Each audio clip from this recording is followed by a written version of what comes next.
Right, guys. YouTube is joining us shortly.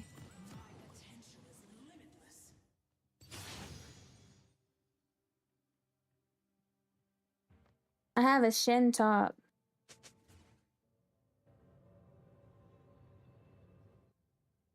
But how was y'all's Friday? People were getting drunk at work. Well, that was kind of the point. Oh, yeah. People were drinking a lot and they were doing karaoke.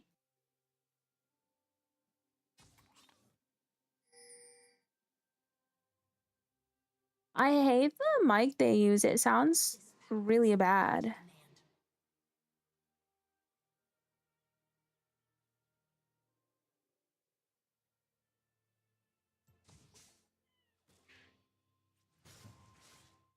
Friday was mid. You gotta do homework.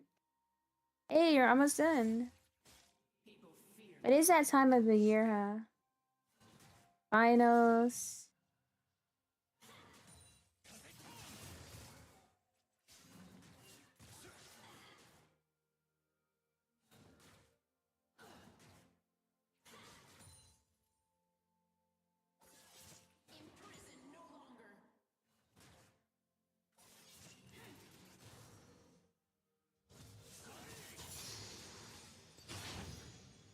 I don't expect them to dash on me.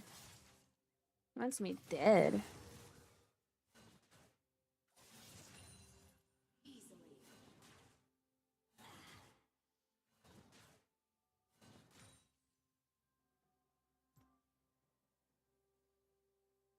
Is there new starting items? Doran's bow? Oh, I noticed there's a Doran's helmet.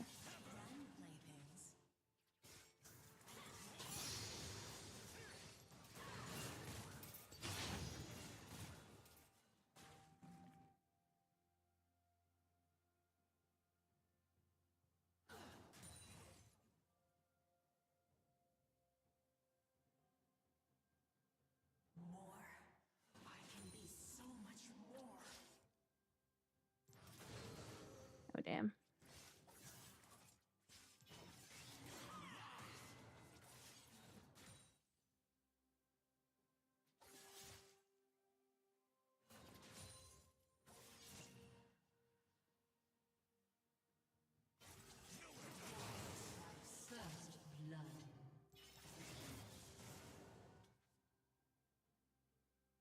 Because there is. Hi, Christian. Hi, Dragon. I have a fish. League without fish. I think fish is part of our league now.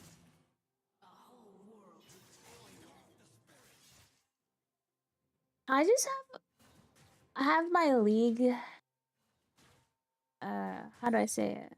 I need my league fixed, so I'm taking advantage. Leveling up my battle pass early. I don't have to later.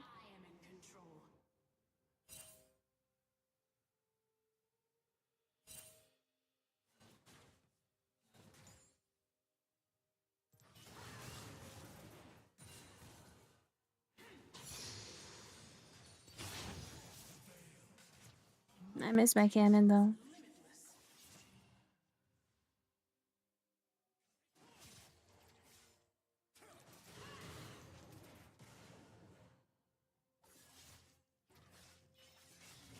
You're trying to dash me.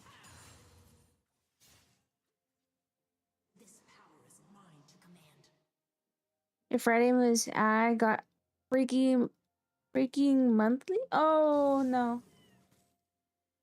Mine's probably next week.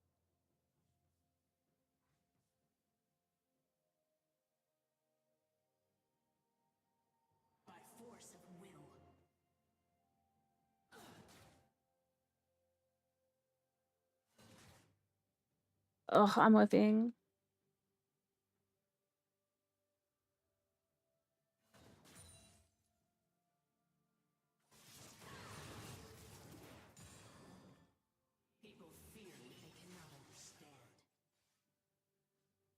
Decent back for me, I guess. Yeah. I mean, it was alright for me, guys. At least I didn't have to do work. I didn't have to do actual work. That was about it though. Not really a fan of socializing. I mostly talk to my own coworkers.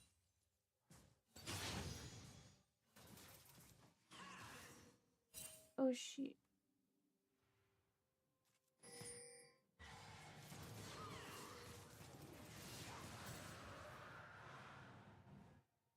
What was our bot lane doing?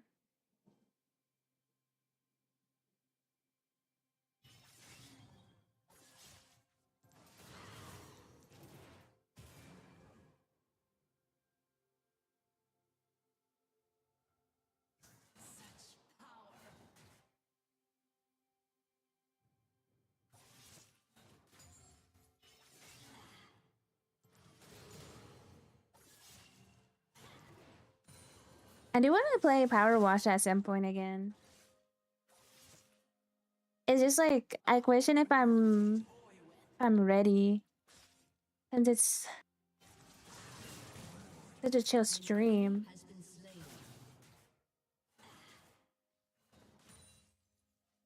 Hi, Brian. Hello. Hi, Dragon. Welcome in. Guys, Granny was so annoying today. Like the whole day, guys, it was so tragic.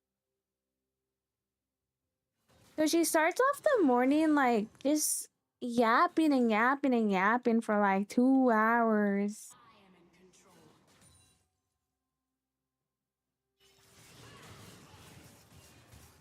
And like everyone notices. And then she just kept sitting with us.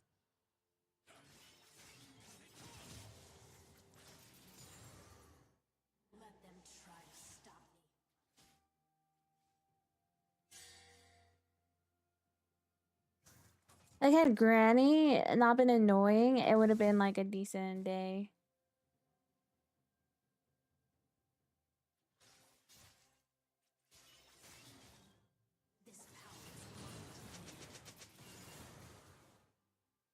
Granny talk?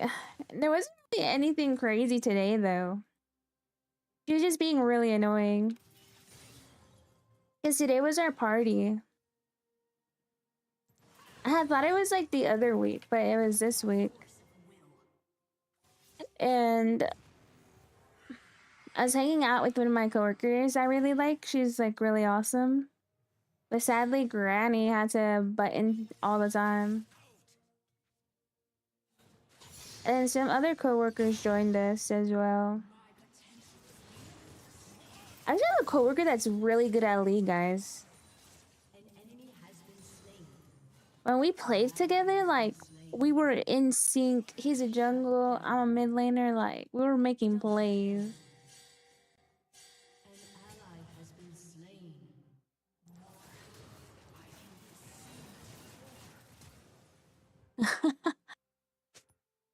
I need to be careful once this guy gets Bork. It might not be a good time for me. But yeah, I mean, Granny was just like sitting with us and like talking, but I could not tell you what she was talking about. Me and Connor in the same game. We go in 0-18. How was Rocket League together? One of my coworkers played Rocket League a lot. He was telling us about it, and like my other coworker also played Rocket League. They were saying how like there's no limit to how good you can be and how hard the game is.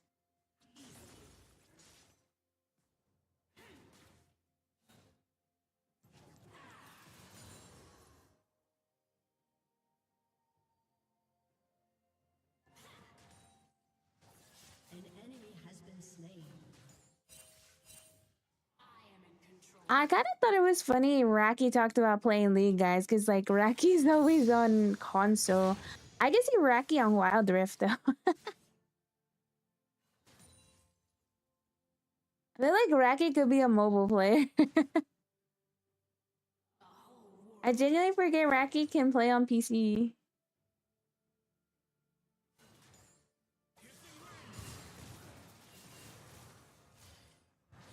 Yeah, imagine you two with Aki. Someone's getting banned for throwing for sure.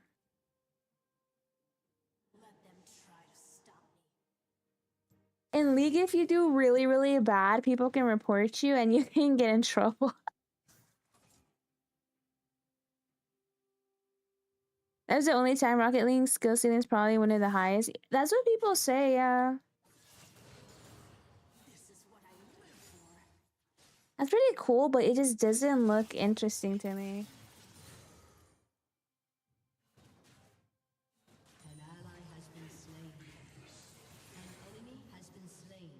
His Yone is not good. I just need to combo him. I wanted to fight him right now that he doesn't have his full item, but he's being such a puss. Oh my god, my team's pinging so much. I'm wicked getting people banned. Some people deserve to get banned, not gonna lie. You should have seen how I reported my jungler last night. Bro through the game. Honestly, guys, I feel like your jungler early smiting should be considered throwing the game. Like how are you that off? Like, I can understand you genuinely lost a smite battle, like, damn. Alright. But this guy smited like 10 seconds early. I do. I'm gonna try to make it a short. But it's kind of long. Heck yeah, I did. I reported that guy.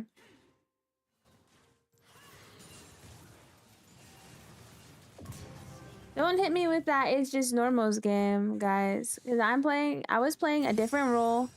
And I did not get gapped that hard. My jungles had severe jungle gaps.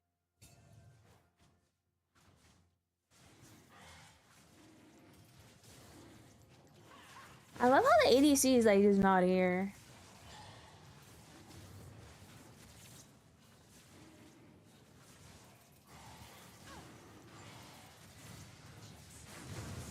Oh my god, guys, they almost stole that. Oh my goodness. I gotta protect this guy. That guy was using me as a shield. He would have been dead.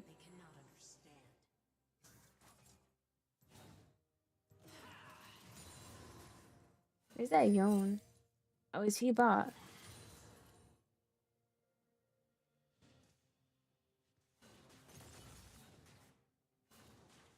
Guys, that was so bad. It's a Malphite. Okay. I killed the dragon, guys. So my jungle just missed the smite. I killed the dragon as the jungler ulted in to steal it. Hi, Evan.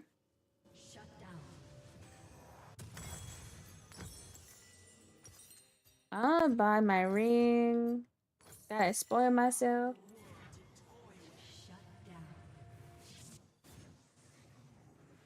I don't know where this Yone is. Malphite's bot lane. I have a ward, but yeah, he's coming for me.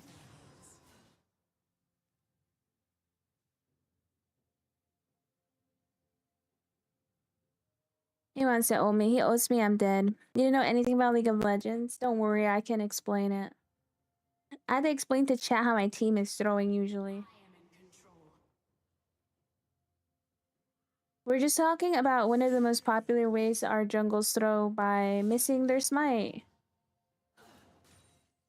But come on, guys. If you miss by like 6 seconds, you have some really bad reaction time. You should get checked by a doctor, probably. Imagine that reaction time in a car crash situation, like in a life or death situation. You need to hit the brakes. You're reacting 6 seconds late. Like, what the hell?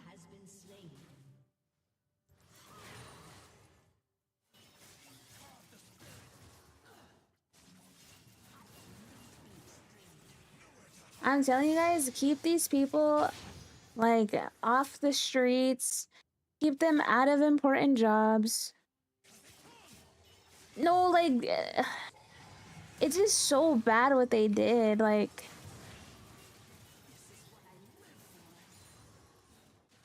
how do you do it early? How do you do it 6 seconds early?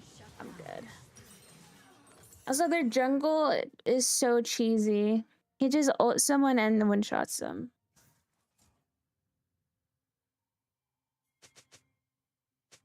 I don't know, guys. Like, if you're hesitating 6 minutes early, that makes it kind of worse, actually. Please delete the game.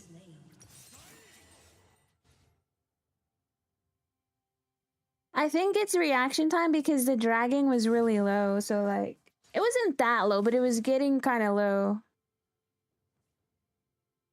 I don't think he hesitated because he did it. He used the ability so early.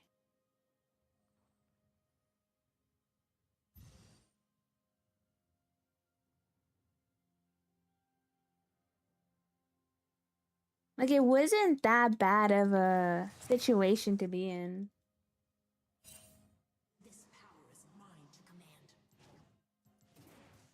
Now, if it was like a smite battle, sure, I guess. If he did it late, I can get why he hesitated. Oh my god. They're just gonna try to... They're just trying to arm me. Again.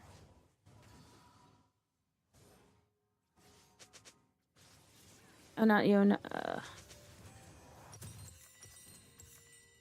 this stupid champion. And it's gonna work because my team sucks.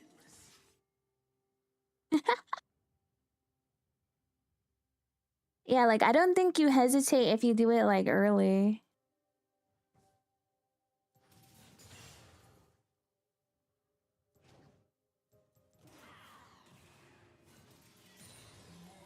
It's true, this guy's playing, like, such an annoying champion.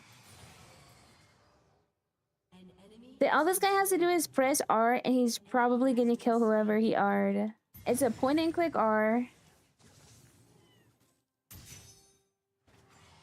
Hi, Tater.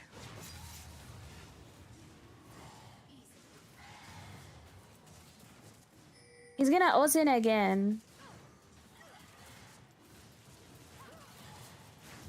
Okay, nice. I think he's top lane, actually. People fear what they cannot understand. Shut down. Okay, he's bot lane.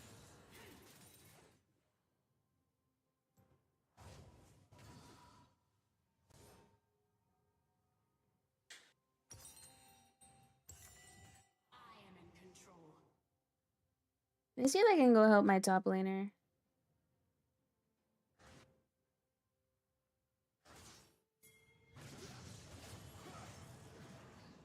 Hey, look, he doesn't need help.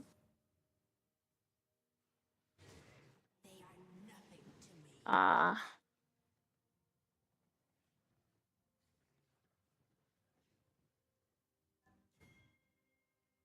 Killing spree. Oh my, a triple down there. Let's go.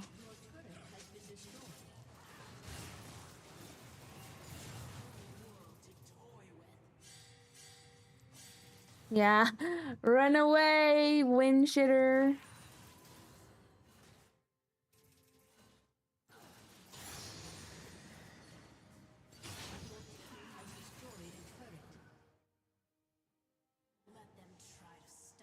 If I had my stacks, I'd be fine, but since I keep getting R'd by Malphite, it's kind of hard to keep my stacks. Probably should have gone more defensive instead of my Medjai's or Darksteel, but it's fine.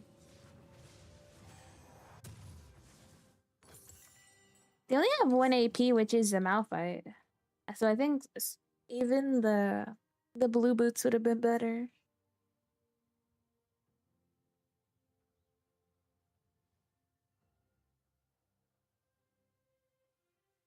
Tater's always so tired. Yeah, kite that guy.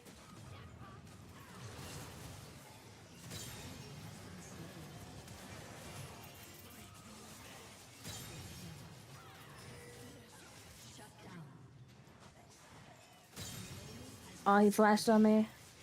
Where are these people?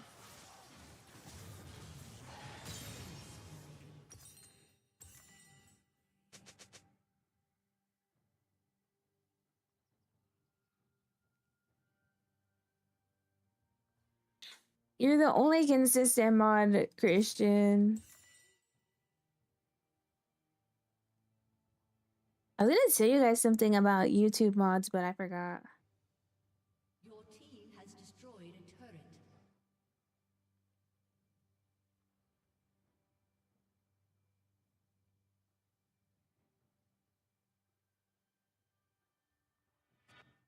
Your turret has been destroyed. Easily. Unk. Oh goodness, guy. I gotta move my water bottle.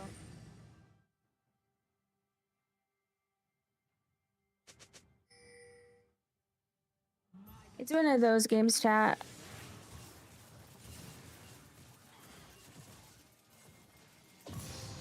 I'm gonna get so many assists. My teammates are gonna steal from me and let me die.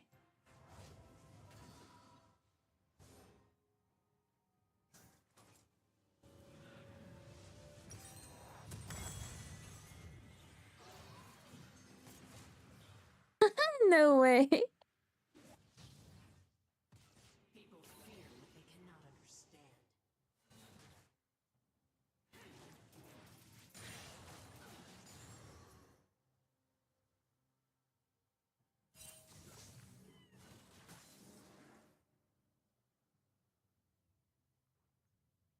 I know where this Malphite is. This absolute predator. He's on the hunt. On the hunt for cat girl. He's gonna R the cat girl. We can't have that, guys. I see him. Down. He's lurking mid. Lurking in the mid jungle. Rampage. I am in control. Dragon's almost up. Where's my jungle top? Although, thank you for the hydrate.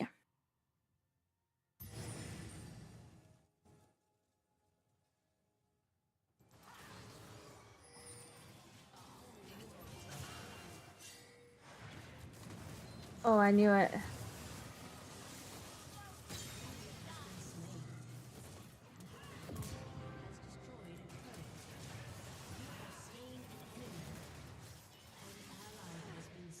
Thank you, thank you.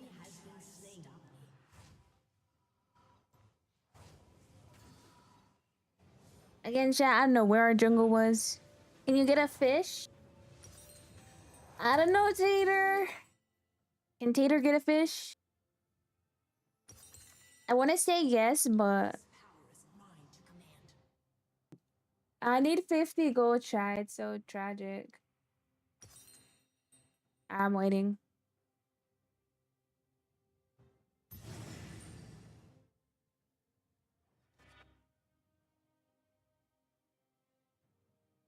Your team has destroyed a turret. By force of will. He is 10 years older than you. How does that make you feel, Tater?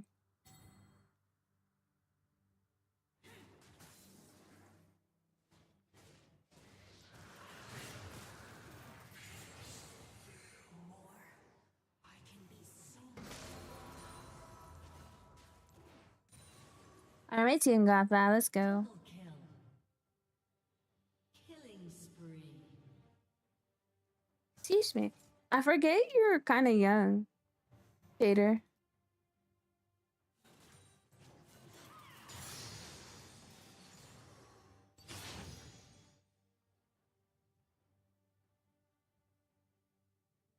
Easily.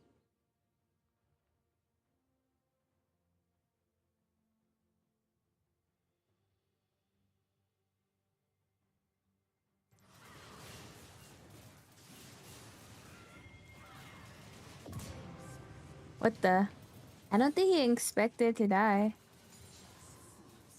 I don't think he art either. An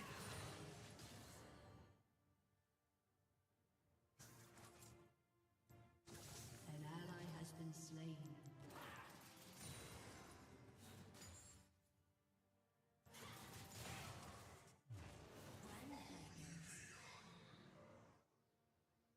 Unstoppable. Nice, my jungle sped. Double kill.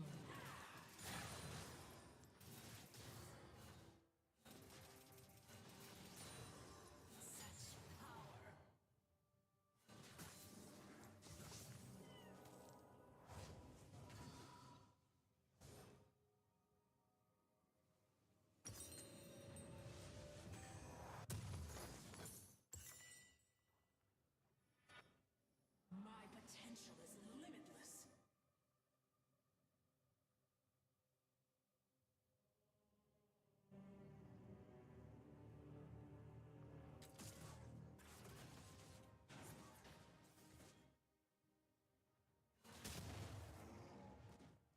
I am in control.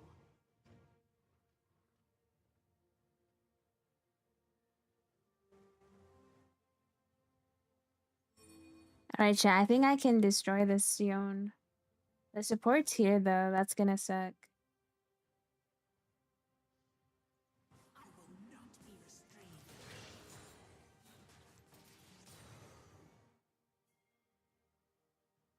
3 bot is crazy.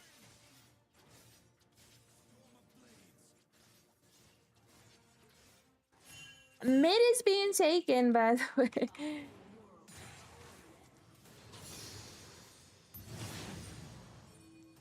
Oh my god, I was scared. I was genuinely scared. This guy looked like he was gonna go up to me in army. I have no vision. Hi, Carlos. Welcome in. Oh, 2 people were doing Baron Nashor, guys. Nice. Shut down. An enemy has been slain. Double kill. Triple kill.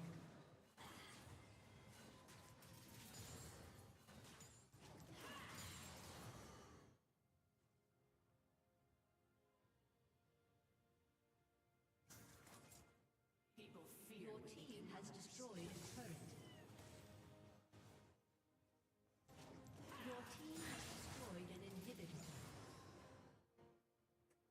Their base is getting taken, and this guy's like Destroyed a turret. over here. That's funny. This power is mine to command. Hi, Jace. Hi, Pyroneck. How are you guys? Welcome in. We're playing League of Legends right now.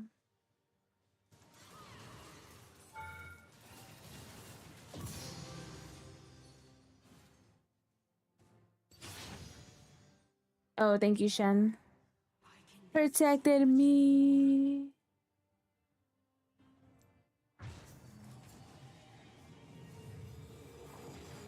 Hi, Ooter.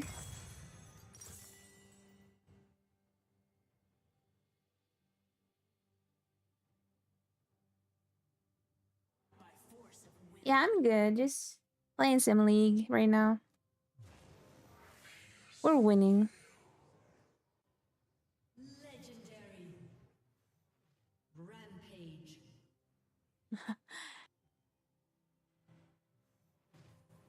My potential is limitless. A dragon is up right now, but I guess my team doesn't want it.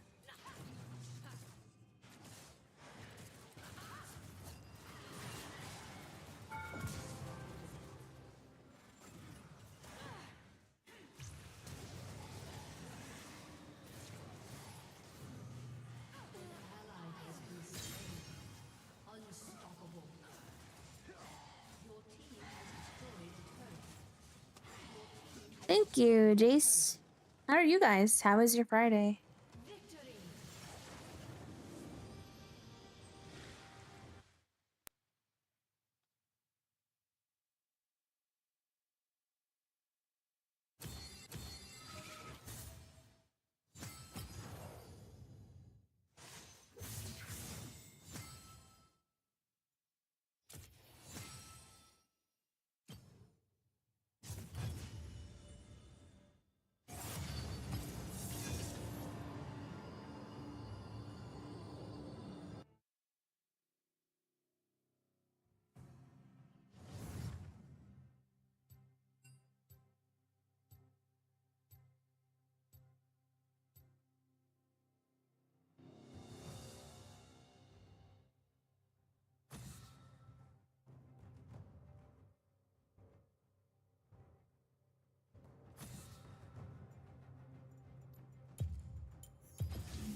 One time at work, they thought you were gay because you were clean and neat. Then one day, they let you chill and your ex came to see you. Took off your work sweater, you were tatted. I was surprised my coworker is tatted. She's like an older woman. She's got some ink, chat.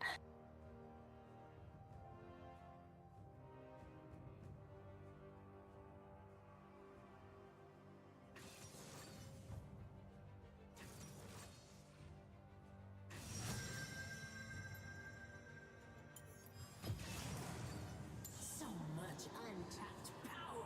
Are you nonchalant? You're always crashing out. Not a tramp stamp. Not everyone's a hoe like you, Gold.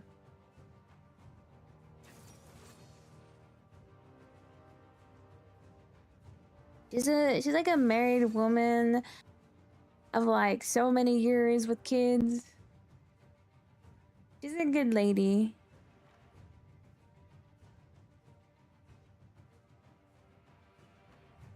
Fragile your ego about hygiene that you think people are gay because they're clean.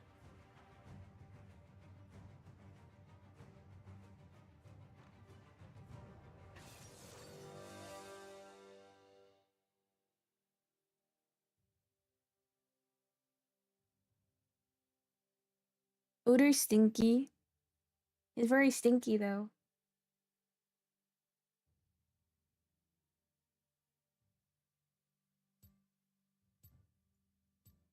Mm-hmm.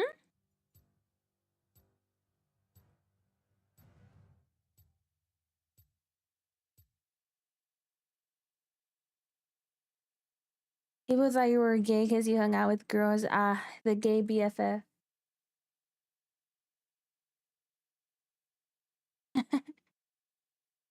What do you mean? You've been stinky all of your time in this chat. We have always called you stinky.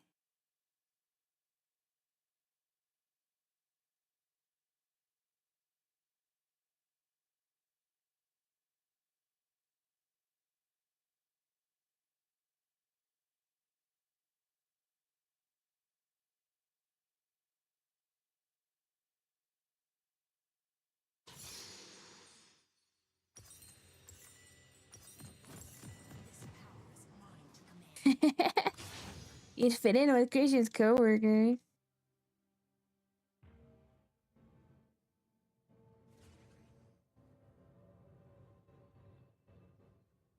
Welcome to Summoner's Rift.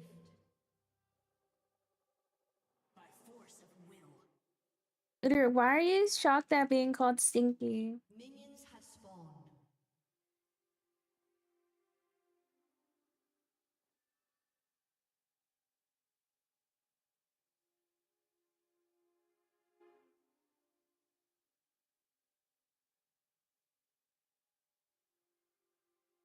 People fear what they cannot understand. So, I always call you stinky. What do you mean?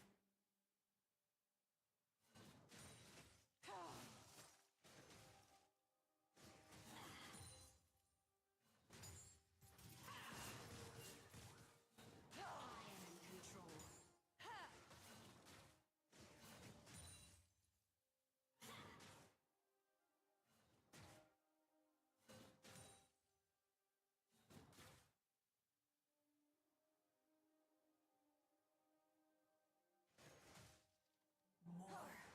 I can be so much more.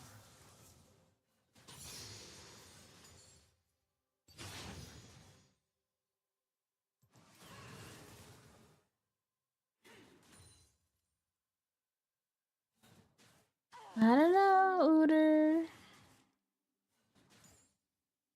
You and your friend were chilling in the grass and some sixth graders called you gay. And you didn't know what it meant. That's kind of crazy, calling kids gay.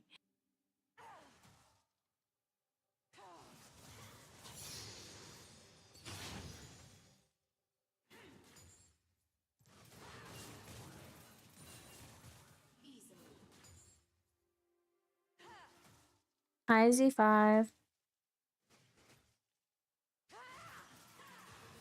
Are they? I don't remember that being a thing. This Middle school, I feel like, is kind of a crazy time, though.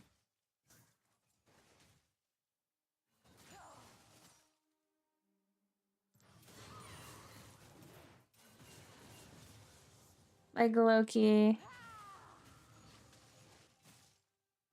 Let them try to stop me.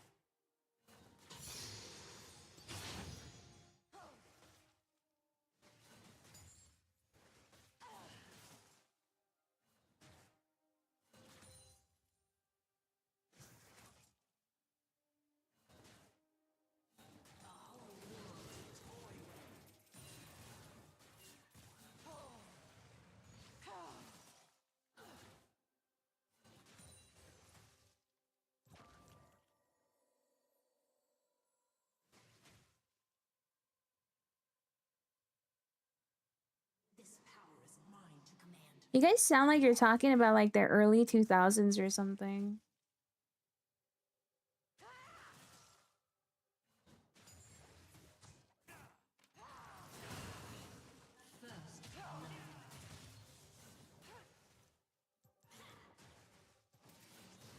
People fear what they cannot understand. I don't know. I was in a pretty chill school, so I don't really think people were that crazy.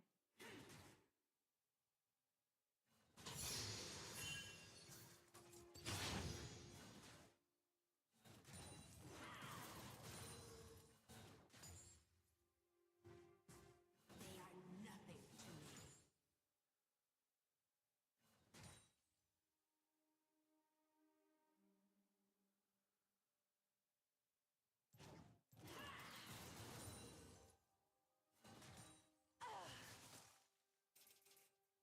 Imprisoned no longer.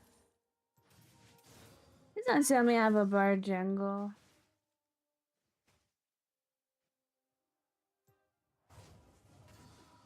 And I have a rice top, jeez.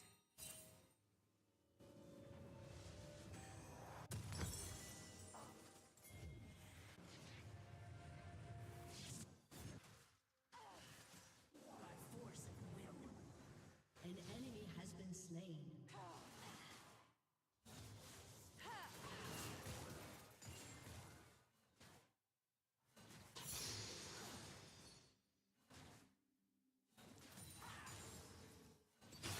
I am in control.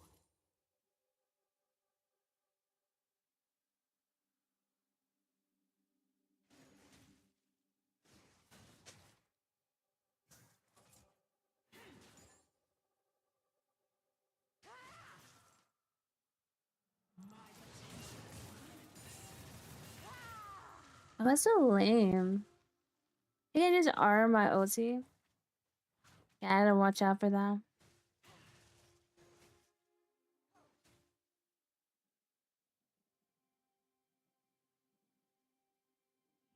An ally has been slain.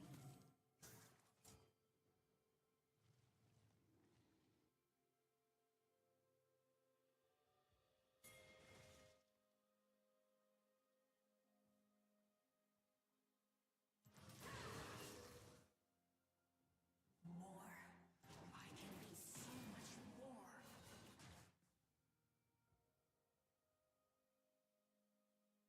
Bye, Jace.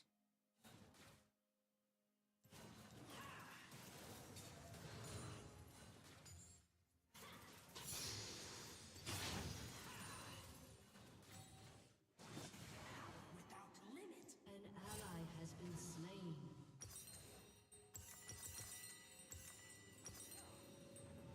And how did you feel, Cold, when you found out what gay Ally meant? has been slain.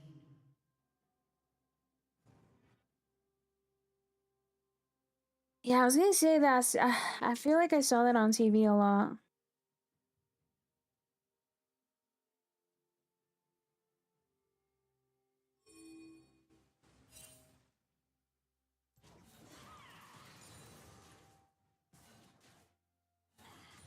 I remember when I watched Degrassi, it looked so old. Try to stop. And yeah, they had very like fragile masculinity. An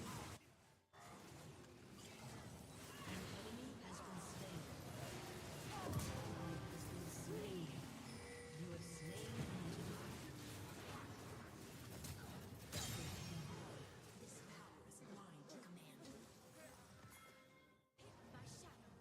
Hi, Brandon. Welcome in. You went through a phase.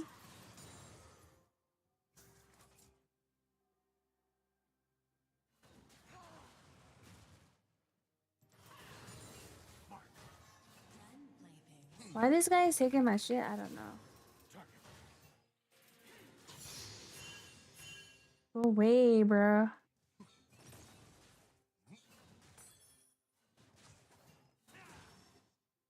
An ally has been slain.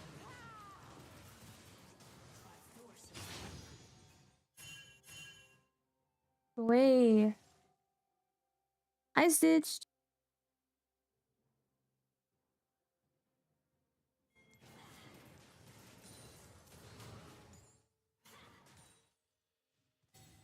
I am in control.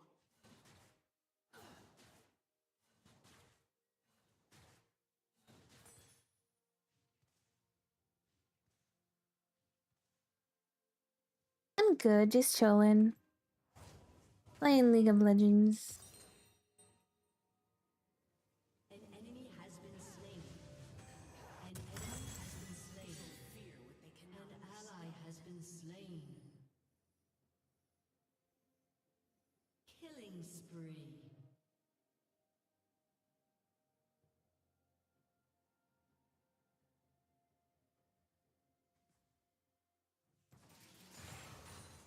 Easily.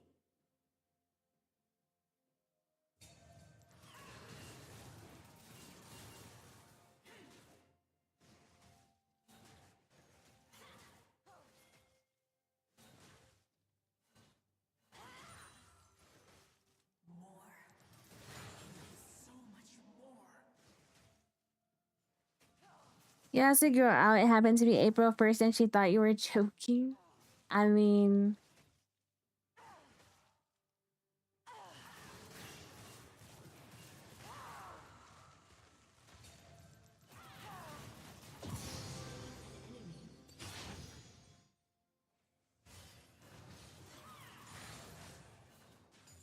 I will not be restrained.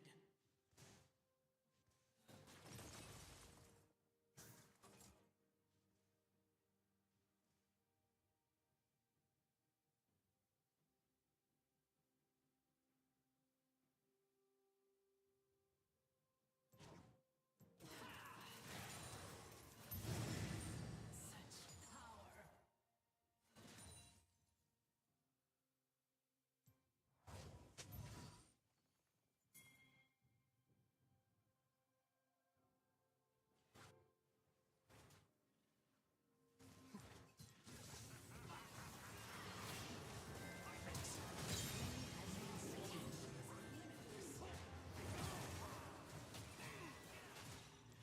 An ally has been slain. he sure won.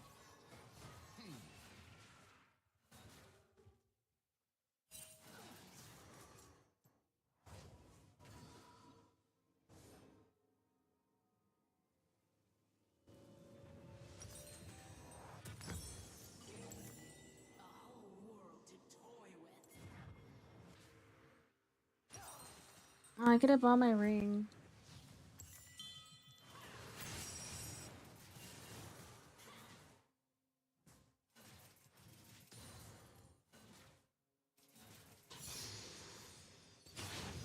I will not hold back. An ally has been slain. An enemy has been slain.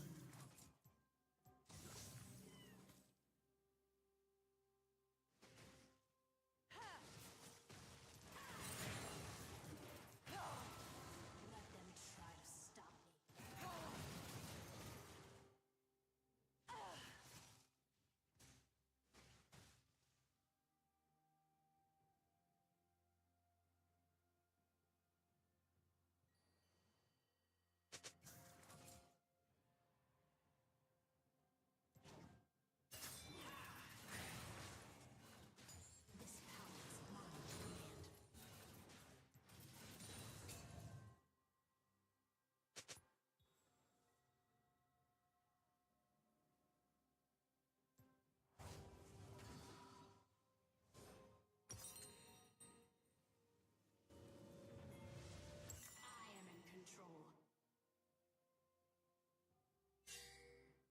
They're all here.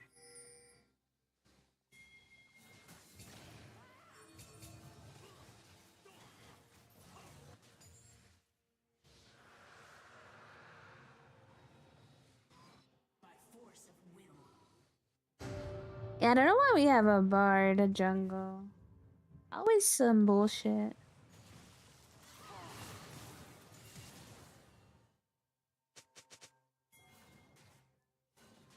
Your team has destroyed a turret easily.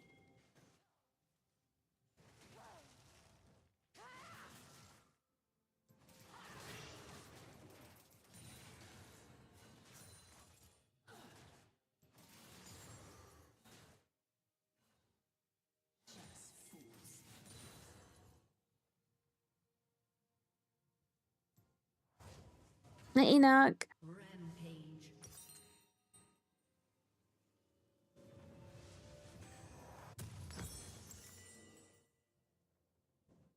People fear what they cannot understand. Now this guy's gonna take my mid.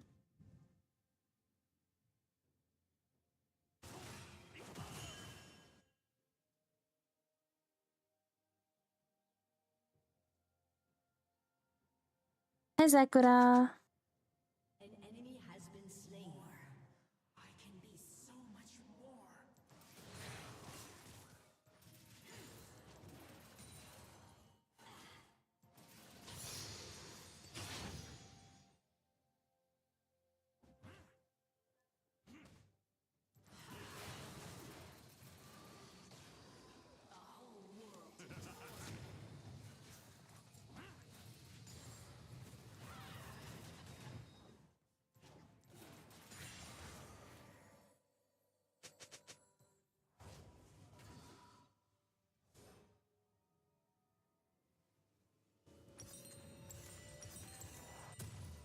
My potential is limitless.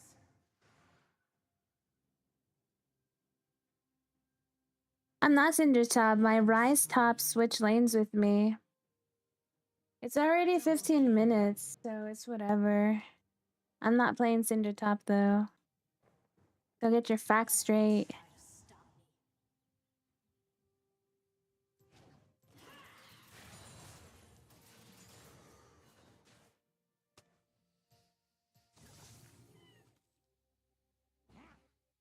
me.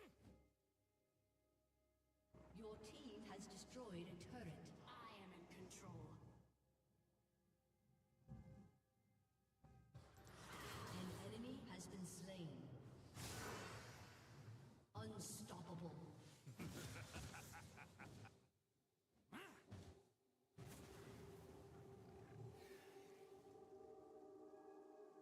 I guess he's also fast.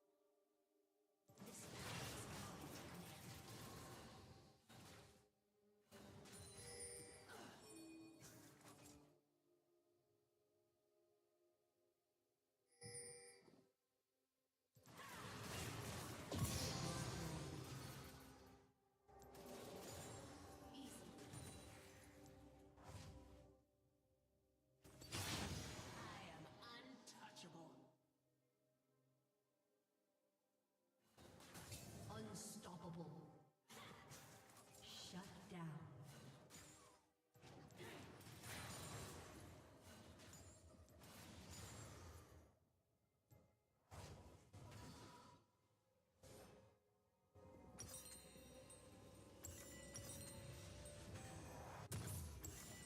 People fear what they cannot Yeah, I guess his Rise is going tank Rise. I don't know. I mean, he's doing good, so I can't really complain. But he kept taking my wave, like on the first dragon.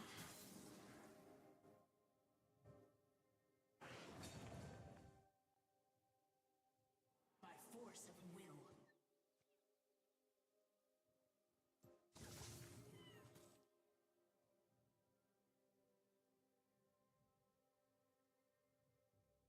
I'm just worried Sinja's gonna try to come and like push me back.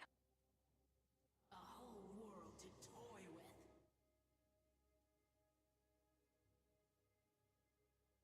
If I can kill Lissandra. An ally has been slain.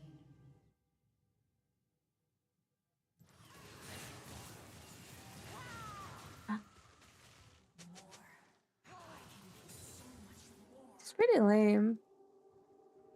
Why are you in the jungle, dude? I don't know what's wrong with this guy.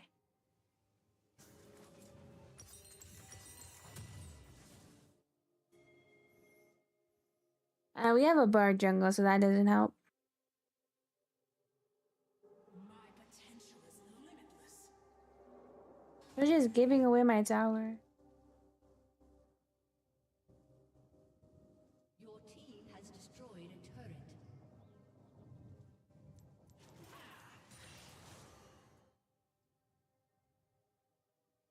This is what I live for.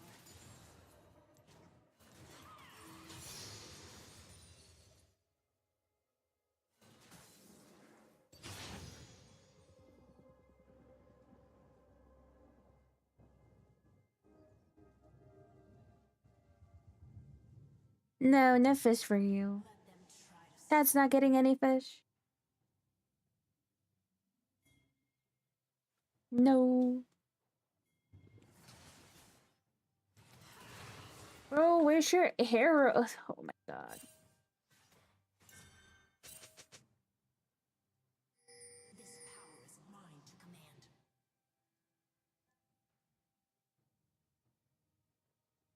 That's an easy kill, man.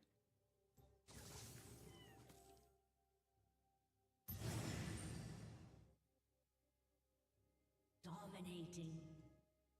Easily.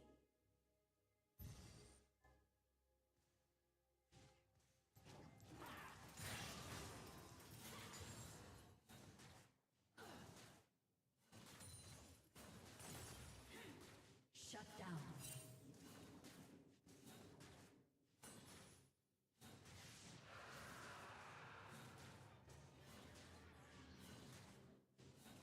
I am in control. Dominating. Double kill.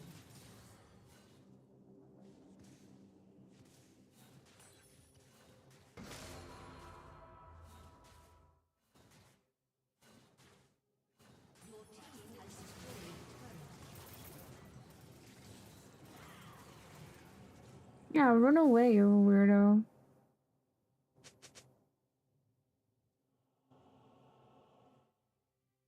APC Aurelian.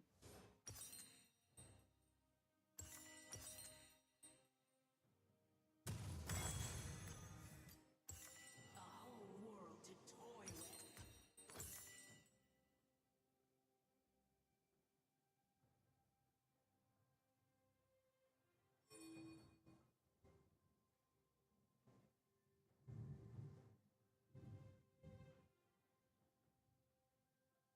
More. I can be Oh, the laser is so pushed out.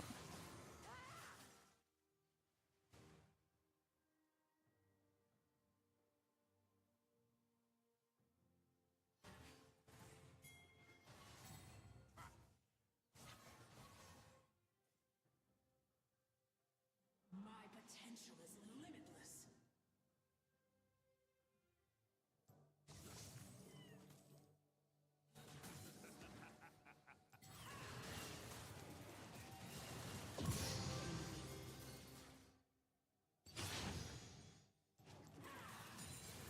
You're just better to kill that one fast. That singe.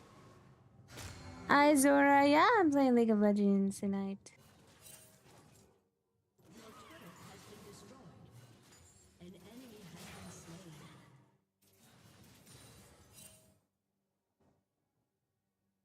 Let them try to stop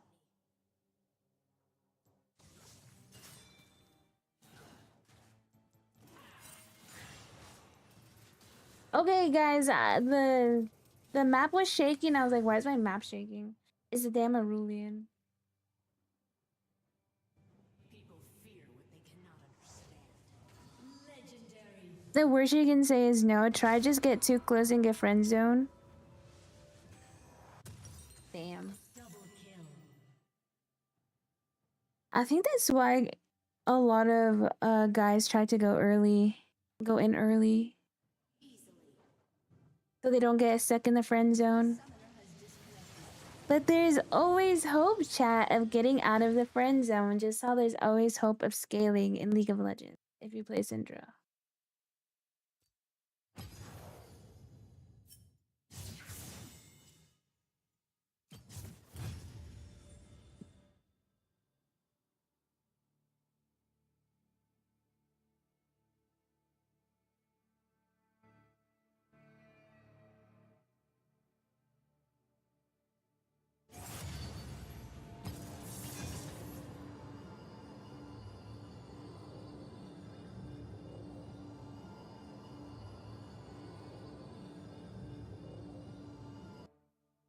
No, not in your situation, Cold. You're cooked forever. They told you she cheated and you still have hopes. You need to seek help. No, I'm frying you. I'm frying you. You have a horrible mentality.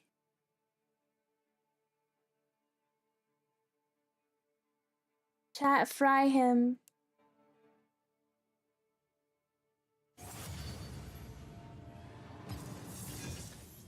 Get him, Joyce. Wait, Joyce, were you here when he said that he wants a woman and a child and then he'll lock in? He'll get a good job magically?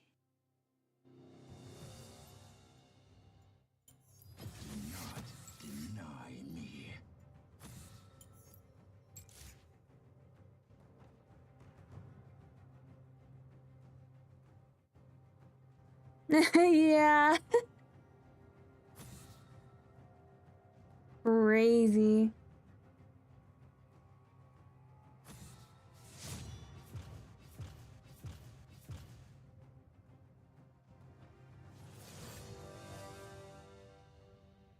Joyce scares you? She should. She should. If you think I was roasting you, Joyce is gonna roast you even harder.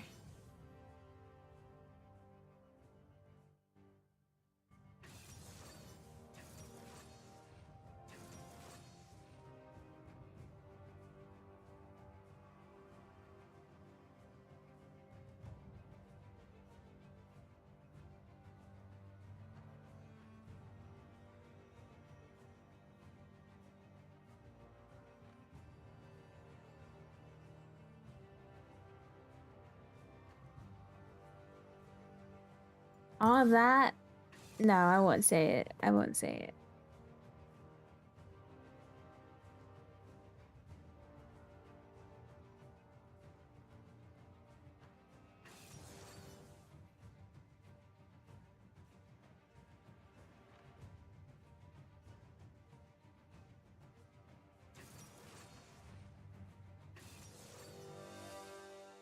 Therapy?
Okay. Welcome to Summoner's Rift.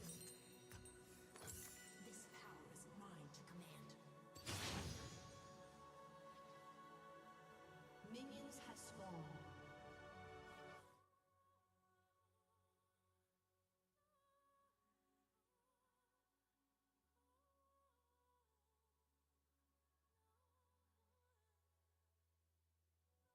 I am in control.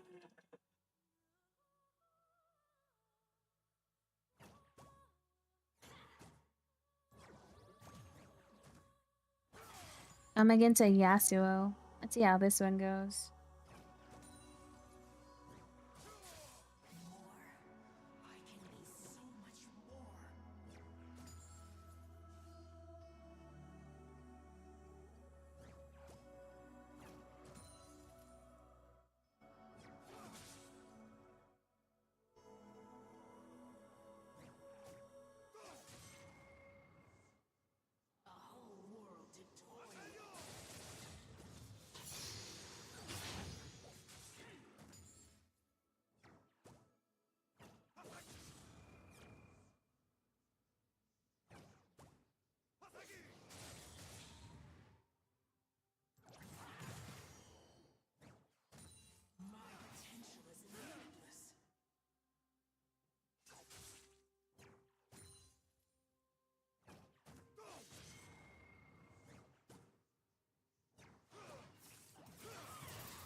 Wow, you're okay, okay. You're wasting your wind wall so I don't get a cannon? That's insane. I don't think that's worth it, buddy.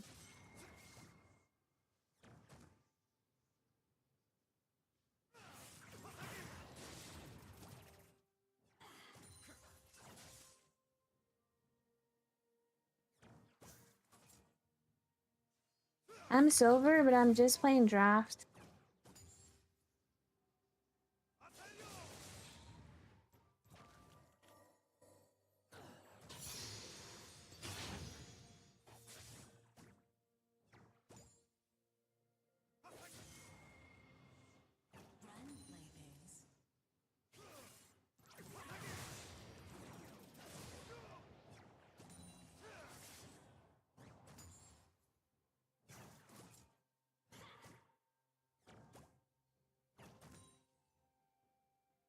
By force of will.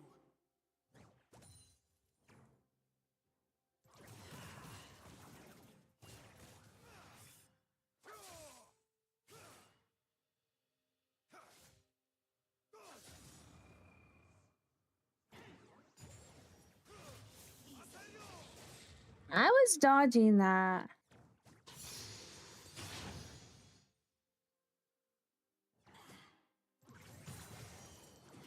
Why does my jungle just turn around for no reason? Oh my god, this guy is so bad.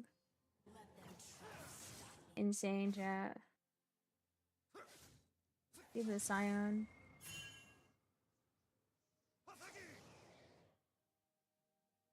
Guess we're gonna fight for Scuttle.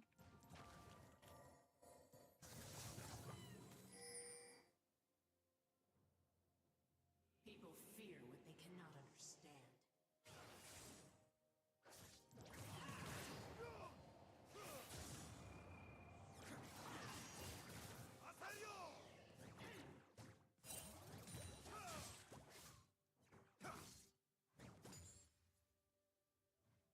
I will not be restrained.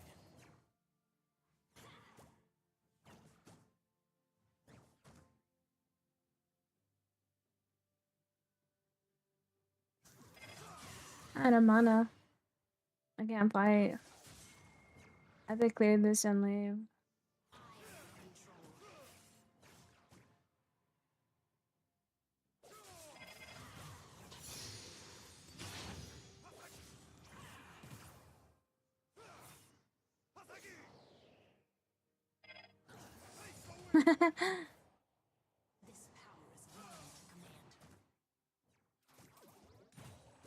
Alright. First blood.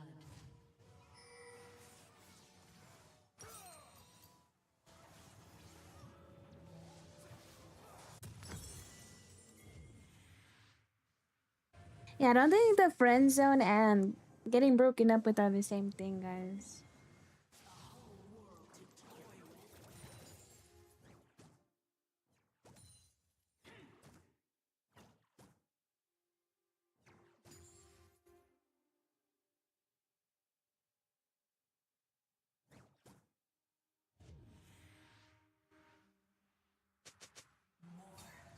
I can be so much more.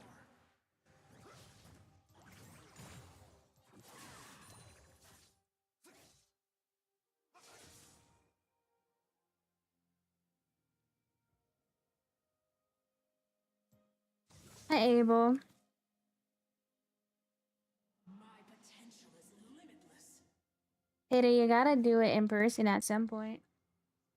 What are you gonna do? Propose over text? An ally has been slain.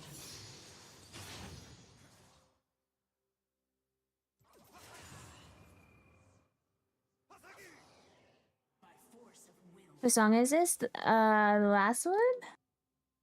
I have to check.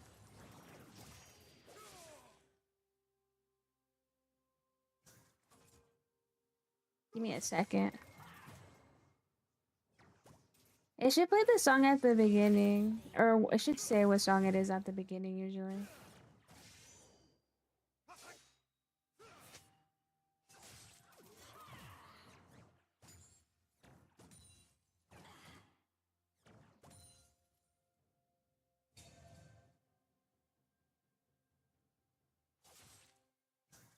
It's called How Was Your Day?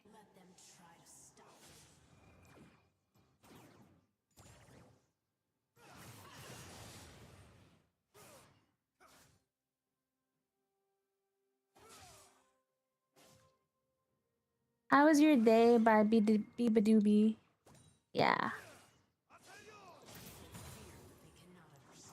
This one, right? The one that's playing.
Why are they hitting me?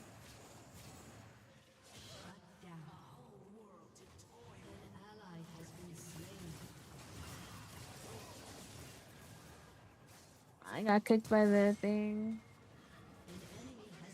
Oh, go, go, go.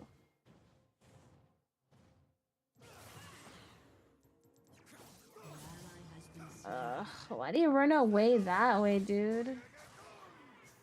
This fight was just so bad.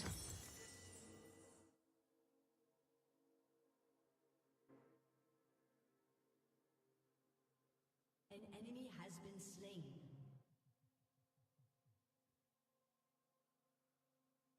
So many songs added from what? I just see the emo. An enemy has been slain. More. I can be so much more.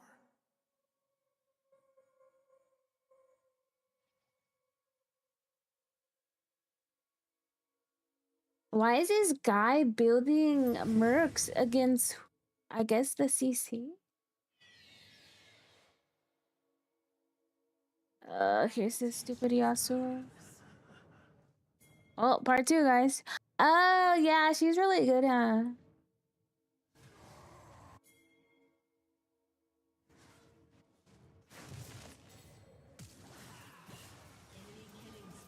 Alright, guys, it's cooked. It's so cooked.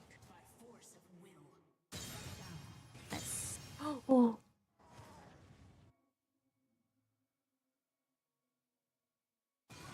An ally has Damn. been slain.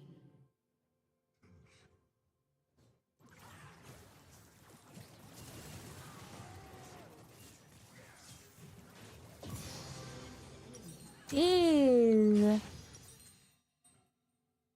Why are we always fighting?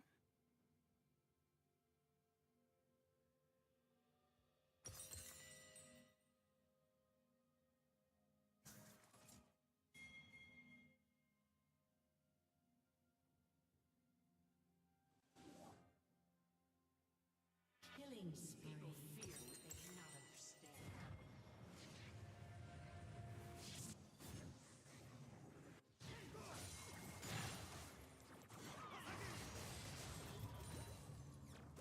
Someone's getting ulted. Let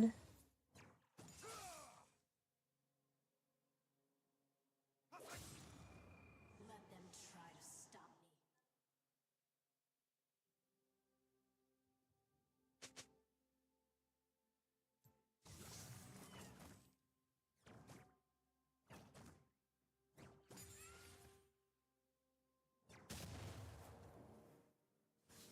This guy is such a cuck.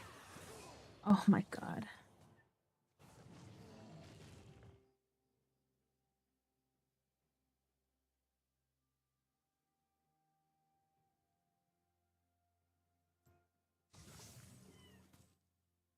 A whole world to toy with.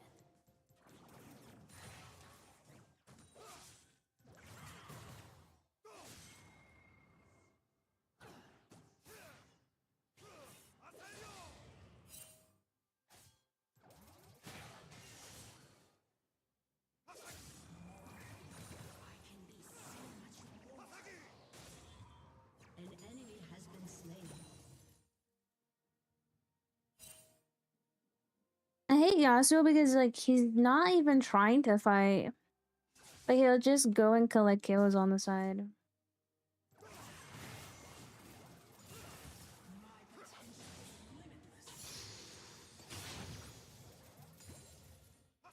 Like I'm laning perfectly against him.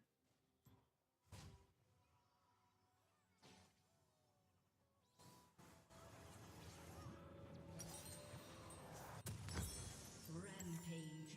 Oh, this is my team's winning. Double kill.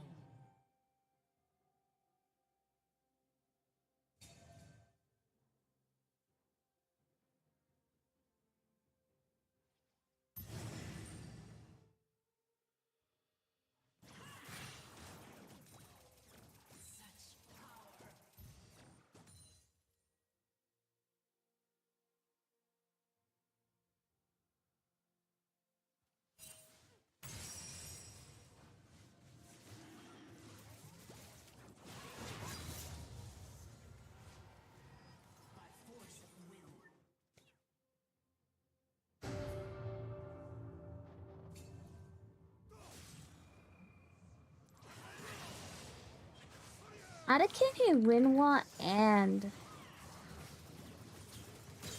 nice.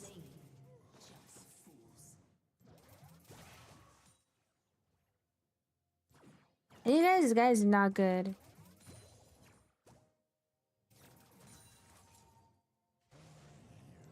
And this guy's another chud.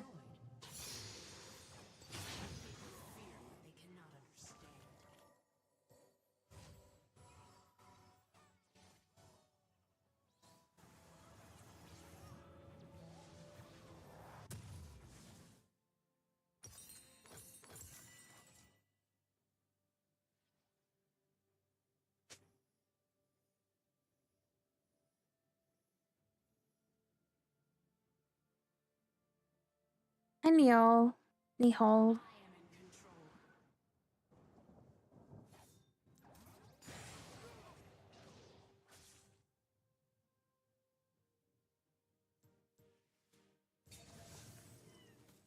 I don't know what Nocturne is doing.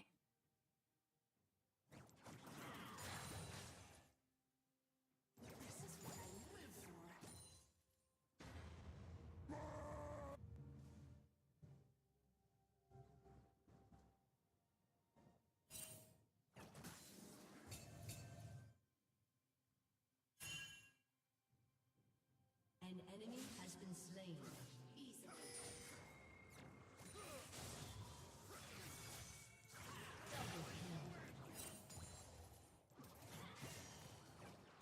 Nice, I guess.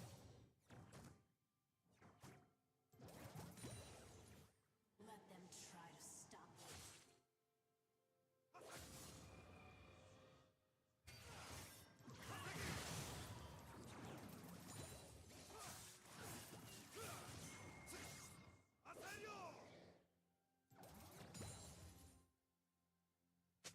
A whole world to toy with. Storm Razor. Okay, interesting.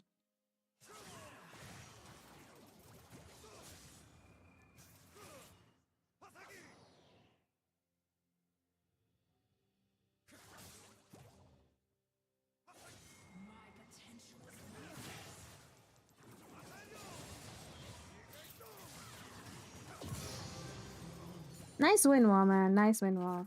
You literally have a free win card. A free button to win. And you can't even do that right. I don't want to get Cyan ulted. Yep. Catching mid.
I think when we're comboing, I might kill him, but I have to land everything.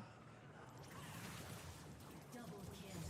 This power Waiting out his wind wall. enemy has been slain. Yep, there it is.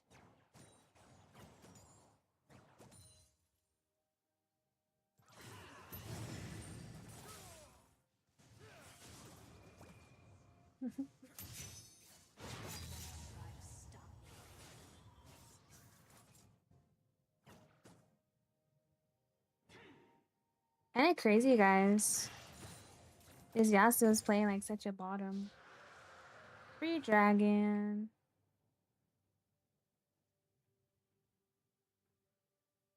A whole world to toy with.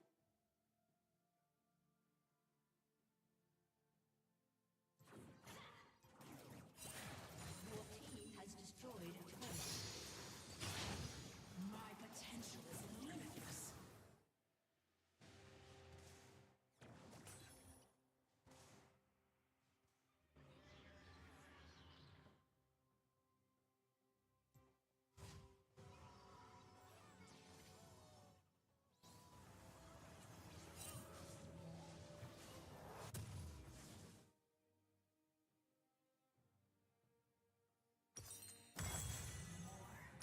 I can be so much more.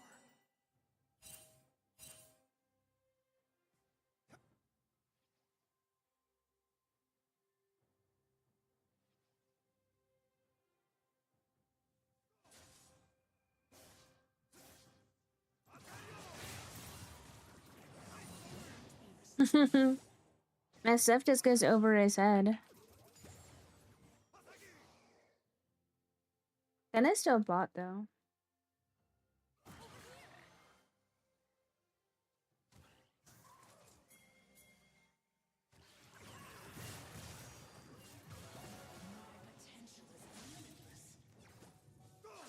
Gonna kill her, but the Yasuo is a threat.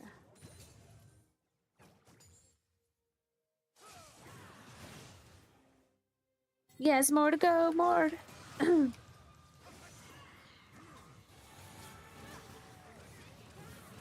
was that ult to? Dominating.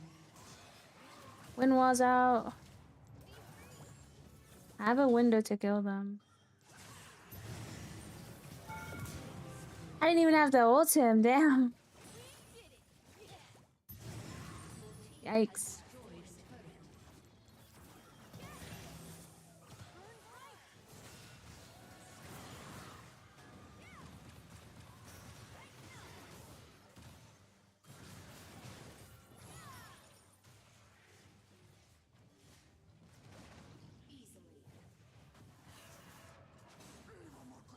I wanna hit her. Nice, nice, nice.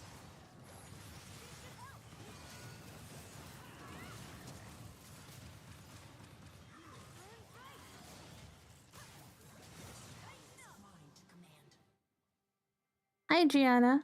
I'm good. How are you?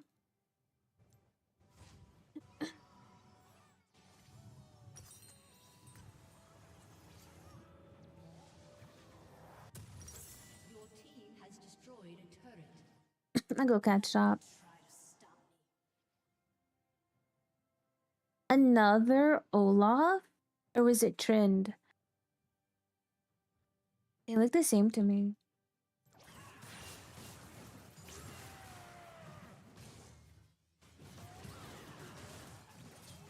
Man, okay. Guess I can't kill him.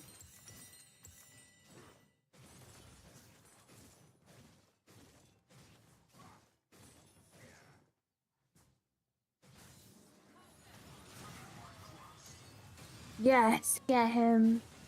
Dominating.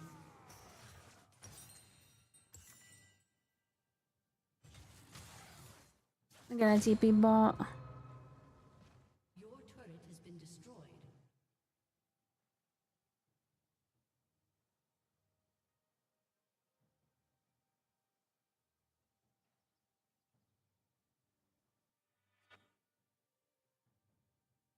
I am in control.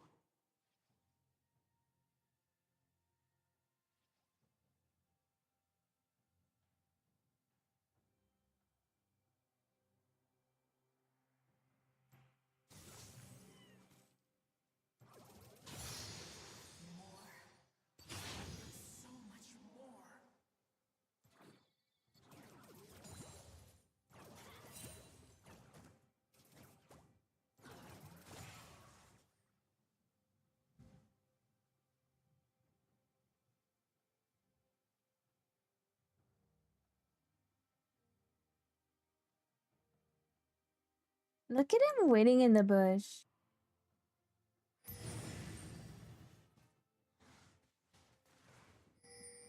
My potential is limitless.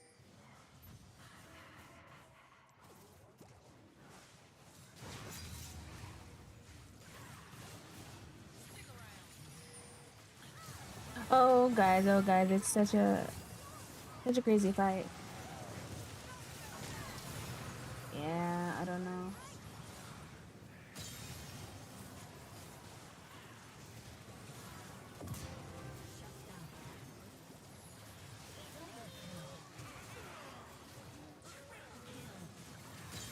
Okay, we somehow survived. It was so bad. You have slain an enemy. Hi Twilight, welcome in.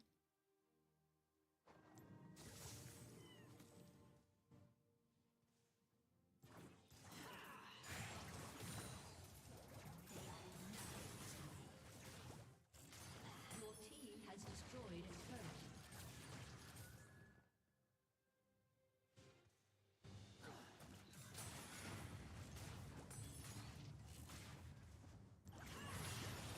Oh, he's CC immune.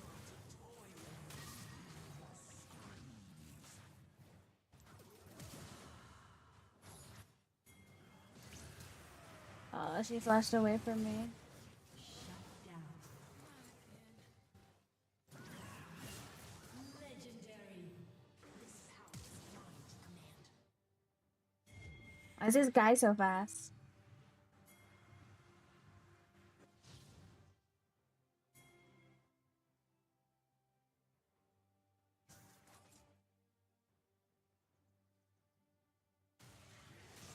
Let them try to stop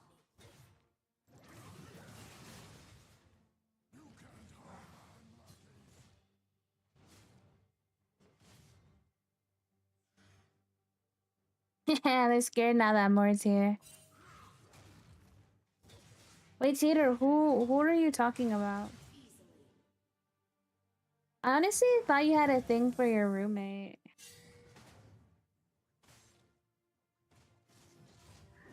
Tater going to get rejected. Nay, this dude is going to go up to her like Usher if he had a one. What? Is that a song reference? I'm dead.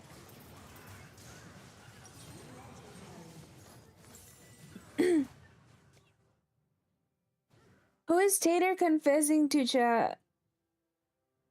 Enemy killing spree.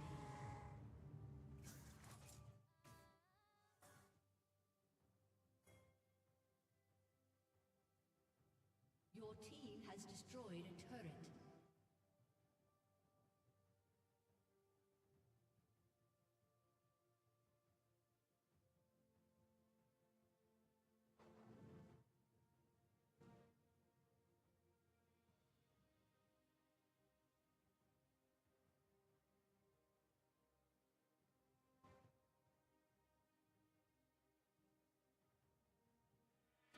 Some girl that has friend zoned him, so not the roommate? I can be so much more. So you're gonna tell a girl, as you may know, I already asked to be your boyfriend and covered it up, and I now regret that decision and would like to tell you the truth. Blah blah blah yada boom.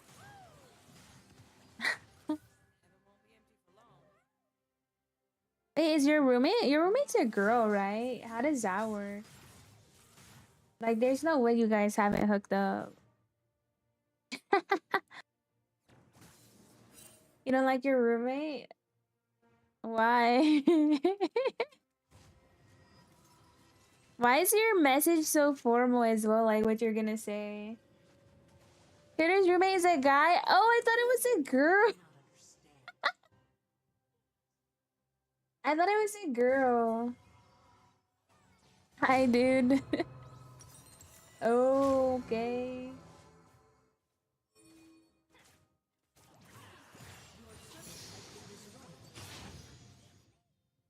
I'm nosy. Who is what now? She has a man. My YouTube mod Tater is gonna. So a girl friend zoned him.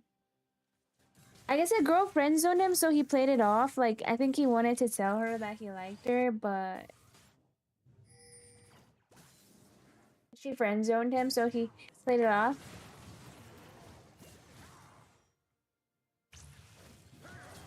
Holy smokes.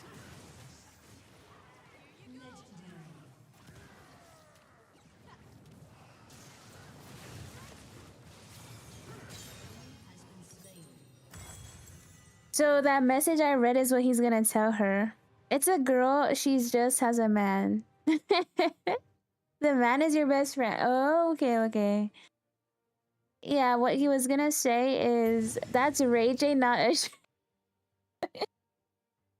The message he's gonna say is, as you may know, I already asked you. I asked you to be your boyfriend and covered it up. Now I regret that decision. I would like to tell you the truth. You need to come up with something smooth. I feel like. Legendary. An enemy has been slain.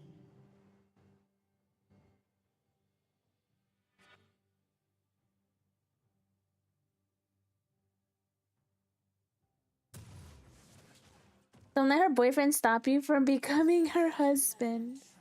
That's crazy.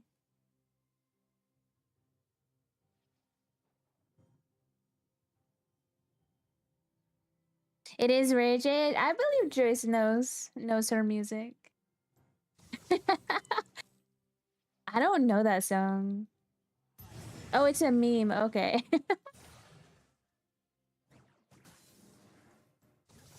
Just because she has what a goalie doesn't mean you can't score. No, guys, he likes somebody else. He likes another girl, not his roommate. I thought he liked his roommate.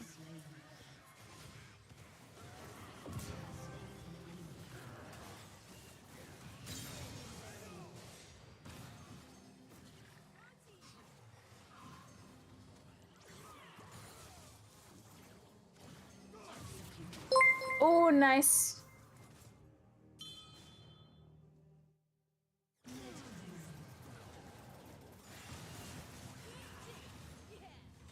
Ulting away. Thank you, Wonder. Welcome in. Do that shot.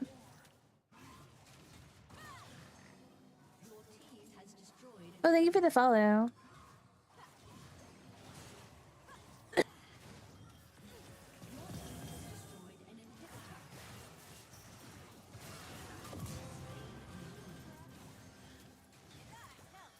Yeah, so Tater likes a girl, but when he tried to tell her, she like friend zoned him, so he played it off.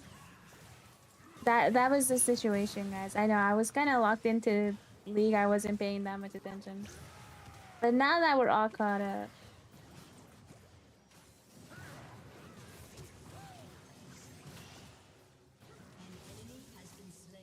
we need help.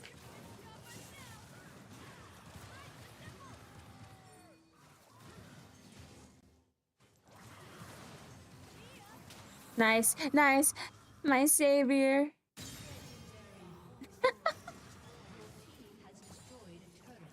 Me and Millia were just pushing this guy off.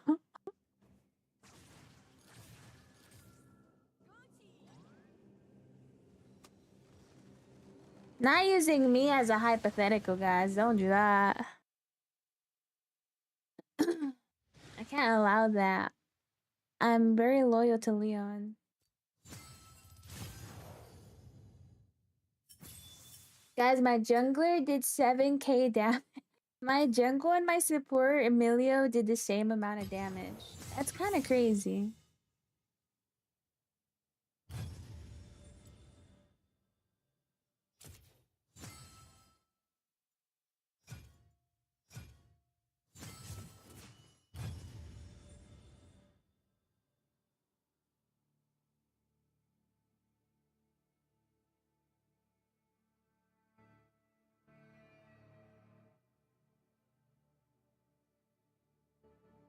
And what does she look like?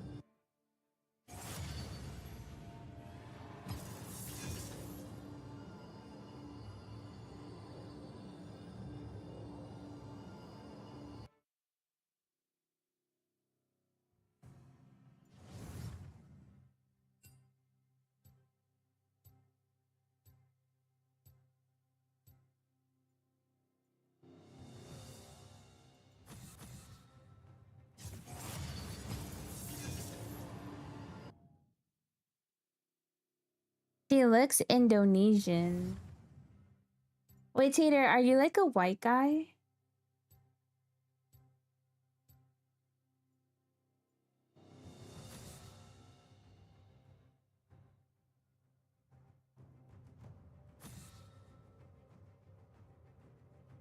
Okay, okay. I had to Google that, not gonna lie.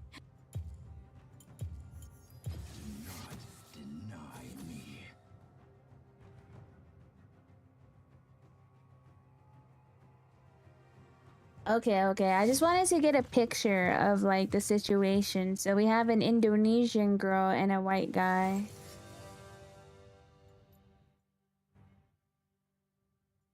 Okay.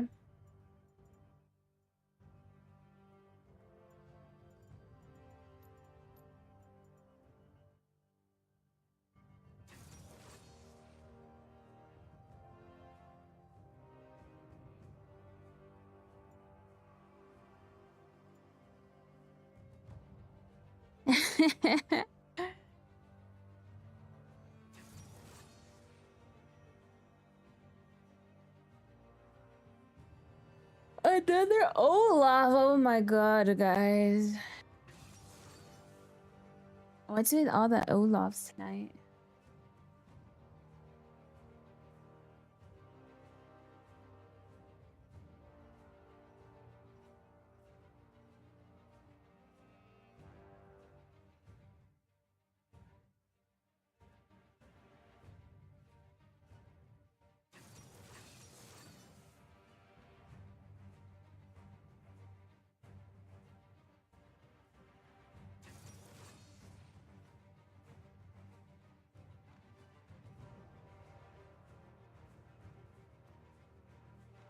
Ew, I hate poke with peanuts. I hate the thought of that. It sounds disgusting.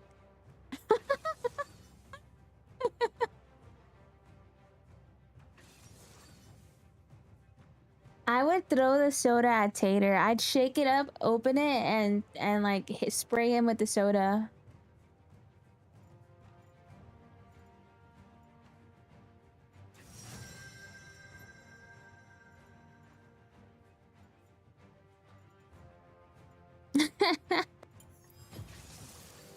Alright, I'm gonna try Oriana.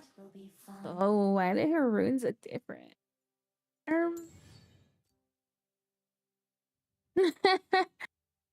Me traits: brown eyes, blackish hair, tall and not skinny, but not like that. Oh yeah, you said you're kind of tall. Is she short? How short is she? Also, thank you for the hydrate, Aki. I shall hydrate. I filled up my water bottle before I left, guys. I left the party.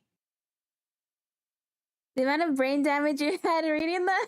Why do you think I didn't read it out loud? I can't read all that.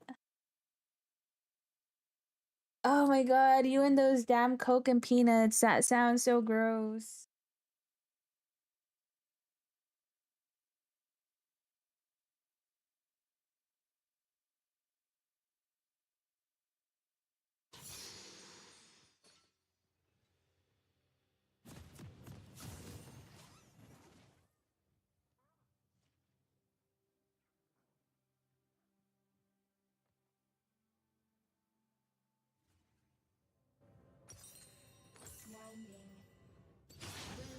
To Summoner's Rift.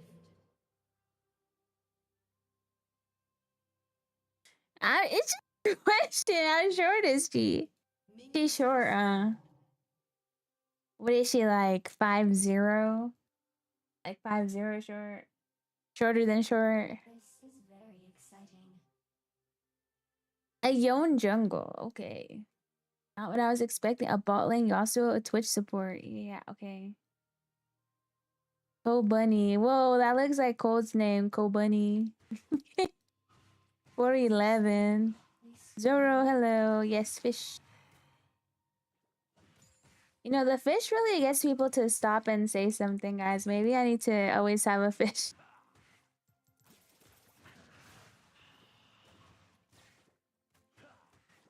Time ticks away. 5'4". Oh, that's not that short. It's kind of tall for Indonesian.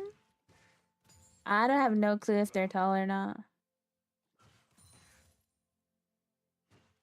First blood. Google kind of just showed like a tan girl. But blame Google, guys. Google's racist.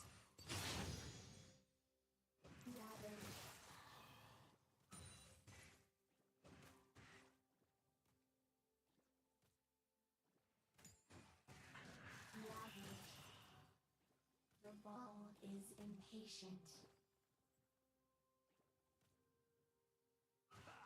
I can. It's going good. How are you?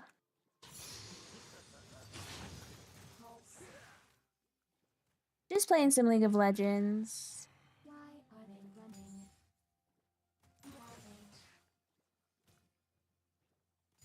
I'm in a league mood at the moment, so I'm kind of taking advantage. I see Yon bot lane.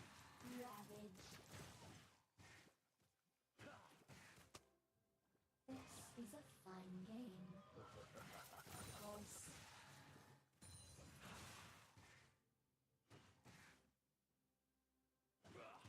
I see him.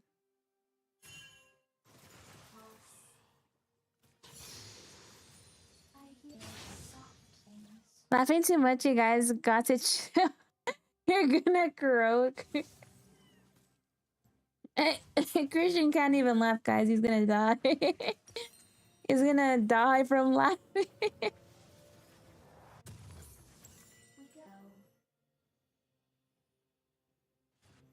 You're 6'2"? She sees you as her brother. Oh, guys, this is the part that I forgot to tell y'all. Is he said that she sees him as a brother. That was the friend zoning part. Hi, Chewy. Why? Thank you for the roses. Oh, I didn't even notice. I feel bad now. I'm a bad streamer, guys. I blame TikTok. An enemy has been slain. You guys are like twins. Oh, so she's not brown?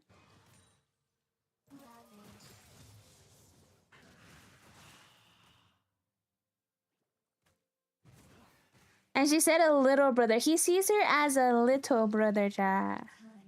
I'm sorry, she sees him as a little brother. I think I said that backward. Sorry, guys, I'm mid laning right now. So she sees him as a little brother.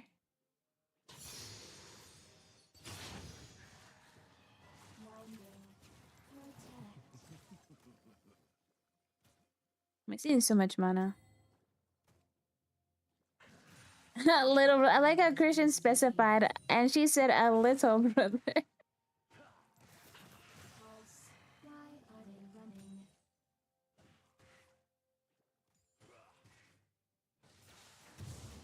Like I just smited a minion. Holy. Shut down. This is a fun game.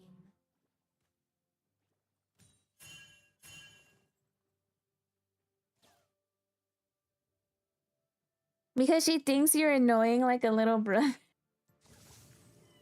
Ah, if she thinks you're annoying, that's not the best sign, I feel like. Because, like, I don't think I would date a guy I think is annoying. It's not, I would say it's not 0%, but like.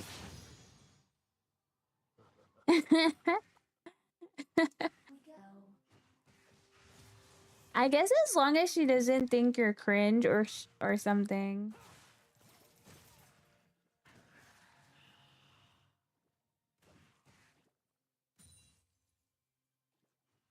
I have sharp things. I haven't even read Christian's message and I just know it's gonna be something crazy.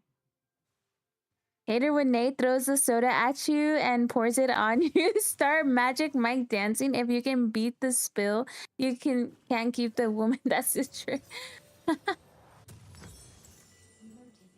Hello, you loco. Welcome in. Fish. Guys, I think we have to make fish part of my brand. Oh my god, this guy's out CSing me so bad though.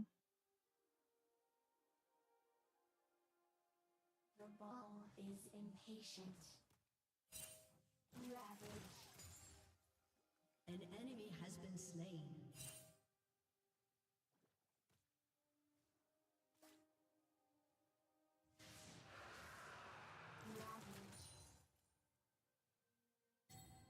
Yes, I am a weapon.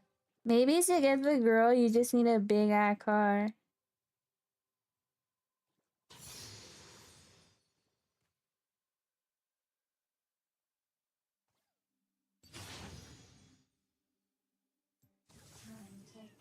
Like a brother so close but annoying.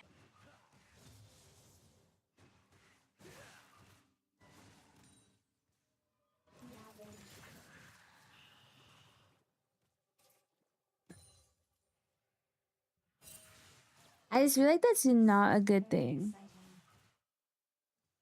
It's not impossible though. I would say it's not impossible. I think a lot of girls sometimes refer to guys as their brothers because they just don't think about that possibility until it happens.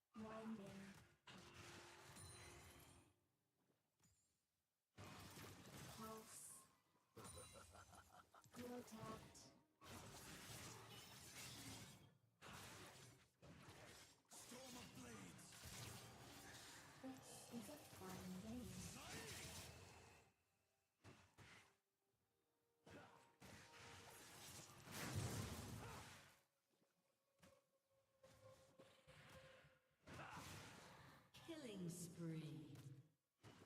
I hear soft things.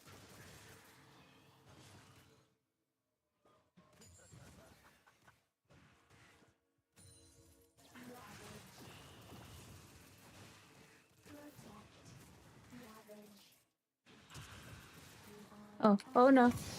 Oh yes.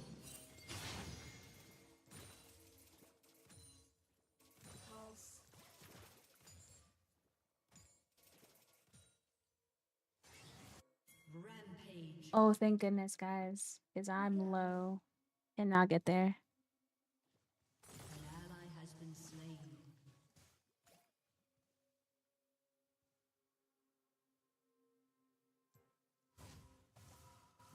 I don't like gotcha games Shut down. personally.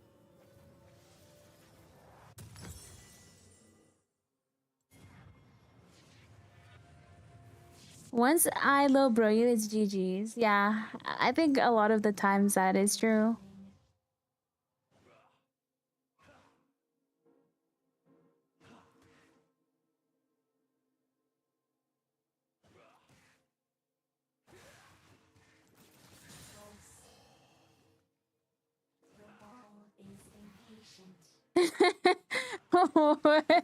I never said that.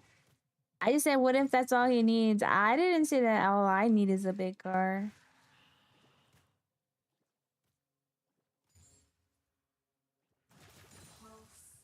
It's okay, Tater. I think Christian's getting too old. He's misunderstanding us.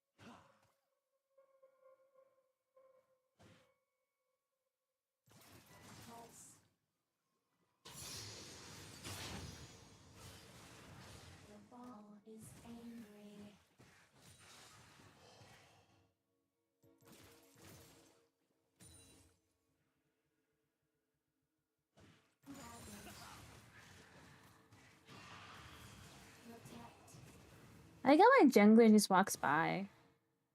There's absolutely nothing.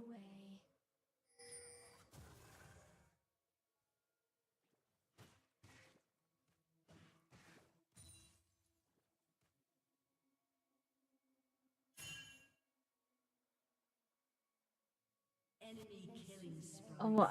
Why did my teammates just like take the worst pathing?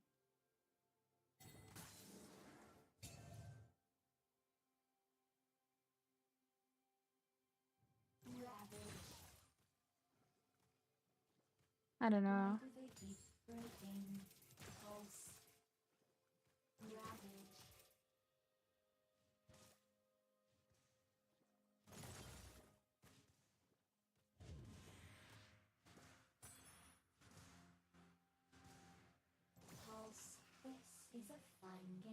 Oh, he has no flash. Your turret has been destroyed.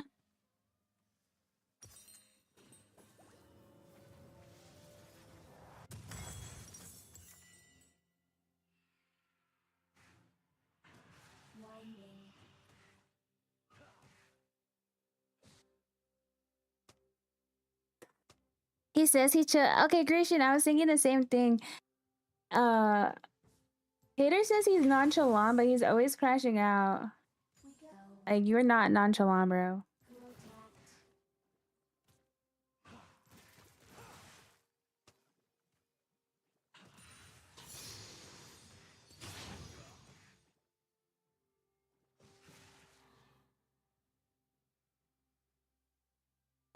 Scream. They scream.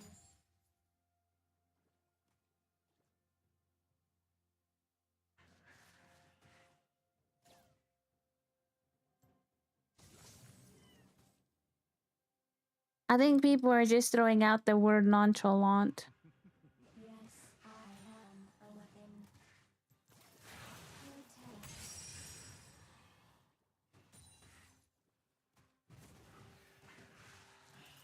Pulse. Protect. Why are they In Discord, nice. Nice to have you. We have weekly movie nights if you're interested in that. We're currently watching JoJo's Bizarre Adventures. Enemy rampage. An enemy has been slain. I'm always yapping in there during work as well, guys. So don't be surprised if I'm chatting a lot during work.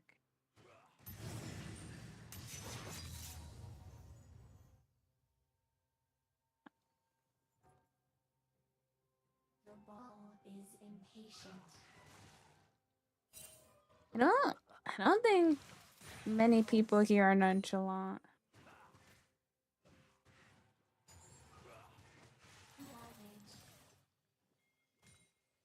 Surprisingly, I do think Christian is. Angry. Although he's a grandpa.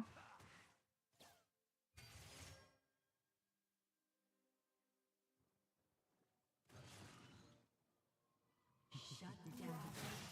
I hear An ally has been slain.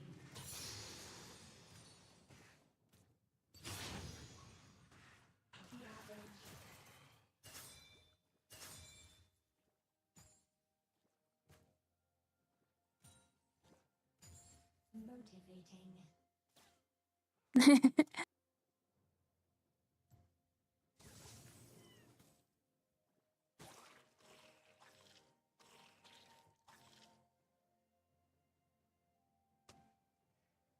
This is very exciting. An ally has been slain.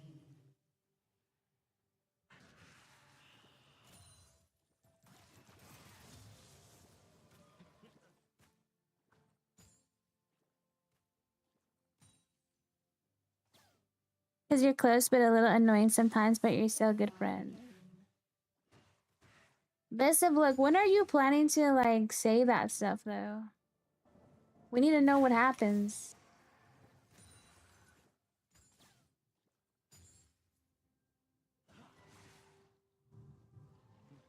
Time ticks away. Wait, why does he want me to get the yellow boots? The heck? Has destroyed a turret. An enemy is unstoppable. Their top laner is gonna be scary. Winding. Enemy killing spree. May 14th? Is that Mother's Day? Are you gonna confess on Mother's Day? We go. Your turret has been destroyed.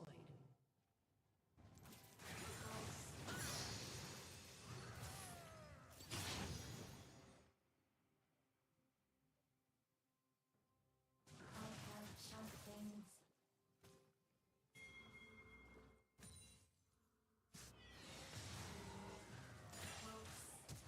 What was that, ulti? Shut down. The ball is impatient. You got kids? This man got a date and everything, bro. You gonna crash out on her? Oh my god, the big tater crash out on this poor girl.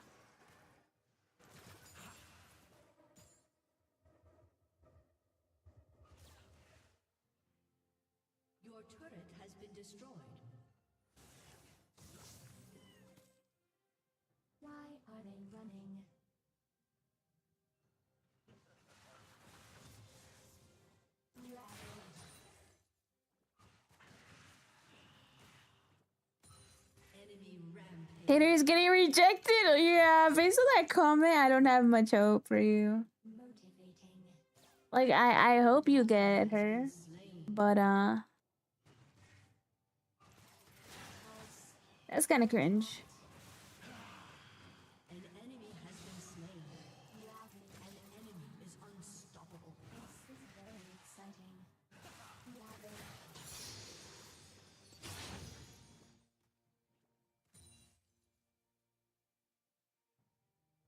It's fine. Just don't claim you're nonchalant anymore, cause that's not true. Time ticks away. You're kind of goofy. You're kind of goofy as heck.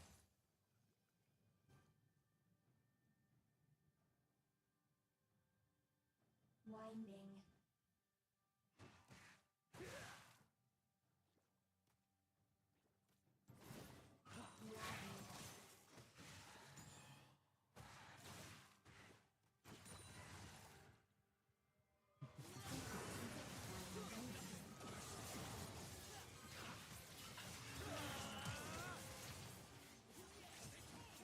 An enemy has been slain. Nice.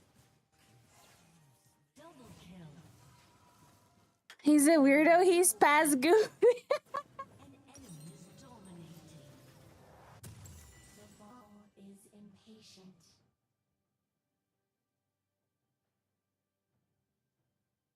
My team's getting gapped so hard, chat.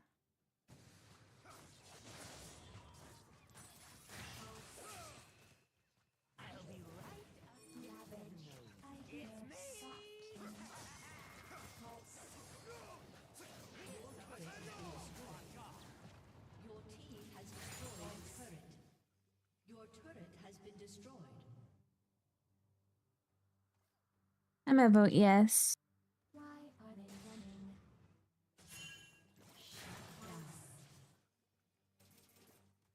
Ravage. Protect.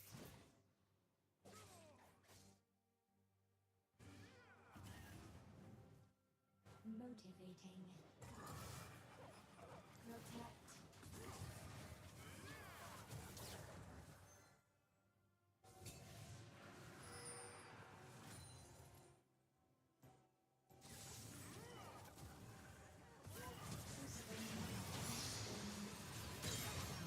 Nice.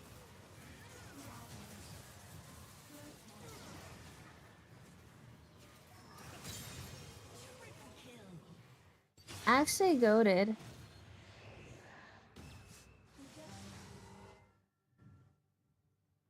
Goated play right there, chat. I'm gonna go catch top. Wednesday's the 10th. Oh, okay. I know it's like really close. It's only the 8th. Okay, so in 6 days. Exciting. In 6 days, you are confessing. Oh my god, Tater, you're making it sound like an anime confession. Like you guys are gonna go meet at the rooftop. This guy's so fast. I'm dead. He didn't even use Ghost. Gains armor and magic resist.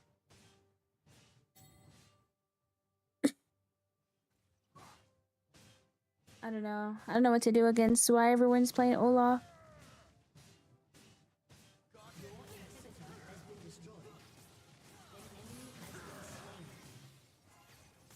An ally has been slain. Yeah, we're kind of cooked. Double kill.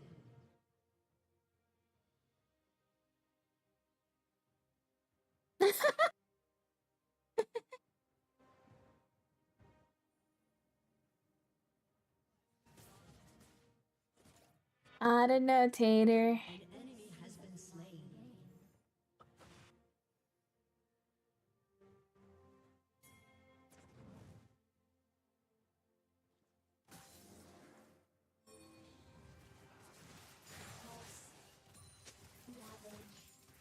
Why do they keep breaking?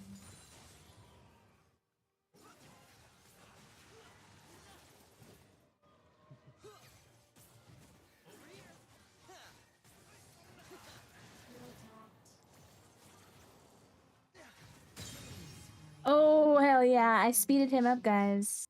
Alright, that's cool. I need to make more use of my W for my teammates, so we're chasing people. Now, there's a smell you can feel.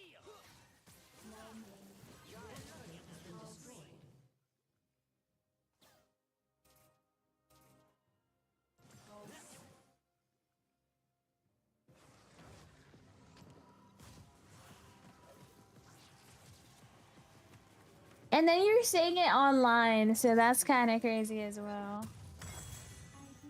Little trigger thing for the sub on YouTube. An enemy has been slain. Like, Taylor, you don't even have the guts to say it in person. Honestly, that might be like an auto no for some people.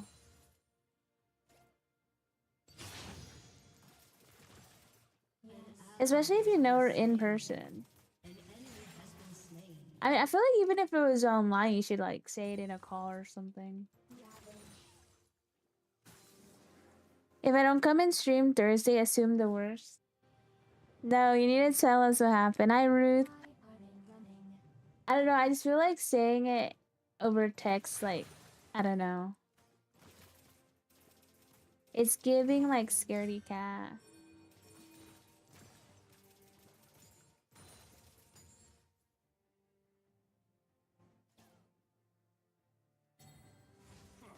We go. Killing spree.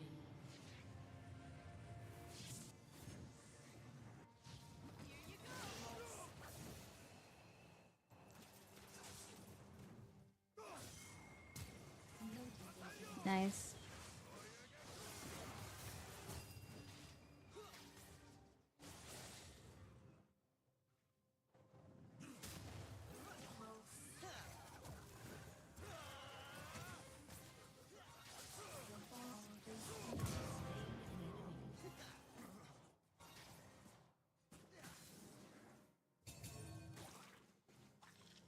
Chat, I have to go catch the top.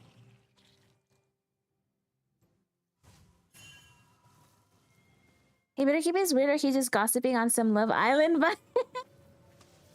I wish I had a recording of when I asked my ex out, bro. It was a good moment for me. Oh, but at least you did it. I feel like that at least makes you grow as a person. Like, if you're scared to talk about that kind of stuff, I feel like doing it in person just kind of makes you grow a bit. This is a fun game. On the next episode of The Bachelor Tater. An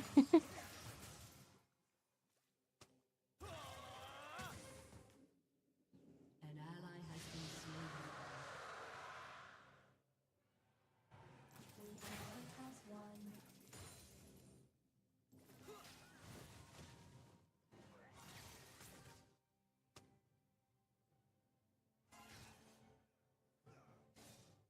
Protect. The ball is impatient. She was in talking stages with a dude and you kinda cucked him and took her. Hey, sometimes you just gotta do it.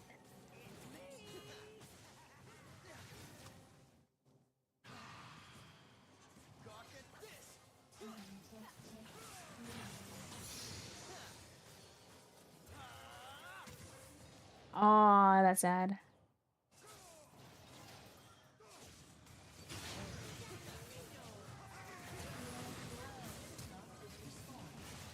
I hear soft things. Pulse. I gotta run, chat.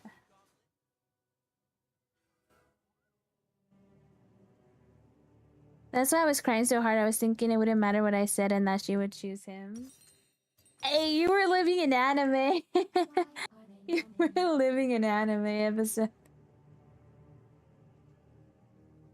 You never know, honestly. Down. Guys, being bold, making moves, like, that's always a plus. Winding. Ravage. Pulse.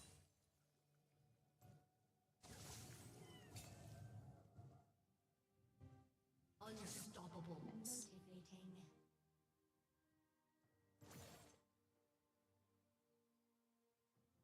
Ravage. Pulse.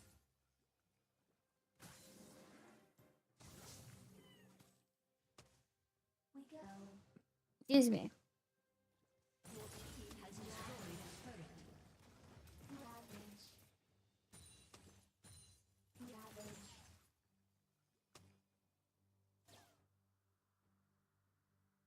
This is very exciting. You scared to cast a phone or not they living with it? Well, yeah, if you want to not be a scaredy cat, you need to grow eventually. How are you gonna be a scaredy cat your whole life? Ball is impatient. Dead ass was not, I was freaking out. You were bawling? Yeah. I mean, that's kind of crazy. I have sharp things.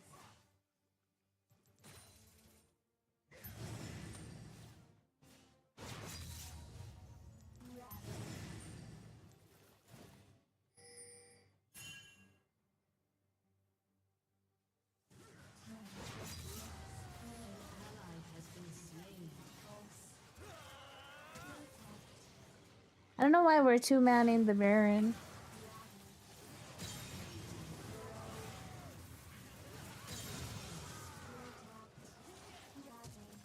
This is a fun game.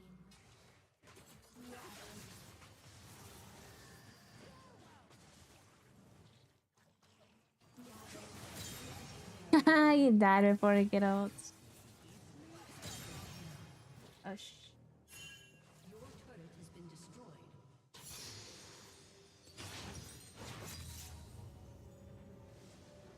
Your inhibitor has been destroyed.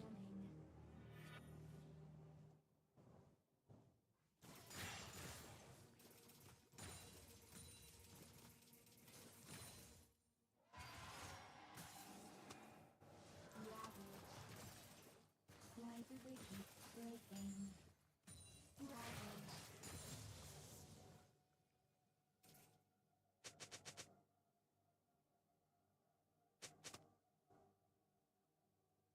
Ravage. Ravage. So strange. They scream.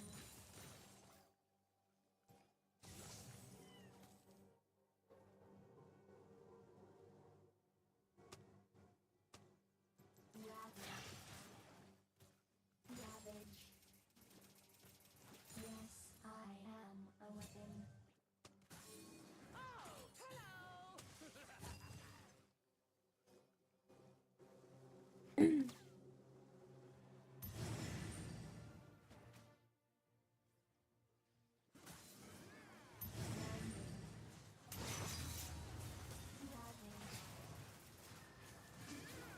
that's gonna be terrible.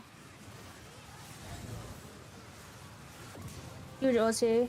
Huge ulti for me.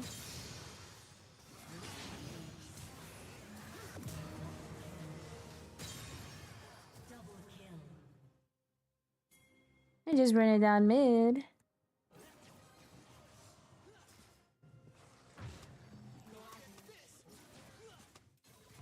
Let's go. Victory. We win. Grown ab man, by the way, 6'2", scared of his little sister, small anthems, texting emojis to just be left on red. Oh my god.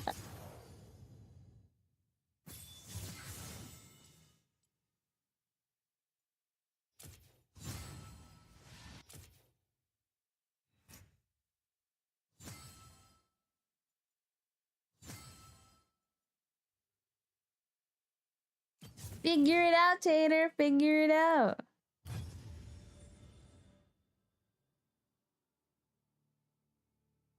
How's the stream been? It's been good. We've been winning, but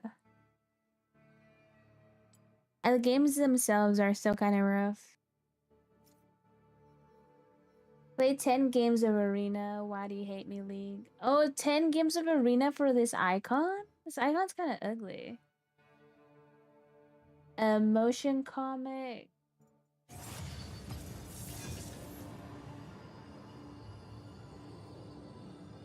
Whoever wrote that just bless your ears. What?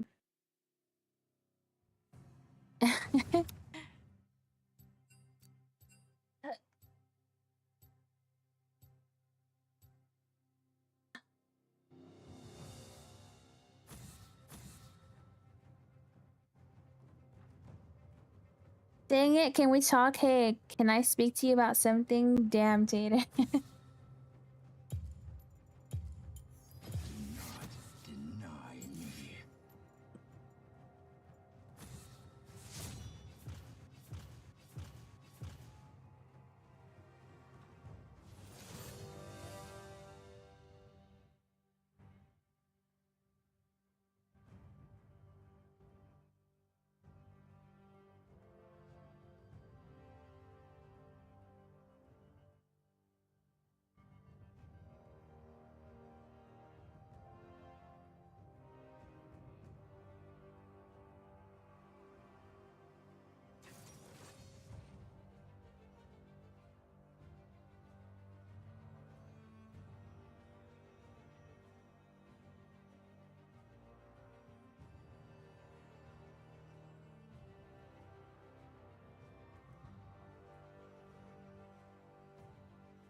Oh, that one. Oh, Christian. That was Christian's comment.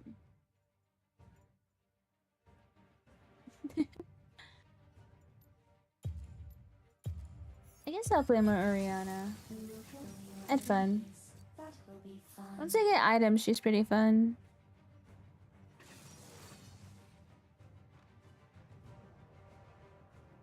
Game's good. Games are good.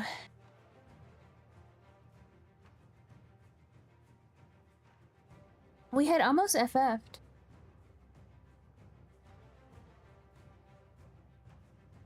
Take her out like coffee Starbucks girl and their venti mocho chocolate mocha cocoa chocolate. Not as a date, just to speak. You would be the type to like meet me here. It's a date.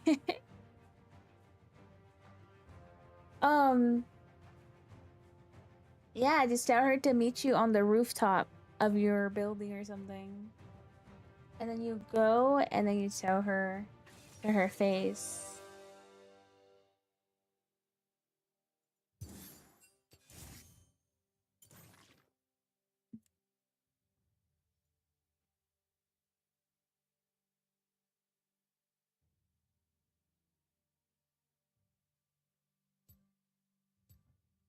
You guys don't, I think caramel macchiato is not even a real coffee. People at coffee shops said they don't want to make that shit for you. That's like a Starbucks thing.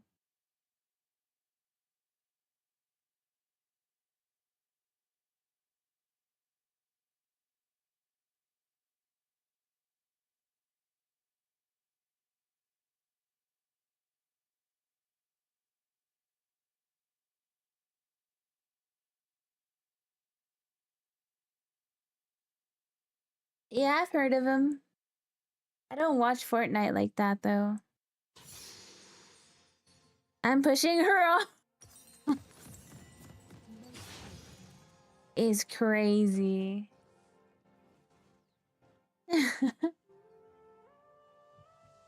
He said he made 60K a month from NRG back then when he was 16. Hi, Elma. Welcome in. Excuse me. That's a lot. That's in people's yearly salary. English only, please. Hey, you. With a Shaco, they're gonna start here. Oh no, actually, I'm gonna ward ours.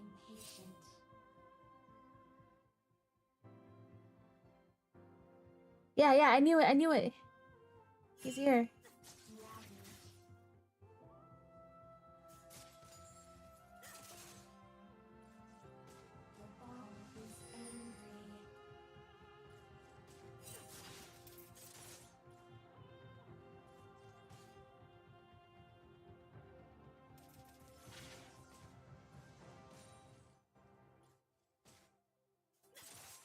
I hear soft things.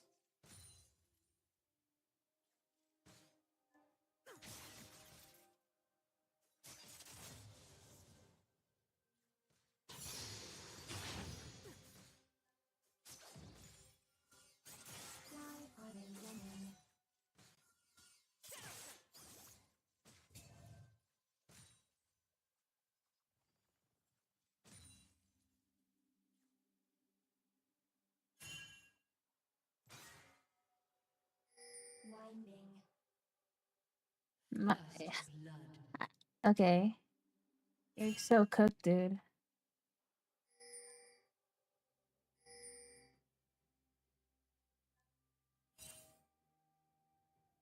We go. My jungle's dead. Oh shit, oh shit. Ally has been slain. Nice. Now I'm dead.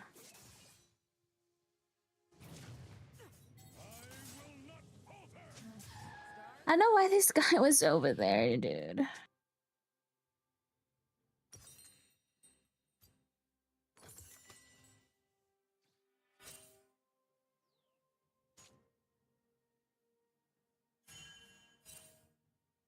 This is very exciting.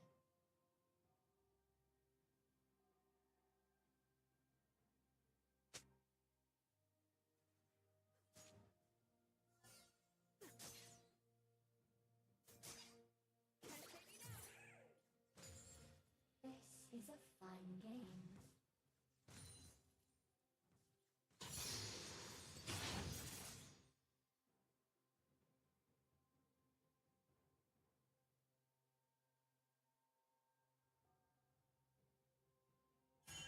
Motivating.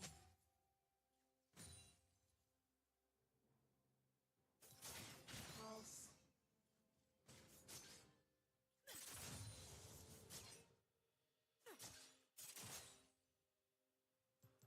Pulse. The ball is impatient.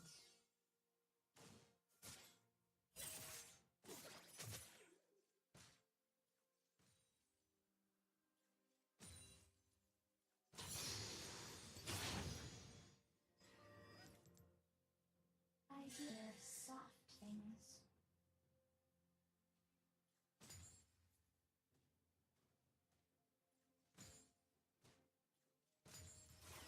Pulse.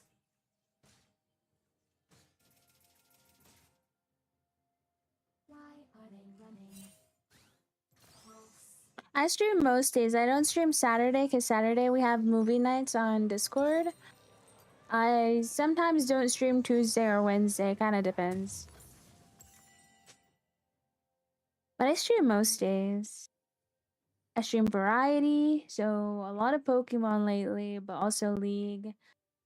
I like playing the simulator games, Power Wash, Video Store, Pokopia. We're gonna play Pragmata soon. One. Yeah.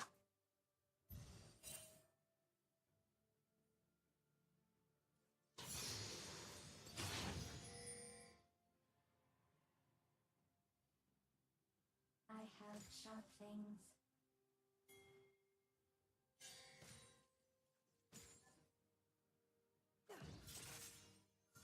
Pulse.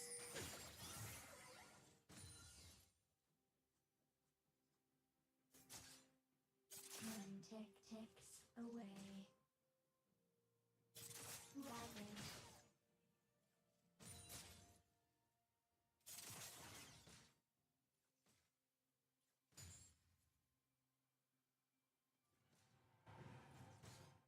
So strange.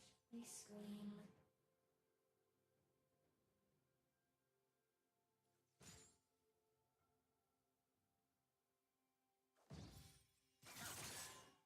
Ravage. This is very exciting. Ravage.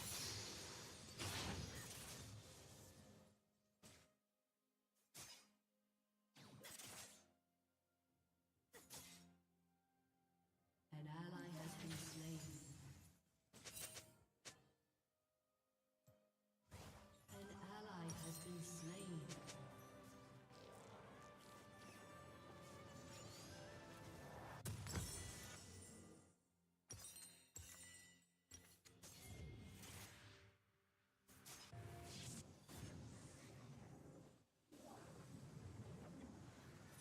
This is a fun game.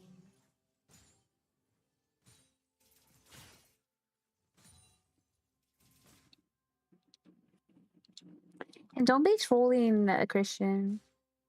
I expect you both to act right since you're mods. Yes, If you guys need to be moderated by Uter, then it's cooked. I failed picking mods. Been slain.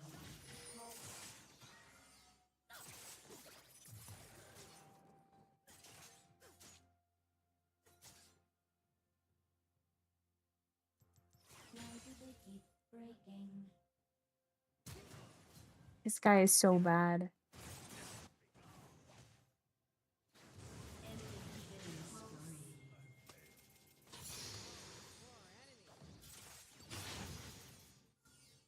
The ball is angry.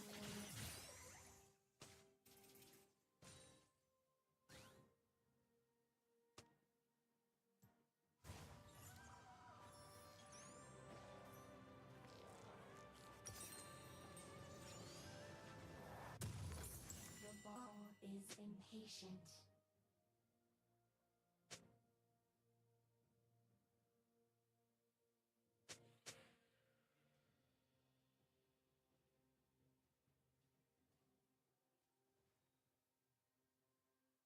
I hear soft An things. ally has been slain. Enemy double kill. Ravage. Ravage. I have sharp things. Ravage.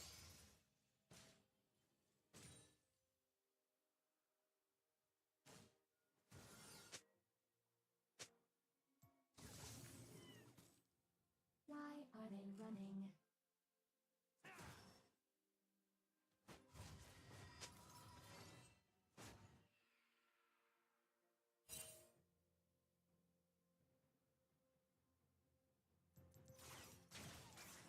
Winding.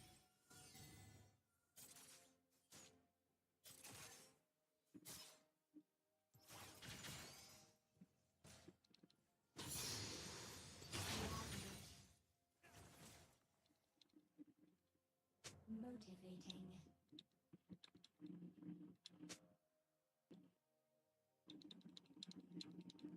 Hi, Natsun.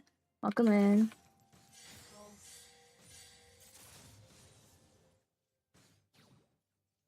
Time ticks away.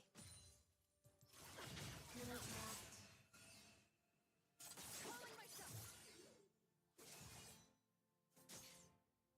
An ally has been slain. This is very exciting. Ravage.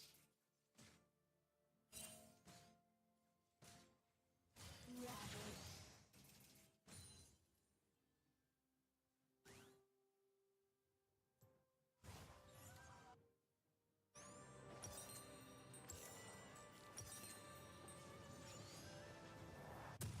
Go.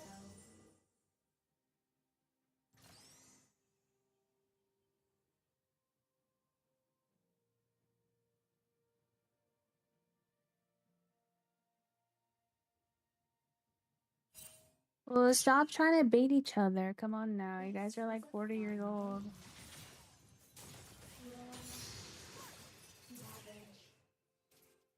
You guys are acting more immature than Tater.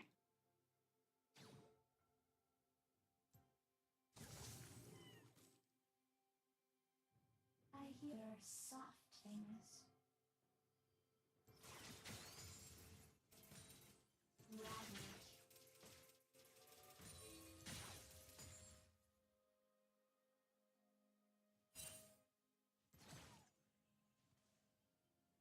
The ball is impatient.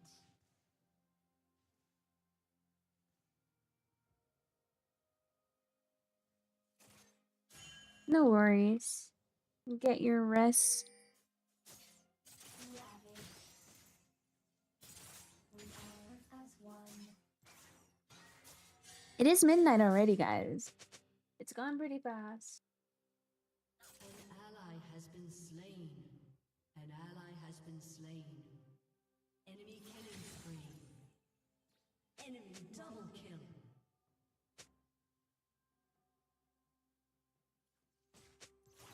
Pulse.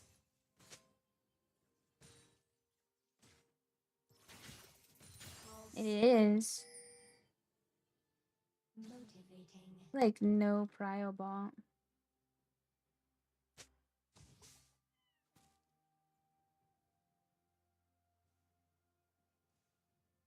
Your turret has been destroyed.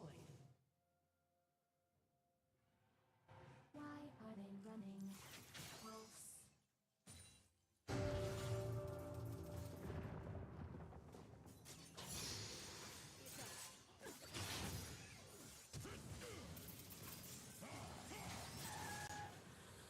Alrighty.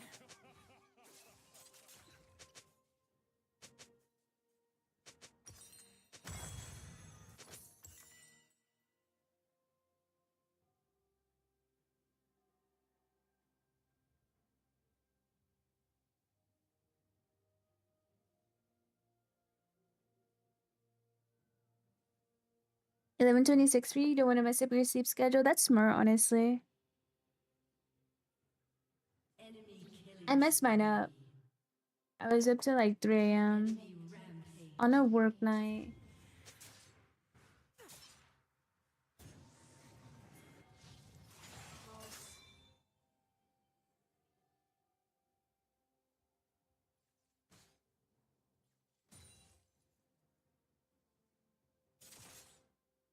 Alright, stop.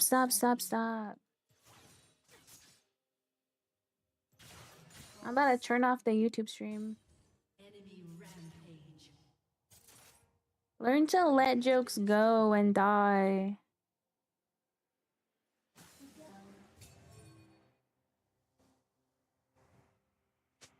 Iron Mutant.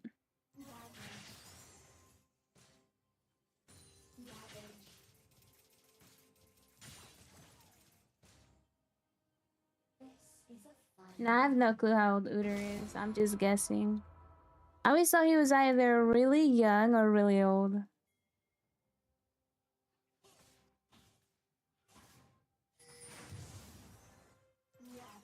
Also, does it help that my jungler has some kind of medical condition? All is impatient.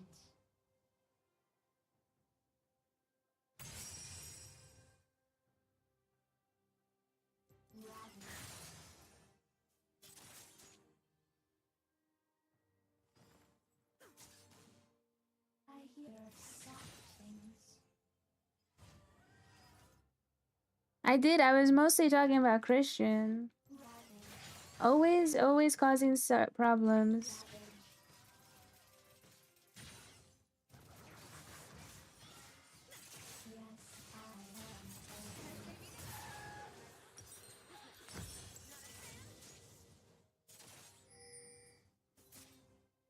You're always rage baiting Tater, yet you're trying to ban someone for rage baiting Tater. Like, I'm kind of over it. I'm probably gonna turn off the YouTube stream. Enemy rampage. An enemy is unstoppable. Enemy double kill.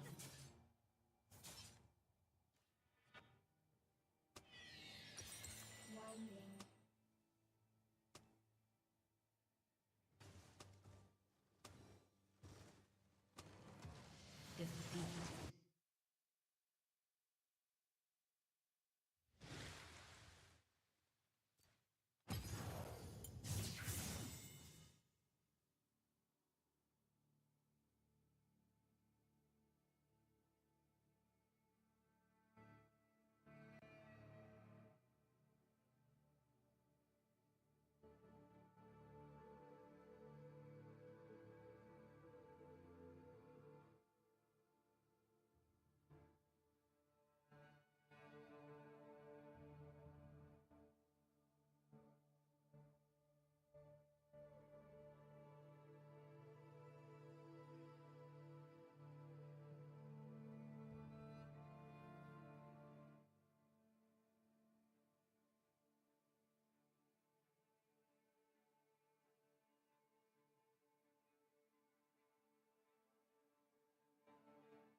Hi, Millie. Thank you for the raid. How was your stream?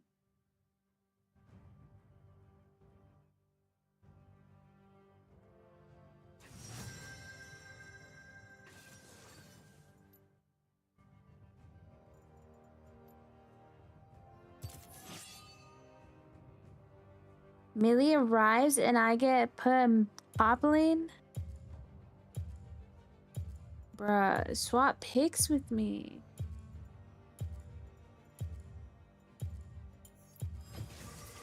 Head high, chin up, scissors ready.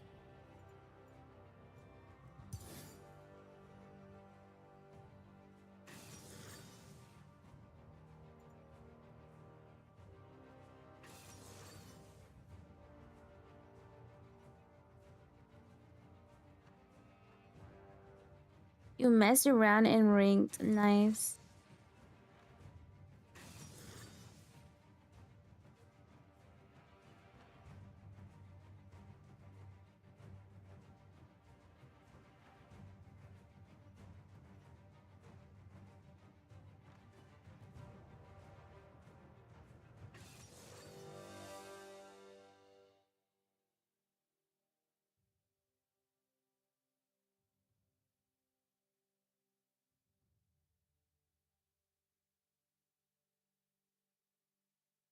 Yeah, I'm good. Hope your stream was good.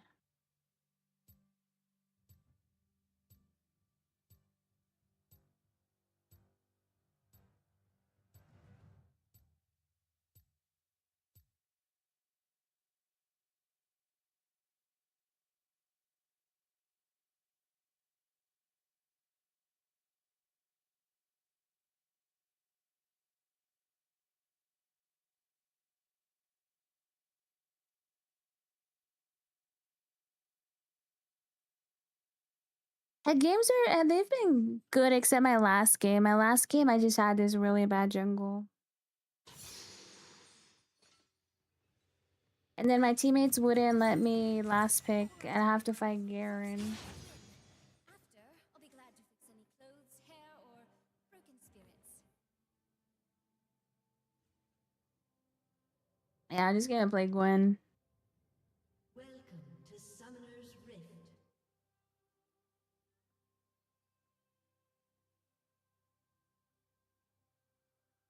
If only she Minions were here have to spawned. see this. See me.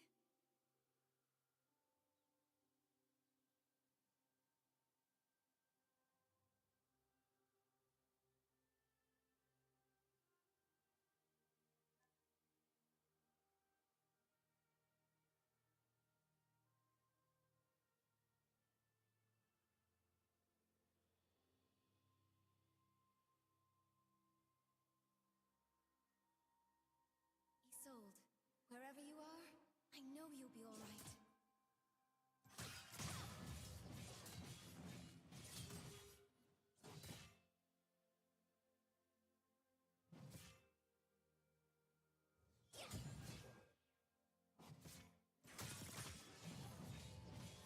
I'll break as many needles as it takes to get this right.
First blood.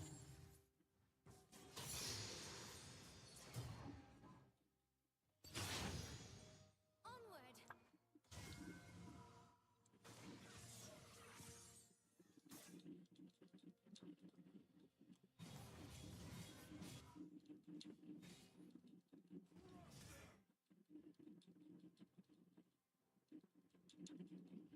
Whatever it takes!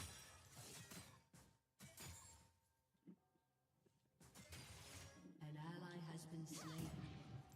An ally has been slain. I'm gone!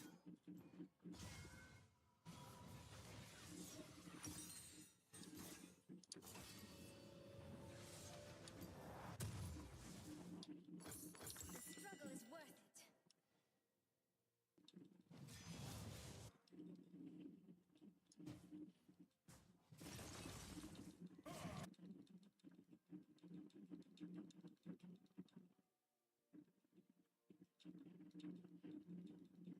No one said life would be easy.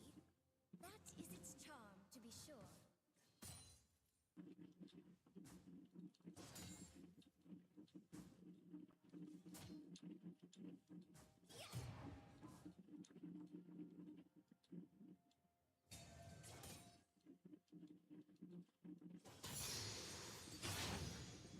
You don't frighten me.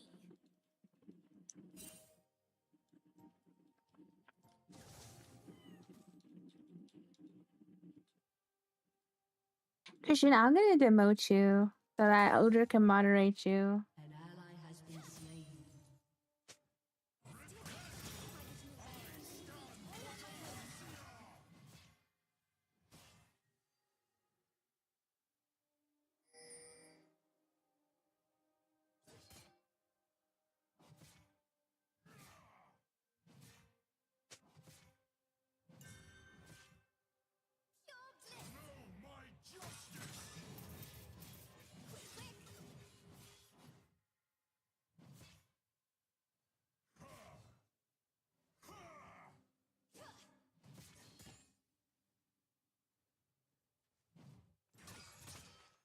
I've got to make sure.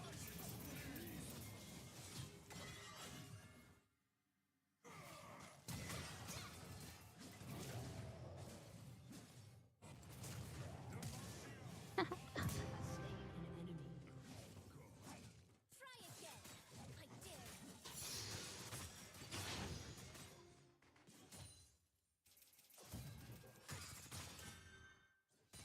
Promptly.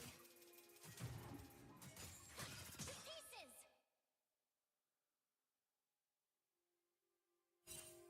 This'll Every day I have to tell you guys to stop acting out and to act properly.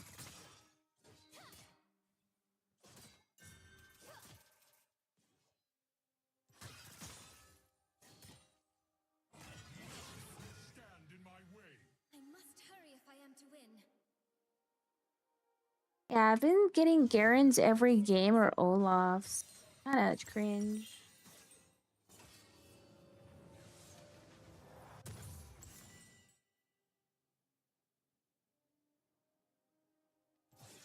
Can I use TP? No, you don't need TP this season. Take Ignite. Those mountains beyond the cliffs. I've always You can get to lane faster this season. And you get a free TP later.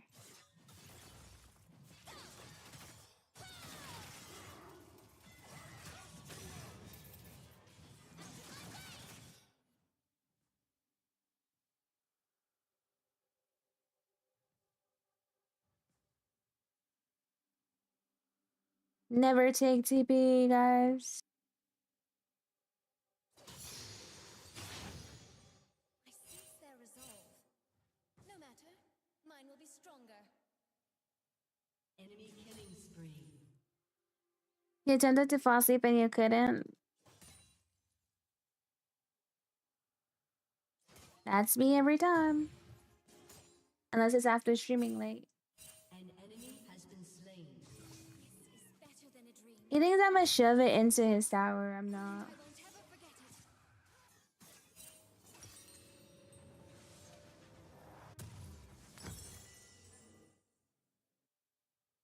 Although it's gonna hard push anyways. Enemy rampage. Cause like Hold the I hallowed need you guys to actually moderate the chats warm. and not be baiting each other so that someone comes out and talks in chat.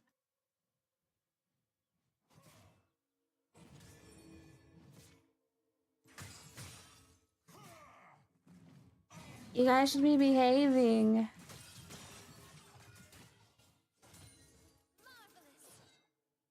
I'm very disappointed.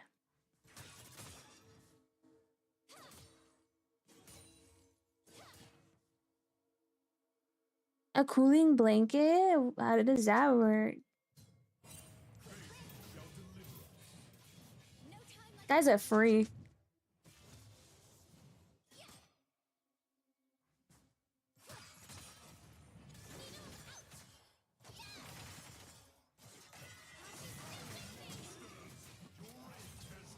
Damn it.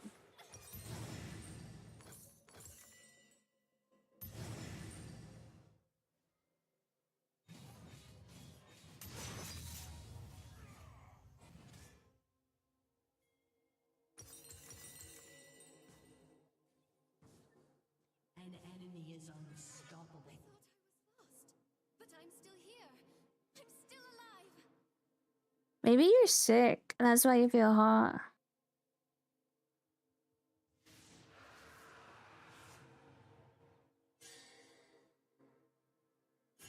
An ally has been slain. An ally has been slain. I will experience everything like I never could before.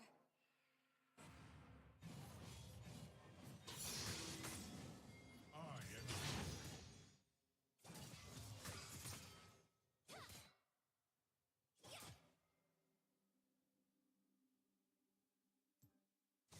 The memories I An stitch here enemy with is my dominating.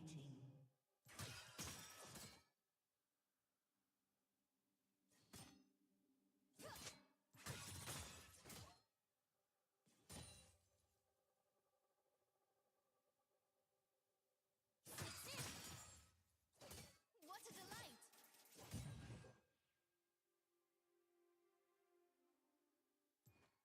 Hold on, I need to grab more supplies. Don't start a fight without me.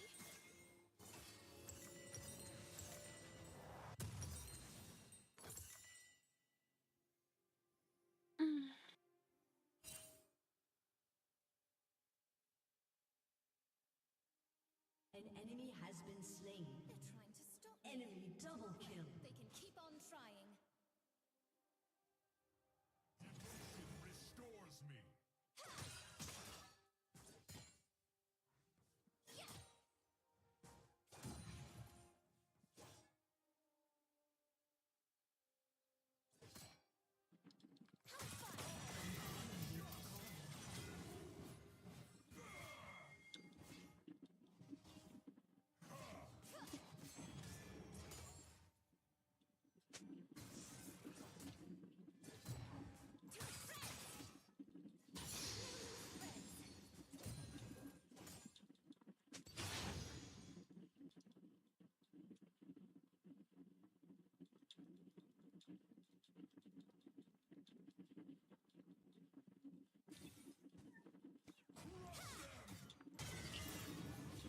next, I get to decide.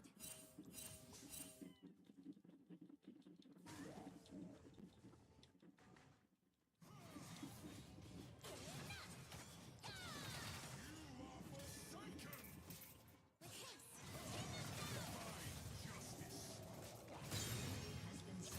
I died as well though.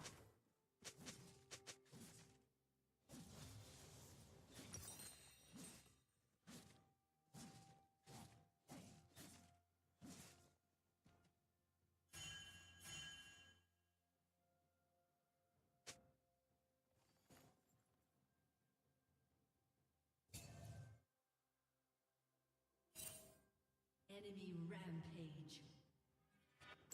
Seeing my dress twirl reminds me to smile.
Legendary.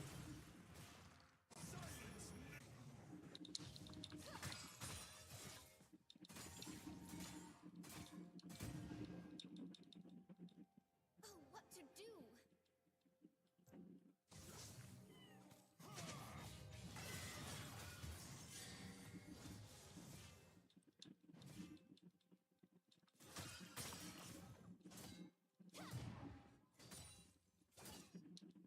A few quick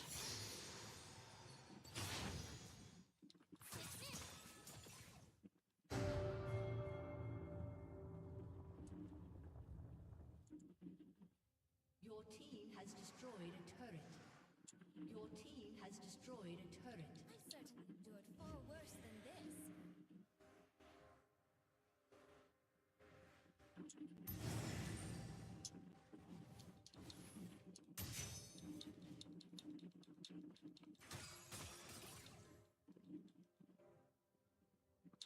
An ally has been slain. If only she were here to see this.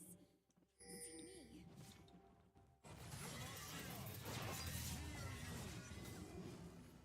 An enemy has been slain.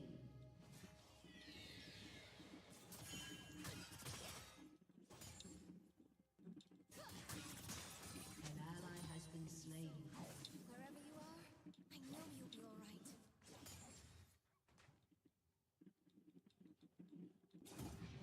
Your turret has been destroyed.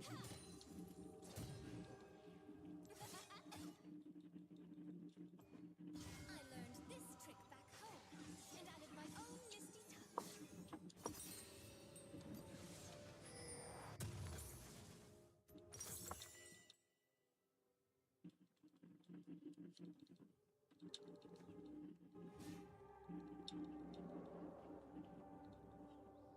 This place certainly brings out the fight in everyone. Wouldn't be fair if I didn't present my best.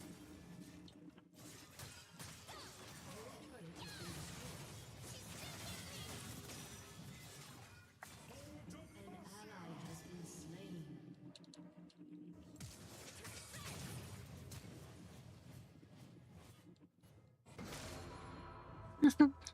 I'm 2 levels behind, by the way.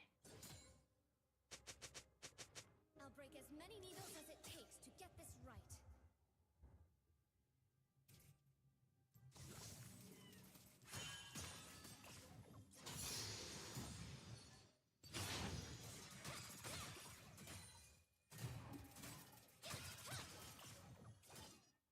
All right, my turn. Your turret has been destroyed.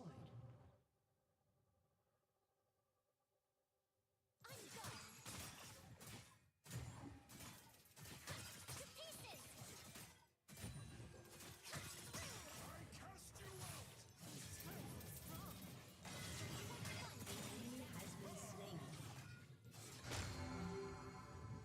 I'm dead.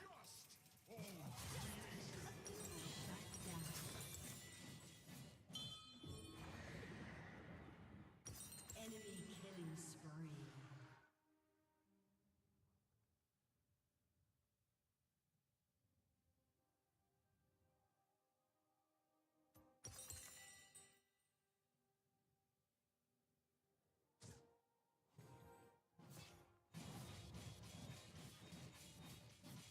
Nothing will stand in my way.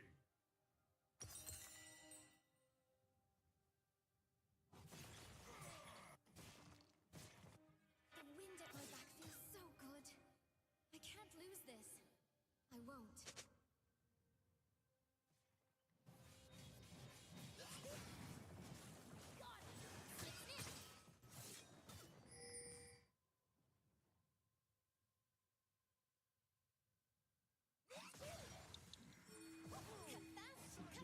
We just can't catch this guy. I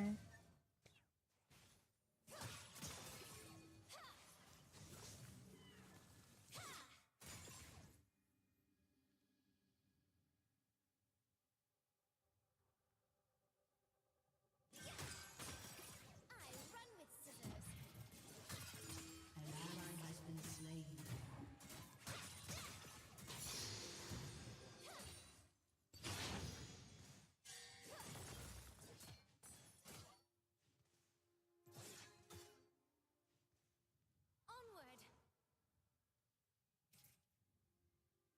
Enemy rampage. Off we go, scissors.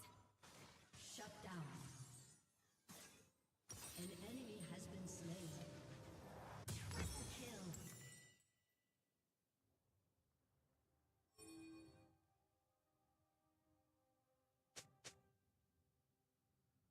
A great day to fight.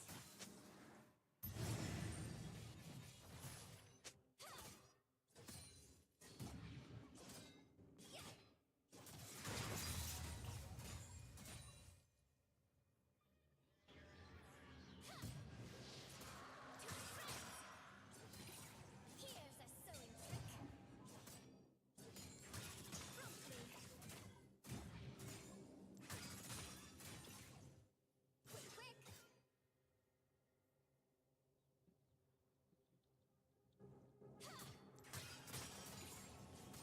With pleasure.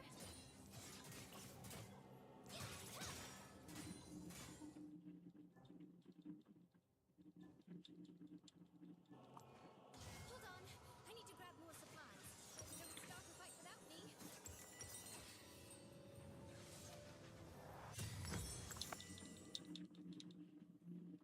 An ally has been slain.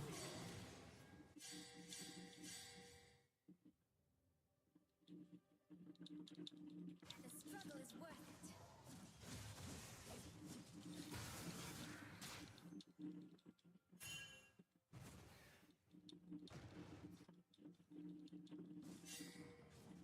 My mid 0 and 6. Your team has It supports 8 and 3.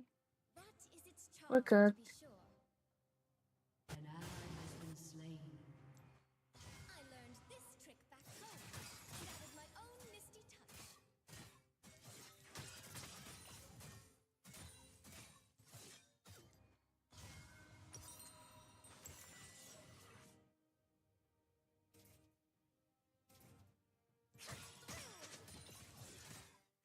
May I jump in?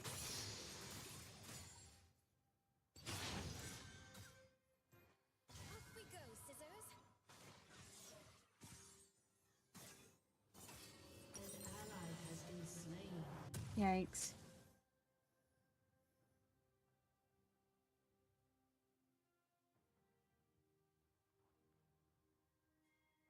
Still can't believe I get to move my hands and feet all on my own. Why? What happened, Uter?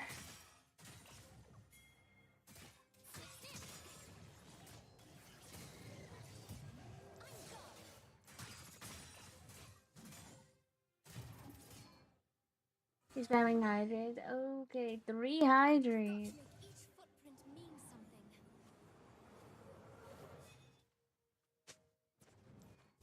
Hold on. I need to grab more supplies. Don't start a fight without me.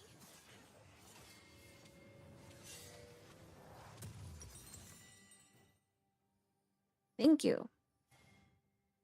Your turret has been destroyed. Shut down. Damn, guys, my Warwick's gonna carry If I us. want to win. He's doing pretty good.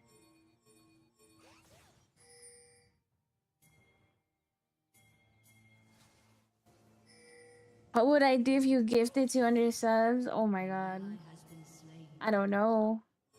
I always get kind of shy when people gift me anything.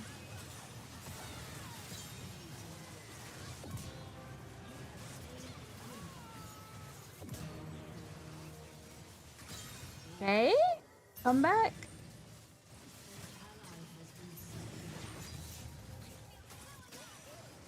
I I think I would react like when I pulled my Charizard, my Phantasmal Charizard. I thought I was gonna stop breathing.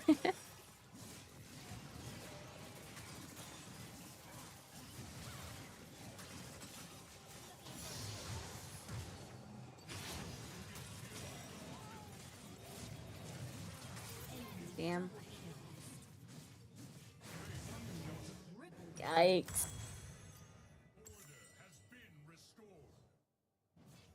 Gonna make it a command what? Celebratory peg from yours truly, the big fish. What? Beeba doobie. Yeah. Her music's very calming. It's her. Was that clip? Oh my god, that feels like so long ago. When I pulled my phantasmal. The big fish. You guys, oh my god, I don't want to see that clip. I feel like it was cringe. I can't give up. Not now, An not ally ever. has been slain.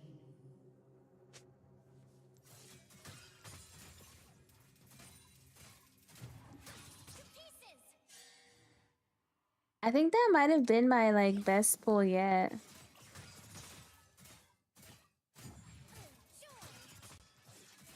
Like I didn't really expect it, and it's so pretty. It's such a pretty card, honestly. I don't think I could ever sell it.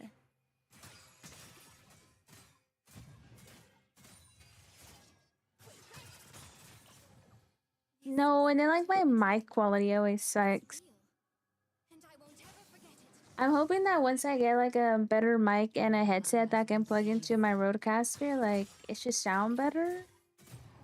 I don't know. I can stop using voice meter. This is why I never liked voice meter. I always felt the quality, it like made the quality so bad. Like the present.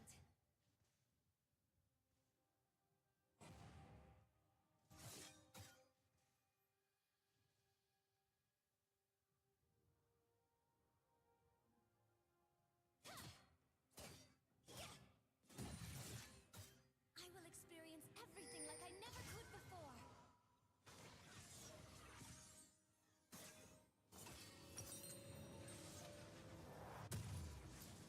An enemy has been slain.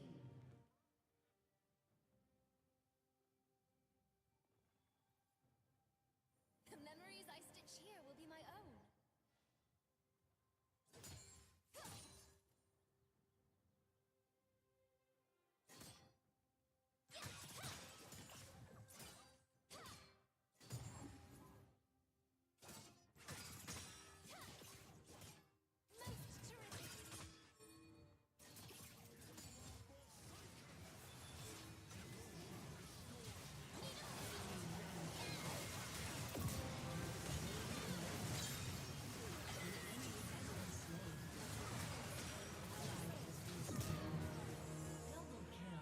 As long as we kill the Garen, it's like GG's.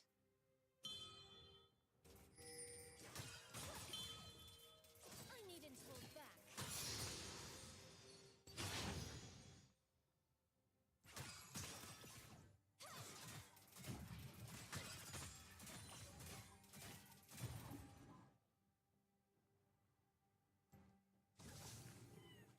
They're trying to stop me. Well, they can keep on trying. Your team has destroyed a turret. I'm gone. Ace. Your team has destroyed a turret. Garen's gonna rush here, so. What happens next, I get to decide. No, I can't push forward.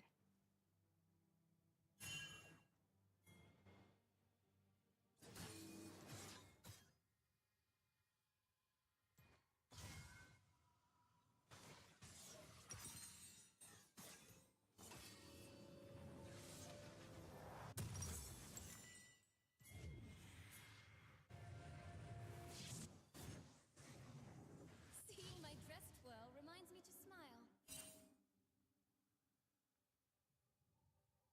I'm gonna have the back. Oh my god. Now I feel like this Garen's gonna come back Doris. Nope. Alright, I gotta I go. learned this trick back home and added my own misty touch. Don't. Oh my god, you guys. An enemy has been slain. Double kill. I have to go defend. Your turret has been destroyed. That brisk fresh air.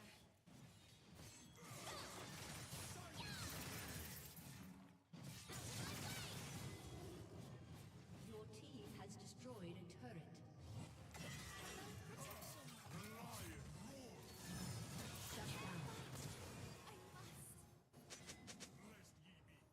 Any flash. Your inhibitor has been destroyed. Yes! An ally has been slain. Your team has destroyed a turret.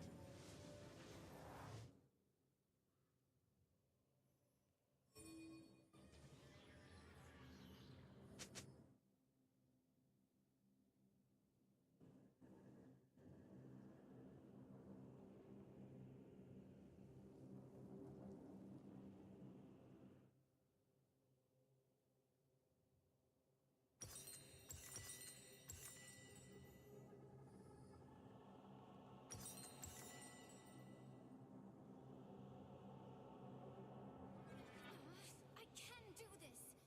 For her and for everyone!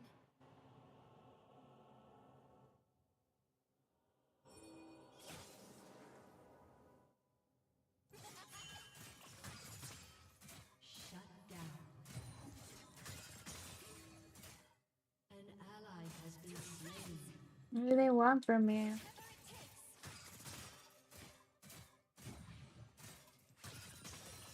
With haste! The dragon's cooked. Off we go, scissors! Quick, quick! I'm back!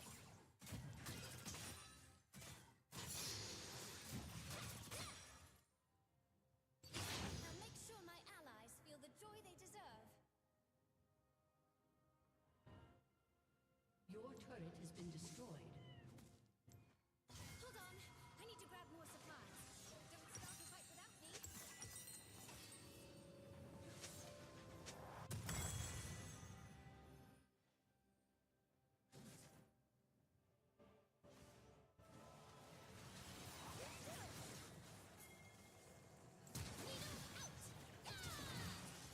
Your turret has been destroyed. You have slain an enemy. Promptly.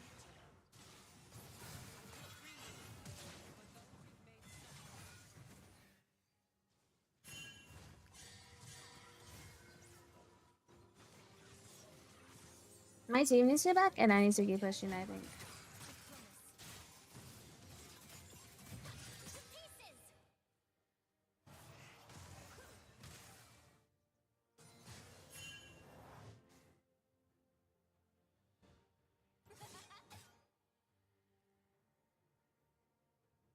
Don't waste a minute.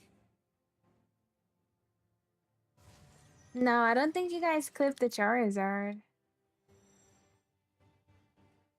Yeah, I think someone might have clipped it on YouTube, but it was really short. I think that's what happened. Oh, what to do? Because it wasn't like an opening, it was just me opening stuff because I was like felt like opening.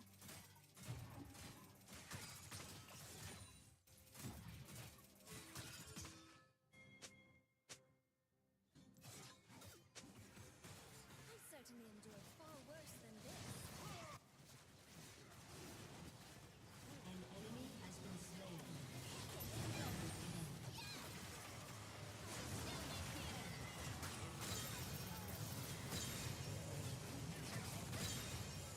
Pentakill. Holy. Aced. Okay. What do I want to build next?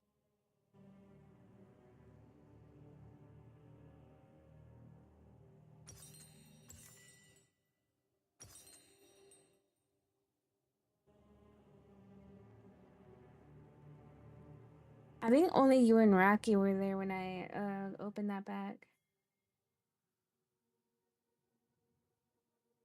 Your team has destroyed an inhibitor. Guess I'll build this.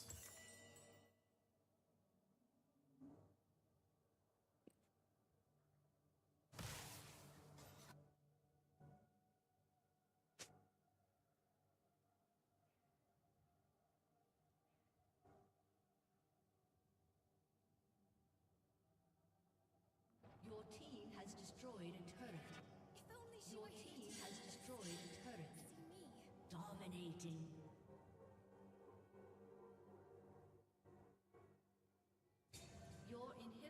has respawned. An enemy has been slain. It's kind of funny because I pulled myself the best card, but I couldn't pull it for anyone Wherever you else. are, I know you'll be all right. Maniacal laugh when you got the god pack. That's crazy.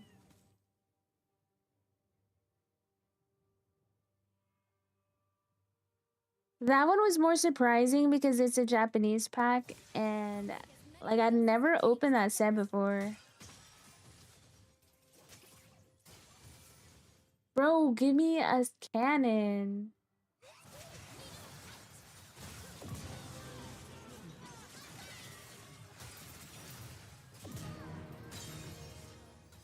Double kill. An enemy has been slain. I did that. Me. Damn, my smolder's so greedy.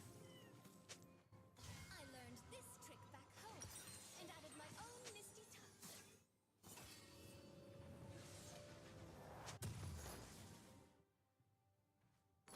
I don't have enough gold, but it's fine.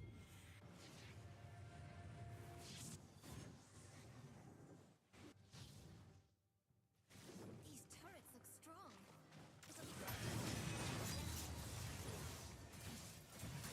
I mean, guys, we've had really insane luck.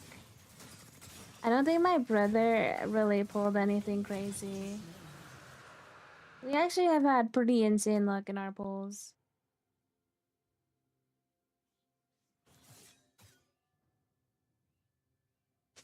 The wind at my back feels so good. I can't lose this. I won't.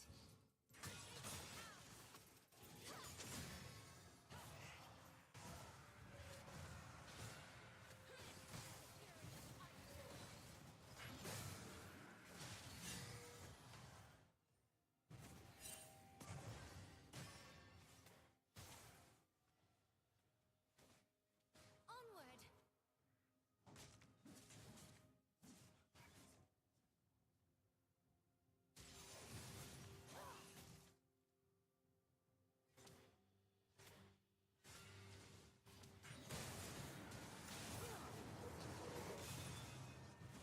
The struggle is worth it.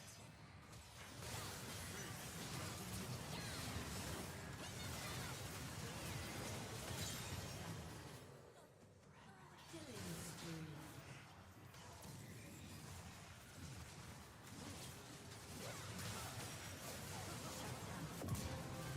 Damn.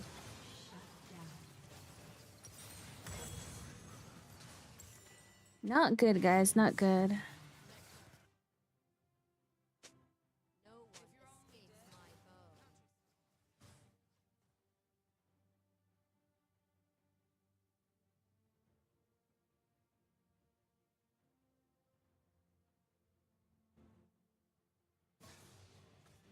Yeah, she has MR.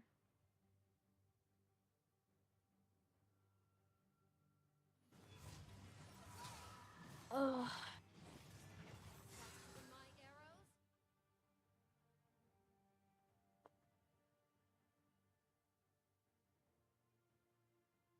Your turret has been destroyed.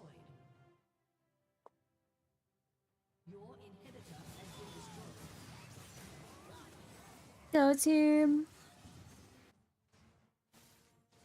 I thought I was lost, but I'm still here. I'm still alive.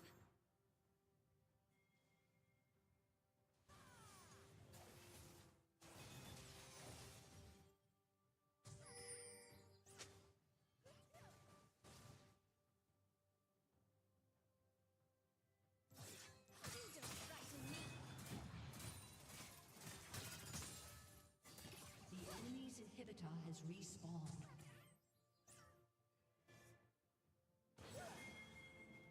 We don't have Warwick.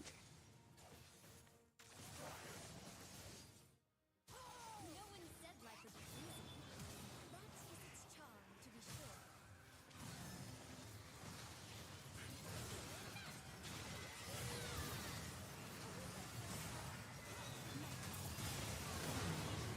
Yeah, we're cooked.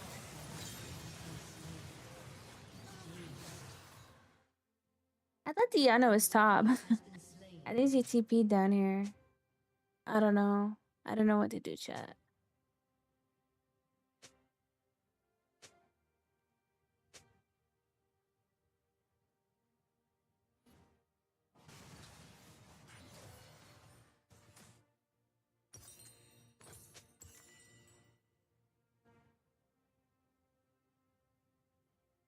It's over. We lost.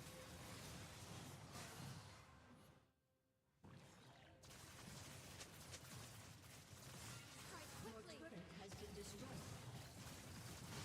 Your turret has been destroyed.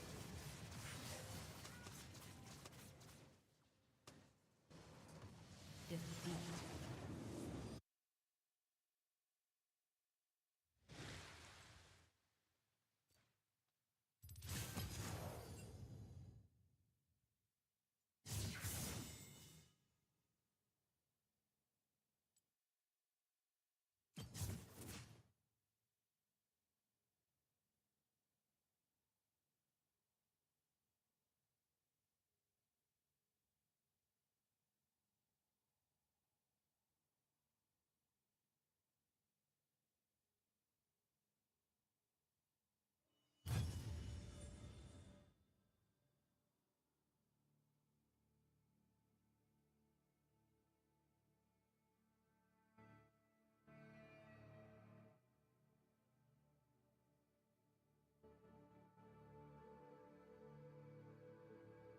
Probably play one more, two more games, I think.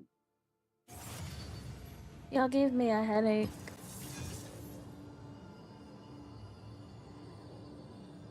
Thank you for the hydrate.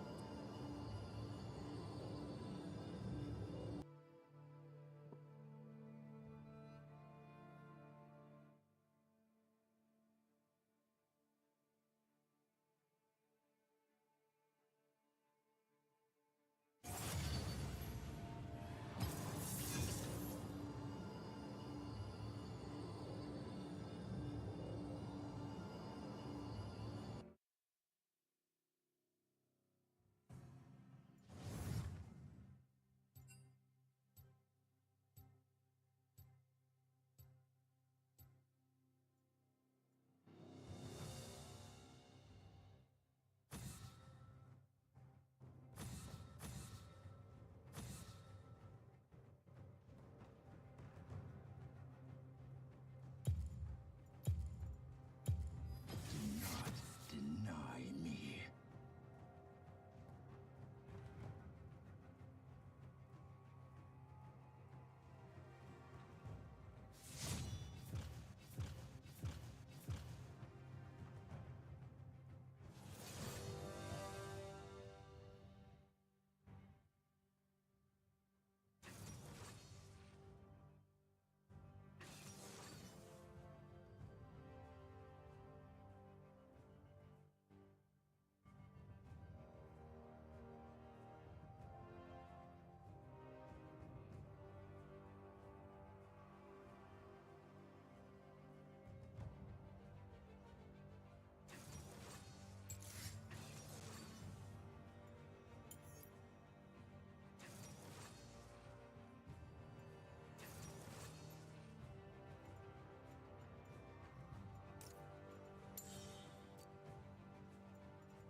So much untapped power.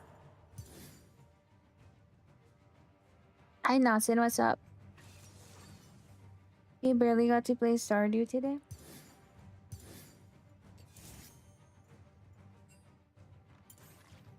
Are you playing it with your friends?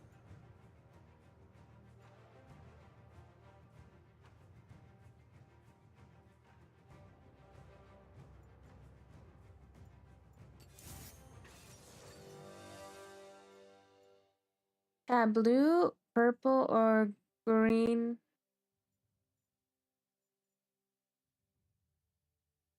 I can see you guys now. I turned off YouTube for a second.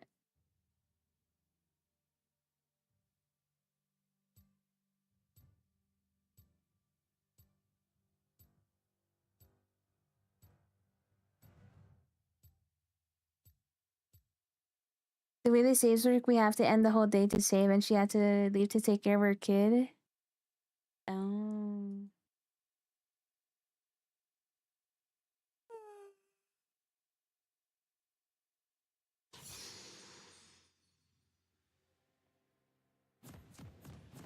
You guys know what kind of sucks when I get off because I end stream so late? Like, I feel like everyone's asleep, and I don't want to go to sleep. And I want to hang out with my family, but they're all sleeping. To Summoner's Rift.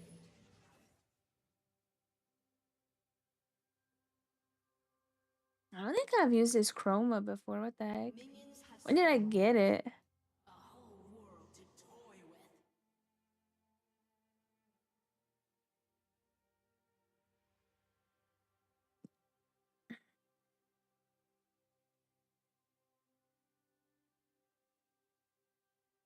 You were talking about us like we are not asleep, but I mean, you guys aren't really that active once I end the stream, you know? You guys are not active in the daytime, and I'm bored at work.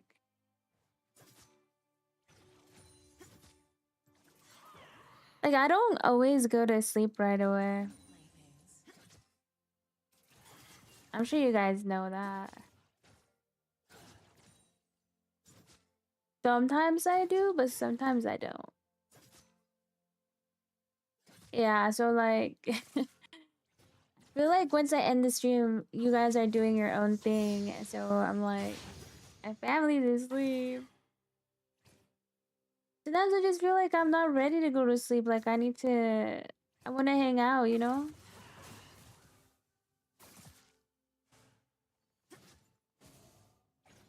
This power is mine to command.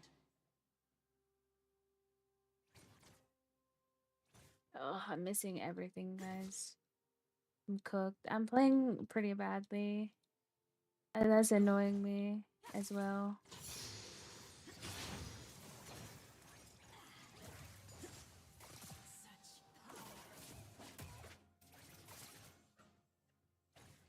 First blood.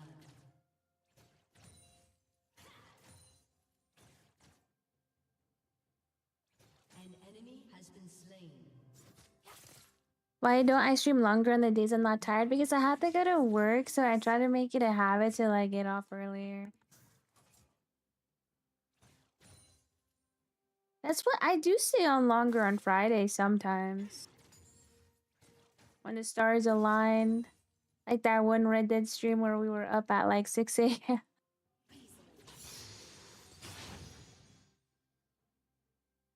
Like I end up forcing myself to go to sleep, guys, but God, these minions. I feel like I don't want to go to sleep, you know?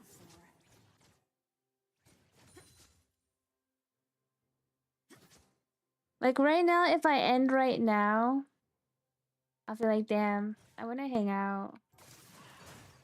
But streaming and hanging out, guys, is kind of different. I already hung out with you guys.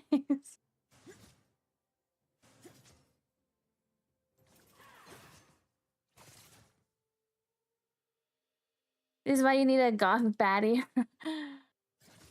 Oh yeah, Code would ditches the second he gets a goth baddie, and he would only pay attention to her.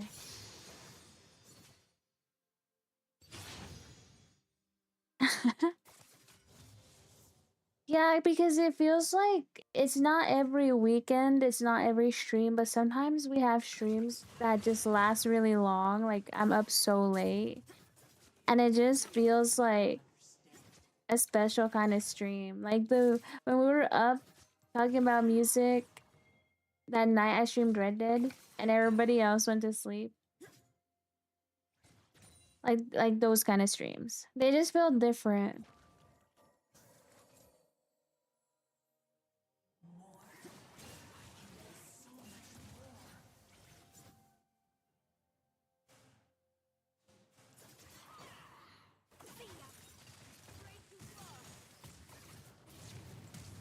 I've not seen a Midlia jungle in forever.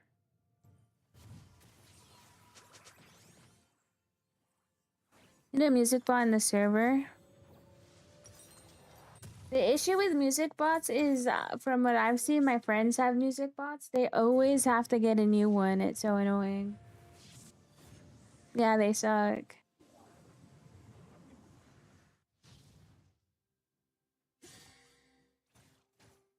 Just start a Spotify jam. Those were cool.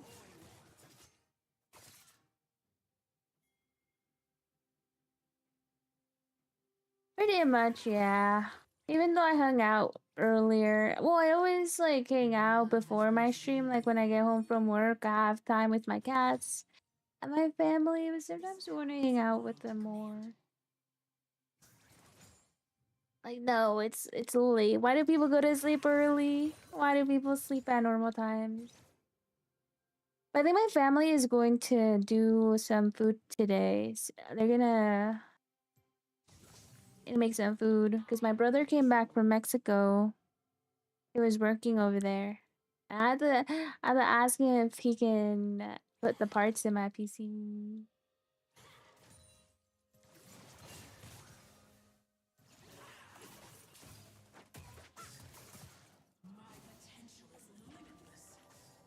Am I fighting so many Akalis, man? Why do I always get ganked? The group has a custom one, but now at least one person needs to have it running in the background of their PC. Seems like a lot of work.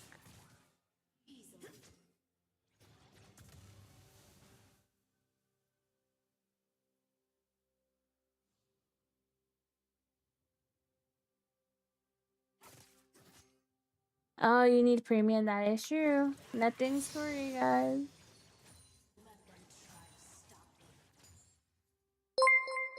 Thank you for the follow, Milk for cornflakes.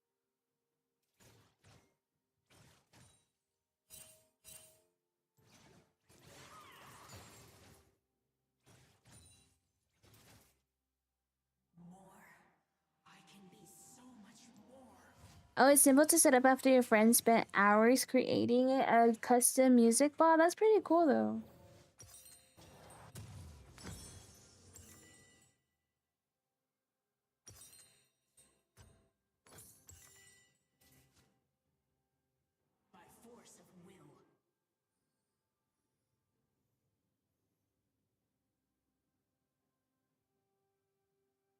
Who's gonna run it all the time? You?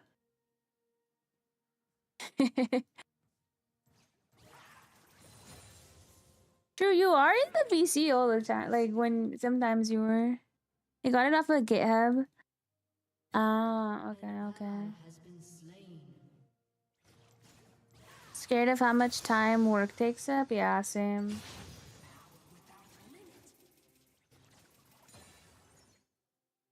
Work takes up so much time, guys.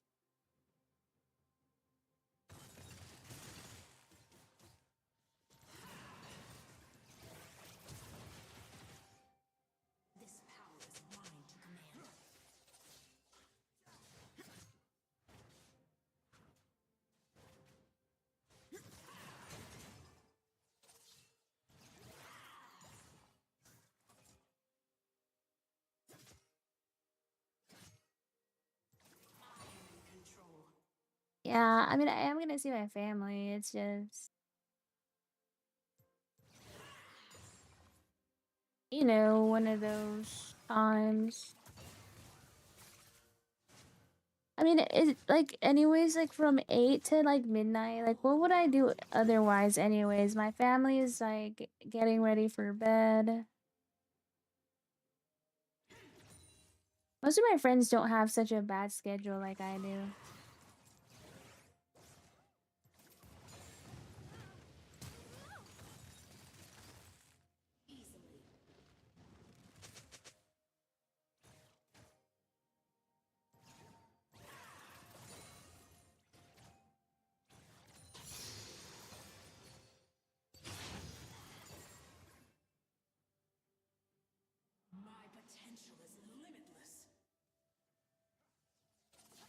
You're gonna work for your friend, the editor?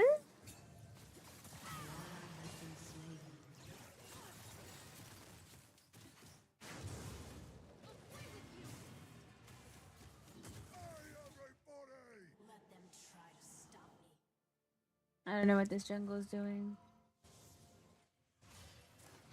But their jungle is annoying.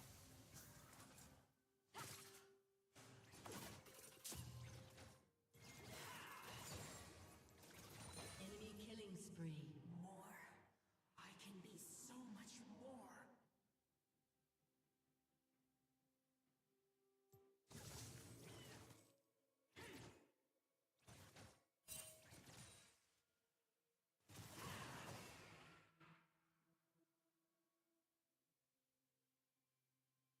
By force of will. Shut down. An ally has been slain.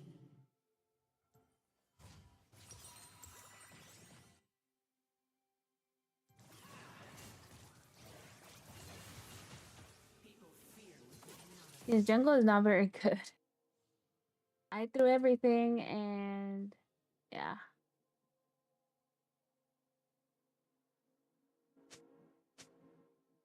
I do have hobbies. I play piano. This power is mine to But I can't spend hours and hours on the piano. Hi, J Wolf.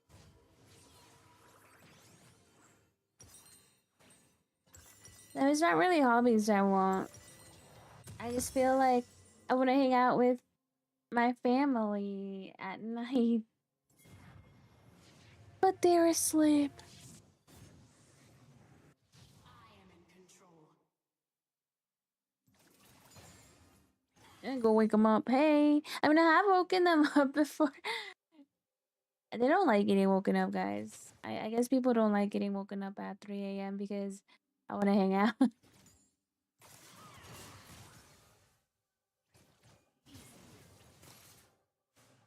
That's why, guys, I told you I need a VTuber bestie.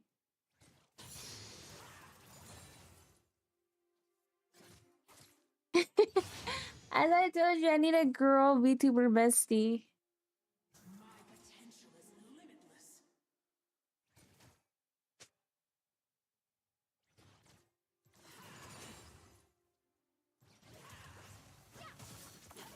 But my family is like a very light sleeper, so sometimes they wake up and I'm low-key like trying to keep them awake. Sadness of being a night creature? Yeah, low-key. Being a night creature and like working so much. Well, I guess work is whatever, but like when you only have work, guys, and like don't get me wrong, my job is fine, but like it's not like I have a work bestie, right? Enemy Well, rampage. not my age.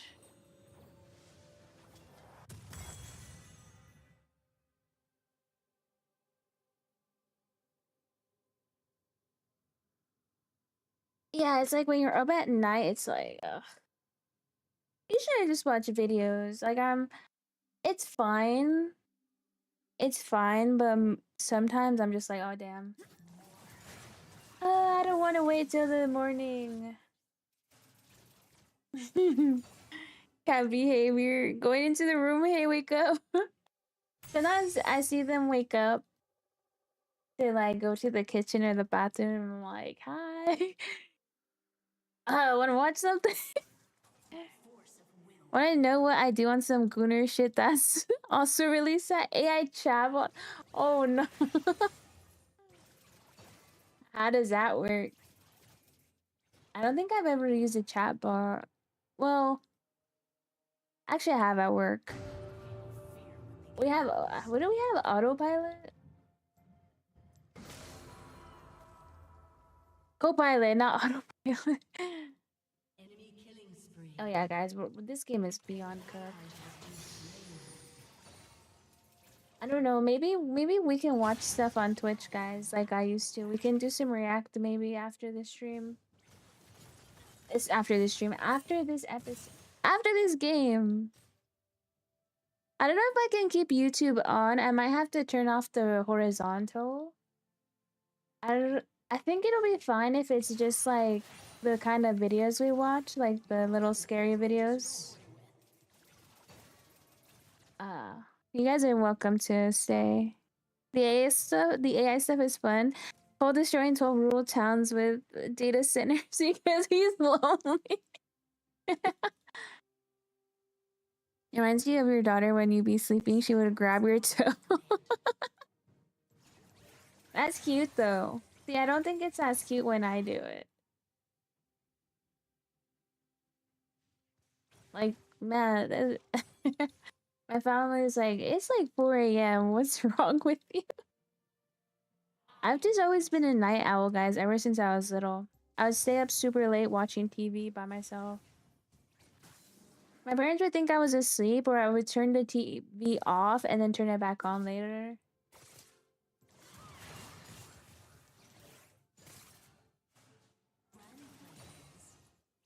Yeah, and I don't really like watch streams at night. Like, I don't know. I kind of find it so hard to watch streams nowadays. John, thank you for the follow. Welcome in. An enemy has been slain. An ally has been slain.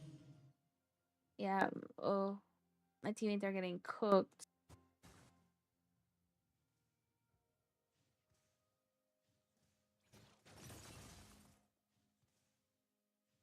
Just worried for Atalia ulti.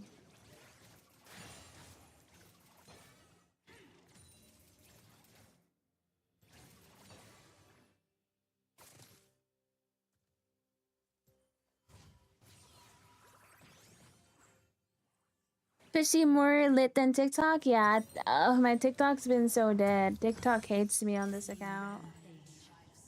I don't know why.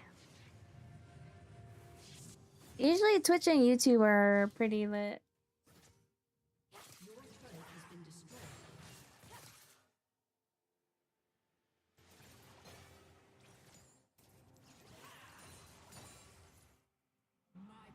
Like night stuff until you have to go outside, then it's like scary. Oh yeah, I don't go outside after like 8. Although night drives are pretty nice. But night drives like on a highway and like you're listening to music, that's pretty nice.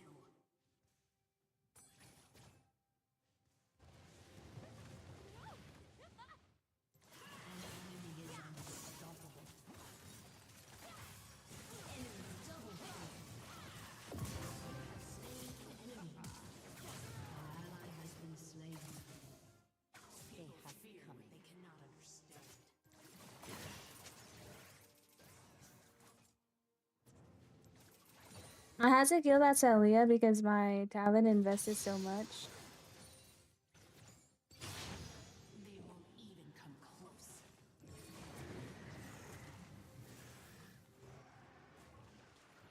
Your turret has been destroyed. Oh my gosh, she's brain dead. Shut down.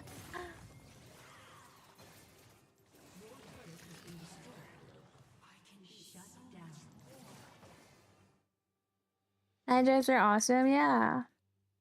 TikTok also hates League. They push more of your playing Pokemon. Yeah, only one time did they push my like League of Legends. I don't know. My TikTok account's kind of cooked. I think TikTok overall is cooked, guys. Like, ever since they sold it, I noticed like ever since they sold it, it's been worse for me.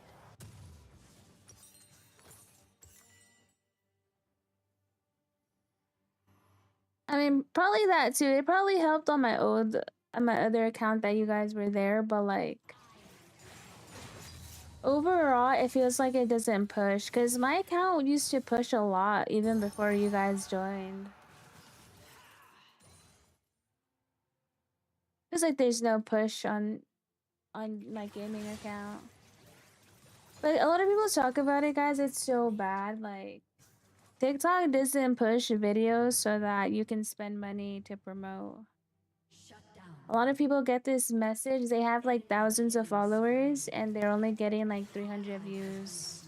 And TikTok's like, you're outperforming 50%, 80% of creators your size. It's like, bro, that's so bad. An enemy is godlike. I wish we don't have anything 24 hours. Enemy double kill. I think the at most we might have McDonald's and Taco Bell. But the Taco Bell's not near me, I don't think so. First I found you, I was scrolling, I saw you sitting, no words said, but saw Pokemon. Really? Because I remember you from that one stream where I was like selling a bunch of stuff. Oops. I was selling a bunch of stuff and it was so chaotic. I had no clue what was happening. I like couldn't find where I had all the packs at.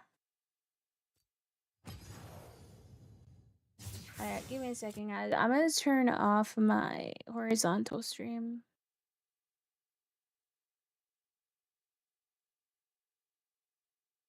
I think this is a horizontal.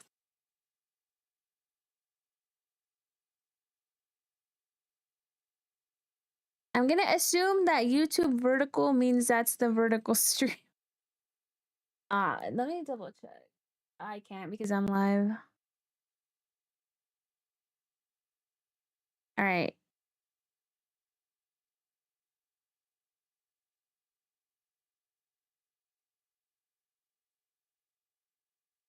I think the second, third stream, I stayed fairly long. You modded me, but the first stream, you were only there for like 8 minutes. Damn, I kind of don't remember that one. Did I turn off the right stream, guys?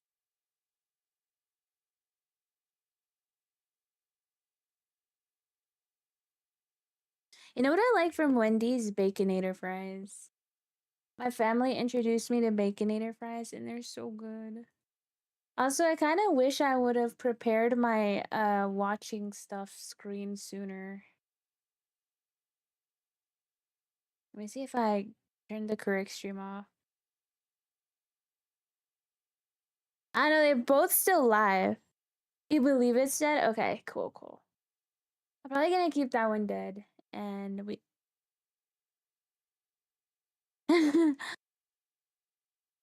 yeah, okay, I wanted to leave the vertical one on. Alright. Well, you guys are gonna it's gonna suck because you guys can't get a full POV.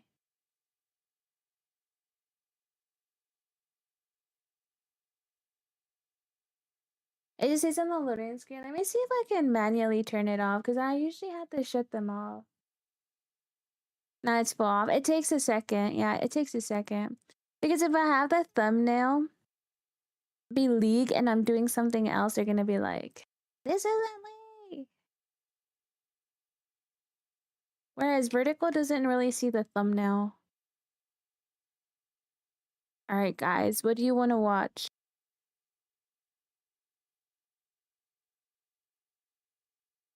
I think I'm just gonna insert the thing here.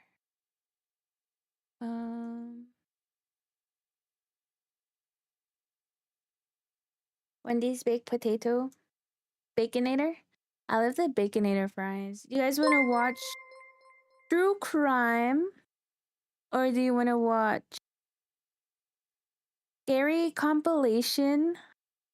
Steph, thank you for the heart me. John, thank you for the gifted sub. Thank you so much. Thank you.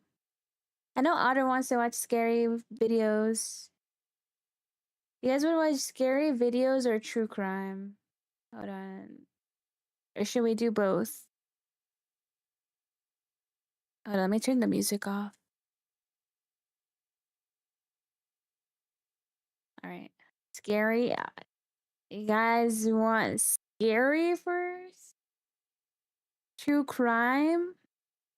Alright, let's do one and one, guys. Let's watch a true crime first, and then we watch a scary compilation. I used to get scared by these.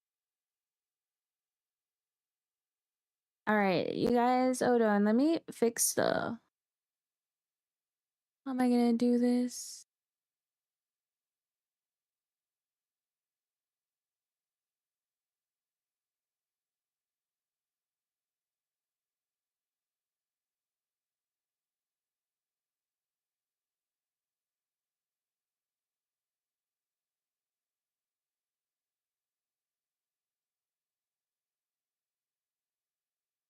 Where is my game? Oh, but this isn't the game screen.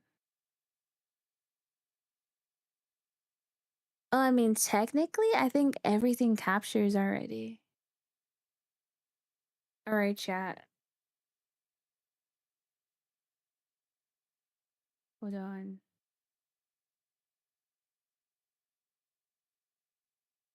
I think it'll work like this. Yeah. Okay, chat. Can't wait to lay down. You can't get home fast enough. Are you still working? You guys want to watch FedEx driver sentenced to death by lethal injection for the murder of 7-year-old? Jeez. He murdered for the most pathetic reason. Incel accidentally left his murder screenshots with AI. Hey, I hope you can rest soon. Yeah, some people work late. Some of the TikTok people. I noticed that. Wait, Uter, can you update the category to just chatting?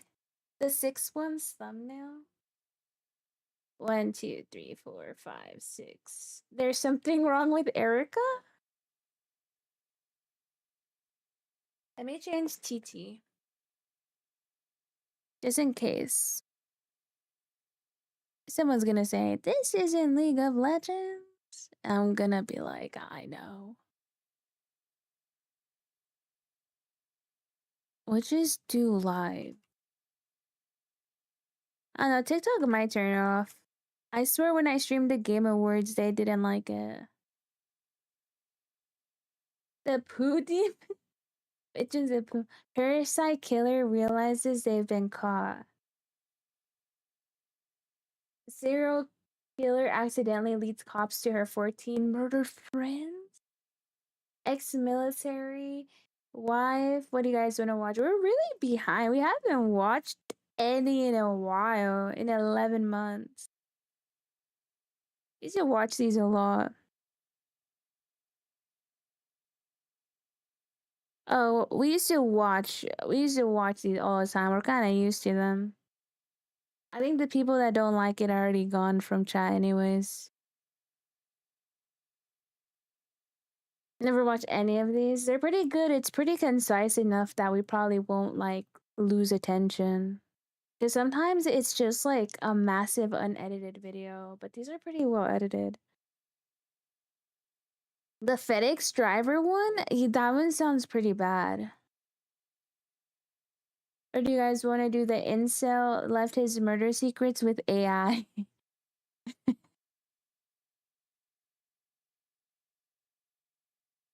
I think the last one we watched was this one like 3 months ago. I don't think we finished it because I was waiting for Red to download, I think. That was the last time we ever watched one. Web of Lies and Secrets. The local deadbeat who accidentally exposed his own murder. Arrogant teen thinks she can get away with murder. It's always a teen. Secret serial killer accidentally leads cops. Oh yeah. I'm thinking the incel one or the arrogant teen. FedEx. Ooh, okay, Aki's here. Okay, let's watch the FedEx one. This one might be a little rough, This is Athena guys. Strand, and the footage you are seeing is one of the most disturbing pieces of evidence ever captured in a criminal case. Because inside that van and on that recording is a 7-year-old girl who should have been safe at home, but instead was speaking to the man who had just abducted her. Let's see if I can put the It was only a few minutes captions. earlier that a package You guys had been want the delivered captions to her on or home in off? Paradise, Texas. Inside it was a Christmas present that she had asked for, because the man delivering that package would not only leave it at the door, but would also take her with him. However, the one thing that he didn't realize was that the entire thing was being recorded. Hey there folks, my name is Adrian, and it was on November the 30th, 2022 when that package for Athena Strand was delivered to her property. Inside that package was a set of Barbie dolls that she had specifically Barbie asked for dolls. Christmas. However, instead of opening it, she would disappear. And that's because she'd been abducted by an extraordinarily disturbing person. Someone that you will actually struggle to believe or comprehend throughout this story. And like I said, the one thing that he didn't realize throughout this entire abduction is that the entire thing was recorded. Not just video, but audio too. And when officers finally found that footage and then presented it in court, let's just say that even those closest to him were I have no thoroughly clue. disgusted. Welcome back to Coffee House Crime. I think it's Files. And this is Chinese. a recent story about a little girl who Look at wished his that she would be a car, Viking guys. princess when she grew up, and how a small Texas community was left shattered after these events. However, before we get into it, I would love to tell you about Coffee House Crime's long-term sponsor, ZocDoc. So, as many of you know, ZocDoc has sponsored this channel for quite some time now. Thinking about it, I think it's almost been a year actually, and that it was the best P100 to how healthy/coffee house crime. And now, with that said, please All right. grab yourself a coffee Lock in, and guys. let's caffeinate while we investigate. This is the case of Athena. Is the volume Strand. good, guys? You're Chinese? Welcome. We're watching some true crime right now. In the case of Athena. The date was November the 30th, 2022, and it was just before dinner time that Lizzie shouted out for both of her girls. So 4 However, years ago. only one of them would join her at the table. Her 3-year-old daughter Rai came inside ready to eat. However, her 7-year-old stepsister Athena was nowhere to be found. Which at first didn't actually feel too strange because Lizzie knew that Athena loved to play hide and seek. However, when she went to her bedroom to check on her, she realized that she wasn't there either. This was the moment that both fear and concern slowly started to creep in for Lizzie, and as she walked around the house room by room trying to find Athena, but each and every time failing to do so, she started to sense that something was horribly wrong.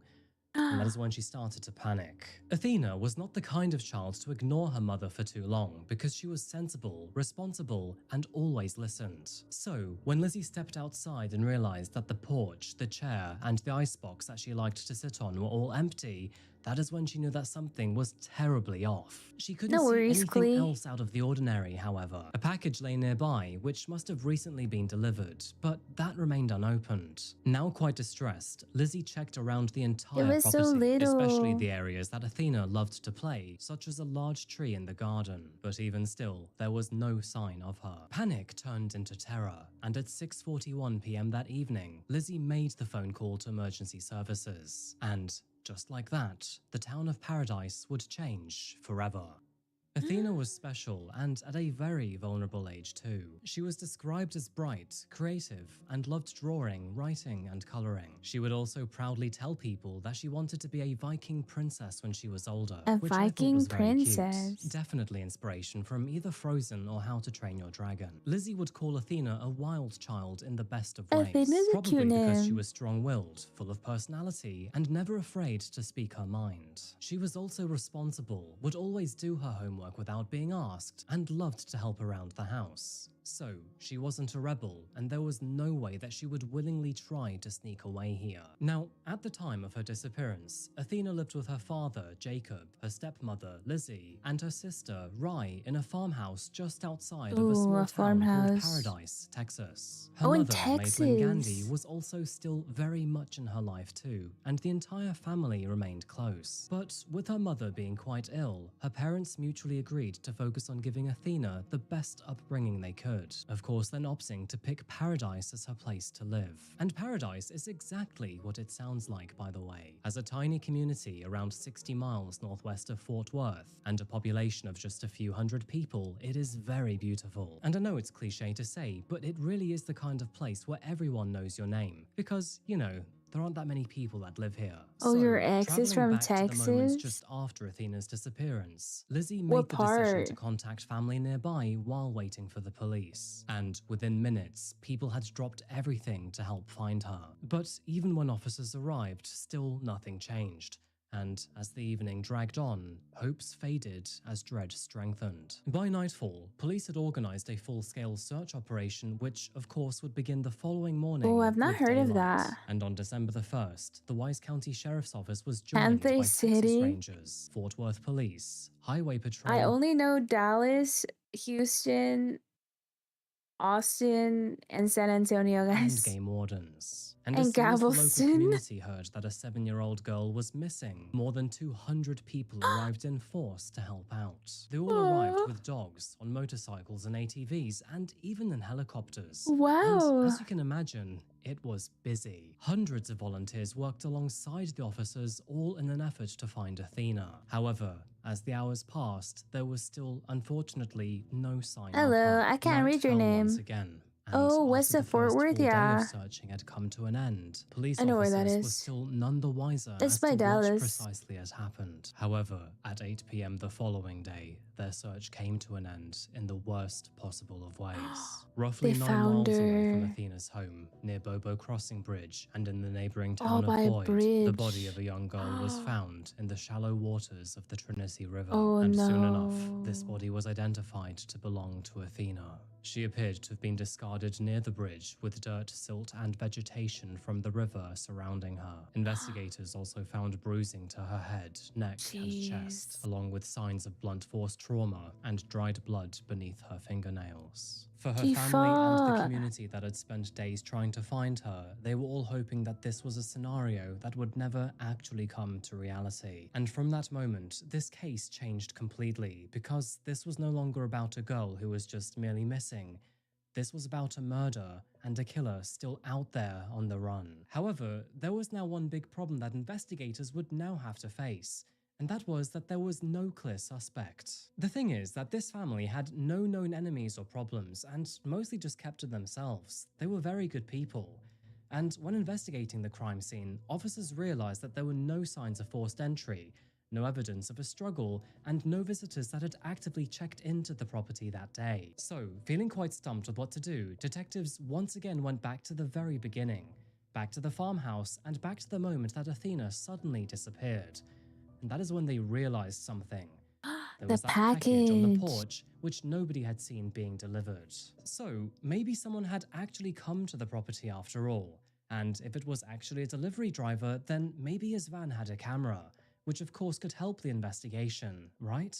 After reviewing the package, because of course all packages have labels on them, they realized that it was delivered by a FedEx driver.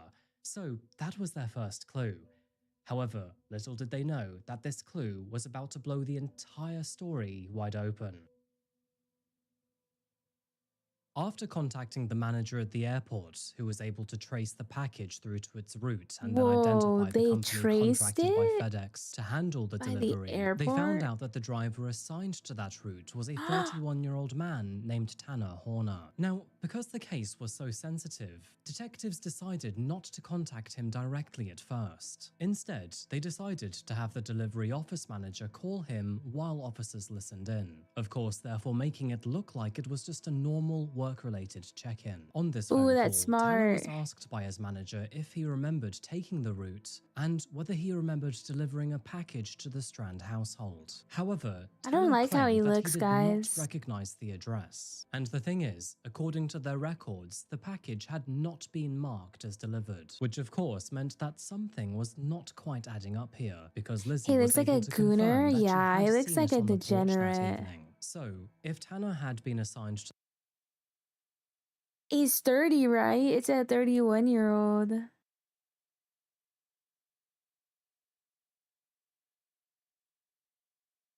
the route, but the package was never Wait, so isn't it more sus chat that it was marked as not delivered?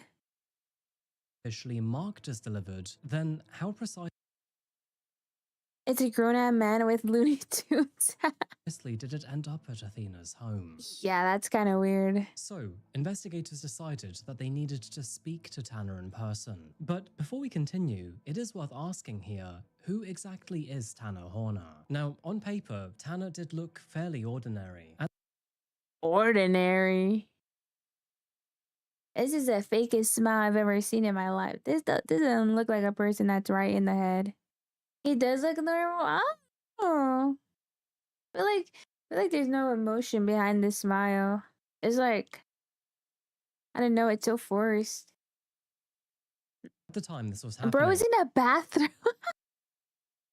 beginning, he worked as a FedEx delivery driver and was trying to financially support him and his girlfriend and He has a their 1-year-old girlfriend son. But it's and safe a to say that 1-year-old. delivering packages wasn't exactly his dream. You see, Tanner saw himself more as a musician than anything else, with online photos of him performing in his alternative band named Commit and Conquer. But whatever dreams he had, his actual life was way smaller than that. Unfortunately, money was quite tight between him and his wife. Okay, right and here I at the say he time that looks all of kind this of was going normal, on, they but were the still living hat's on his really parents' ugly. property near Lake Worth in Texas. And I'm not talking about inside the main building, but instead out the back in a rather rudimentary shack. And unfortunately, this is where things begin to go a little bit downhill for him, because He the got more no. investigators looked into his history, the more dangerous they realized he Ooh. actually could be. His mother would later emphasize that even before his time, she herself had a rather difficult life of her own. This included things like drug addiction, long and unsociable working hours, and even heavy alcohol use during her pregnancy. And as Tanner grew up, she Ooh. noticed that he was not developing quite like the other children. He was later diagnosed with level 1 autism spectrum disorder, that of course formerly known as Asperger's syndrome, and was also said to have Oh. depression, social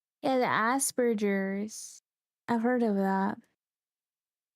He doesn't look all up there. difficulties, and long I guess that periods explains the hat. of dark mental health. Low Now, to key. be clear with you, none of that explains or excuses what happened to Athena. There are plenty of people out there who struggle with mental health, trauma, or neurodivergence that never end up harming anyone. However, with Tanner, Well, yeah, there was because I something feel like Christian said it's a Looney Tunes hat. What 30-year-old wears a Looney Tunes hat?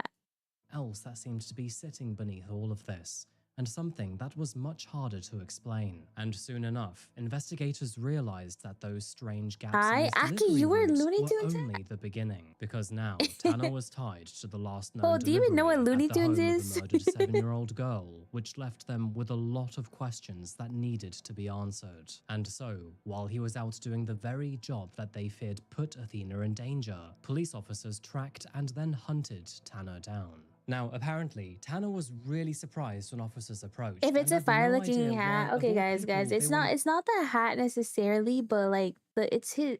I don't know. Kirby pajamas are fine. I don't know. It is a weird. to talk to him, but he agreed to speak anyway.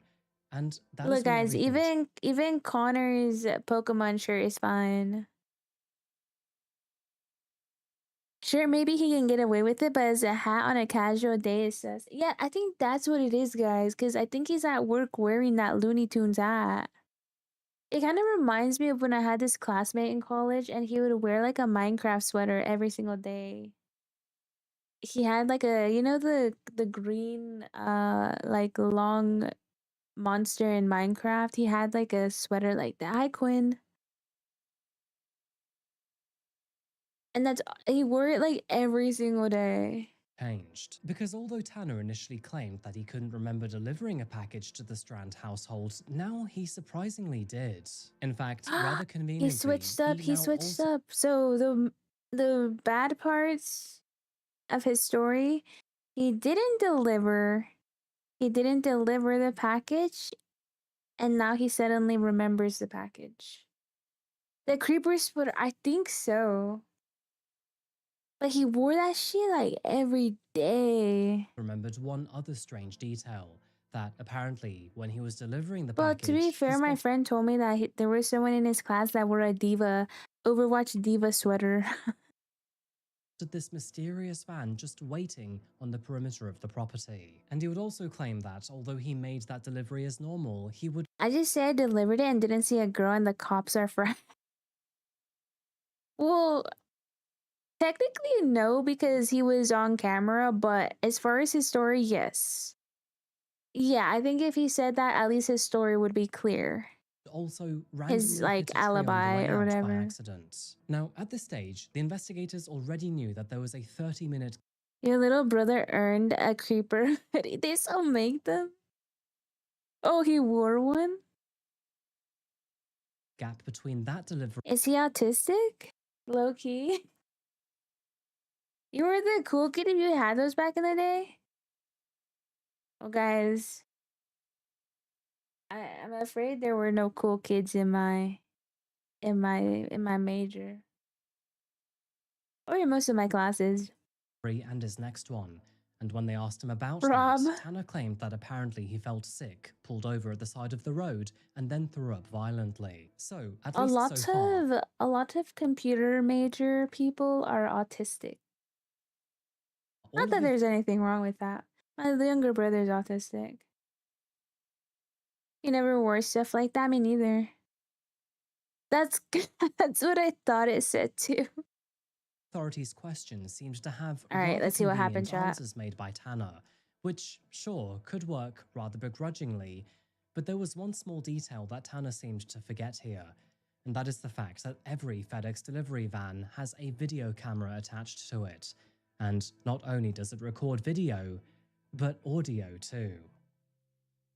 When investigators reviewed that footage, you could say that Tanner's world immediately ended. Captured right there in black and white, and inside the back of that van was Athena Strand. And not only does that footage show Tanner at the rear of the truck, lifting Athena inside and then closing the door, but moments later, and from the driver's seat, the microphone recorded him saying, "Don't scream or I'll hurt you." Confused and terrified, Athena then asks him, "Are you a kidnapper?" And after that, Tanner reaches up and covers the camera, where the video quite clearly cuts, but the audio keeps recording. What Oh followed my is something that God. investigators later described as deeply distressing. The audio was enough to make it clear that Athena had entered that truck unharmed, but did not leave in the same way. And all I can say is that audio would make both you and I angry beyond reason. On December the 2nd, 2022, and only 3 days after Athena disappeared, Tanner Horner was arrested on suspicion of both kidnapping and murder. Hi, Kanada, With Tanner's welcome bond in. set at $1.5 million US,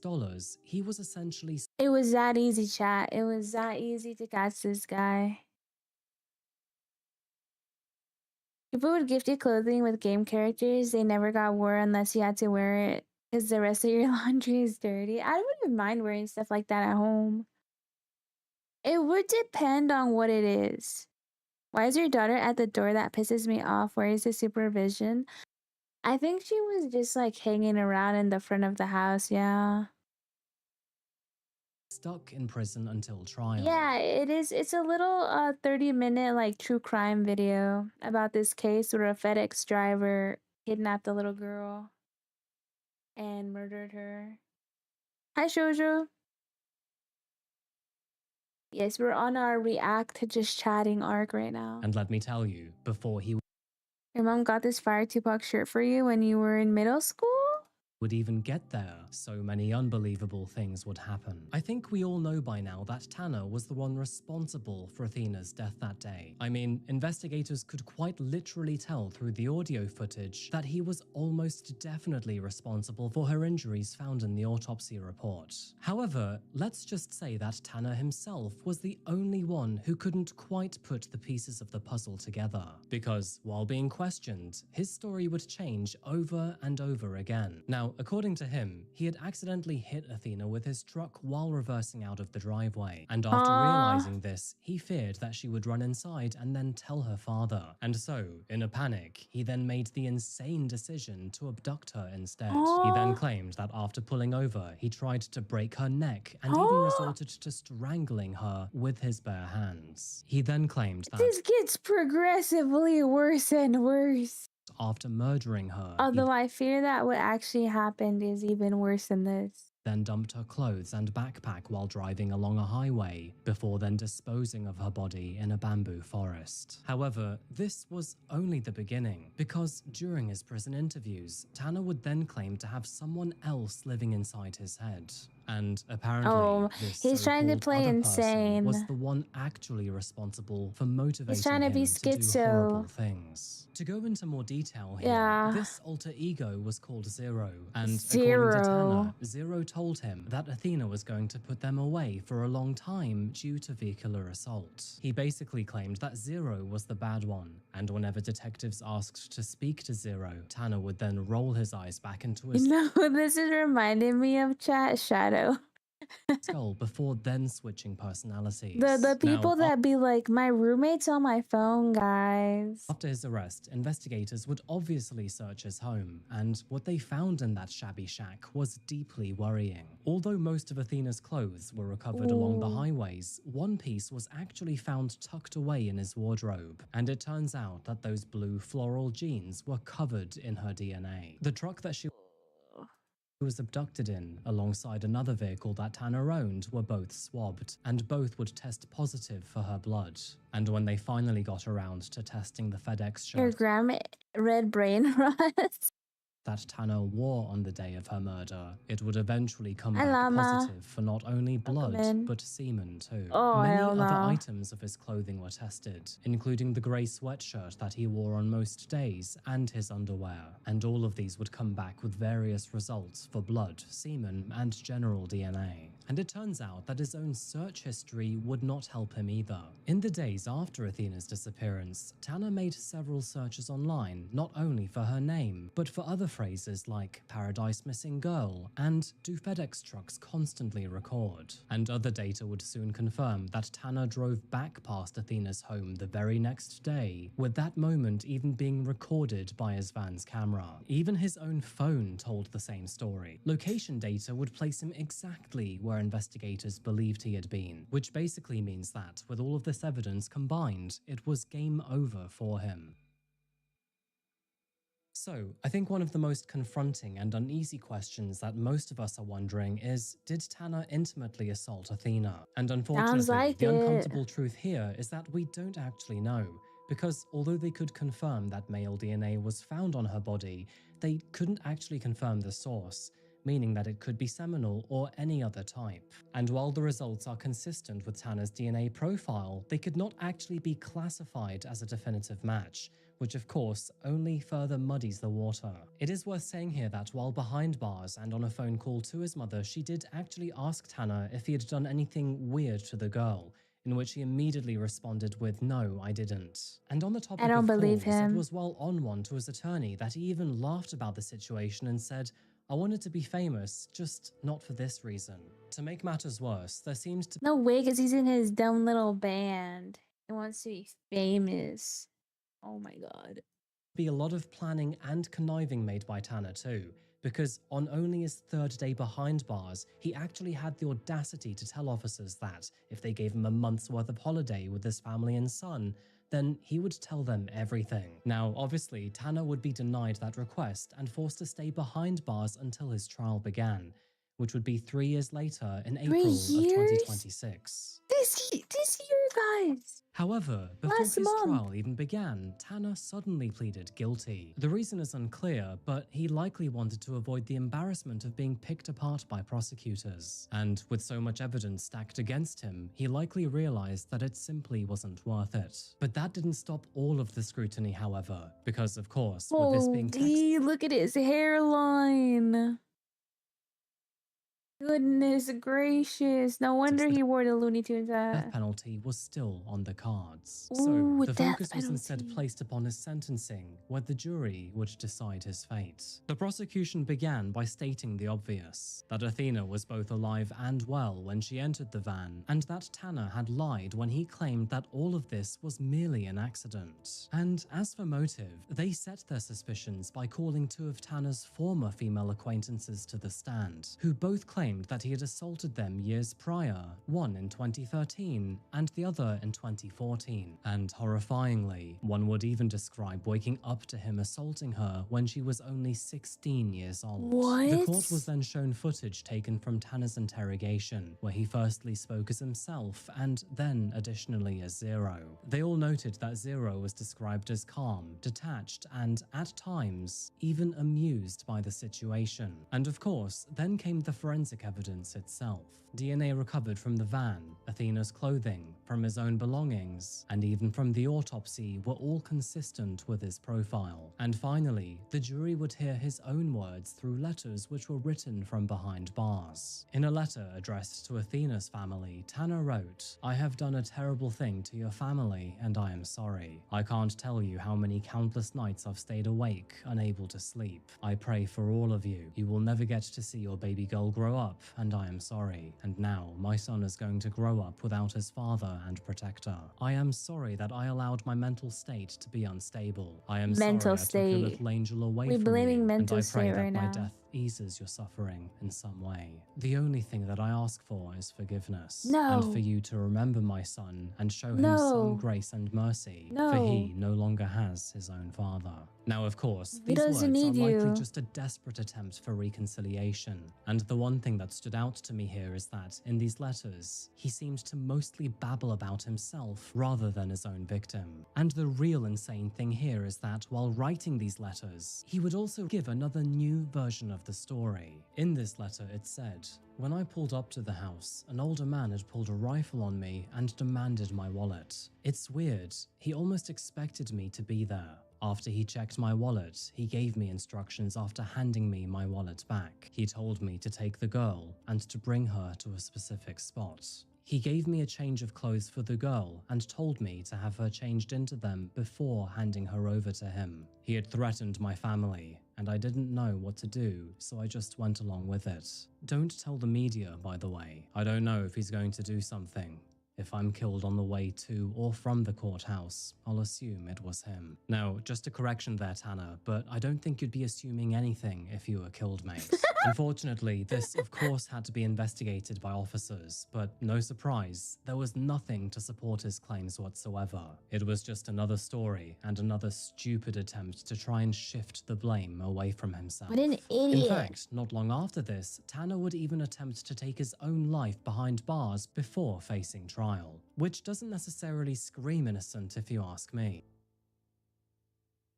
But the trial moved forward regardless, and eventually, the jury would be presented with one of the most disturbing pieces of evidence available. And of course, I'm talking about that recording. However, before that recording was even played out in the courtroom, everyone inside that room was advised to leave if they didn't have the stomach to listen to it. It's no surprise to learn that Athena's family decided to step out. However, the jury were forced to listen to every minute of it. They watched as it showed the abduction, Athena talking about her school and teacher, and just general things that a 7-year-old would say while trying to make sense of the situation. He's only And then, of 7. course, everything changed, and what followed was deeply disturbing. It is noted that most of the jury were visibly shaken, with some even crying. In fact, even Tanner was seen looking away during some of the audio recordings.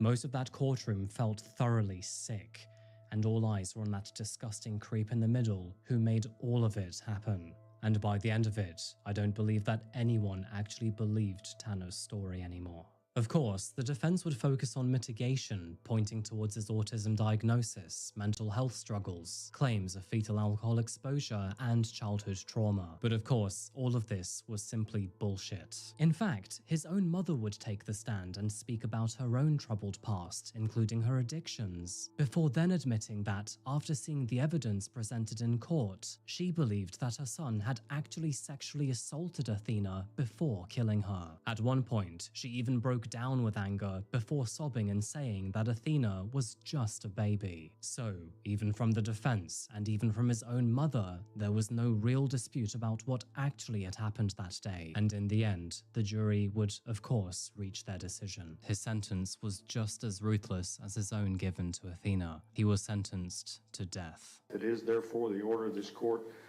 that your punishment be death. Before the hour of sunrise they on did a it? date to be determined by this court, Hi, Killer Foxy. Welcome in. upon a mandate of affirmance issued by the Texas Court of Criminal Appeals at the State Penitentiary in Huntsville, Texas, you will be caused to die in accordance with the rules and regulations established by the Texas Department of Criminal Justice until you, said Tanner Horner, are dead. All I can really think about throughout this story is Athena and the terror that she must have felt in her final moments. She was just a 7-year-old girl who really had no idea how the world worked yet. She had a heart full of innocence and an entire life ahead of her, and for this disgusting, vile monster to take all of that away from her is just so angering and heartbreaking. To be honest with you, this is actually one of the main reasons why I rarely cover cases that involve We're watching a true crime video right now.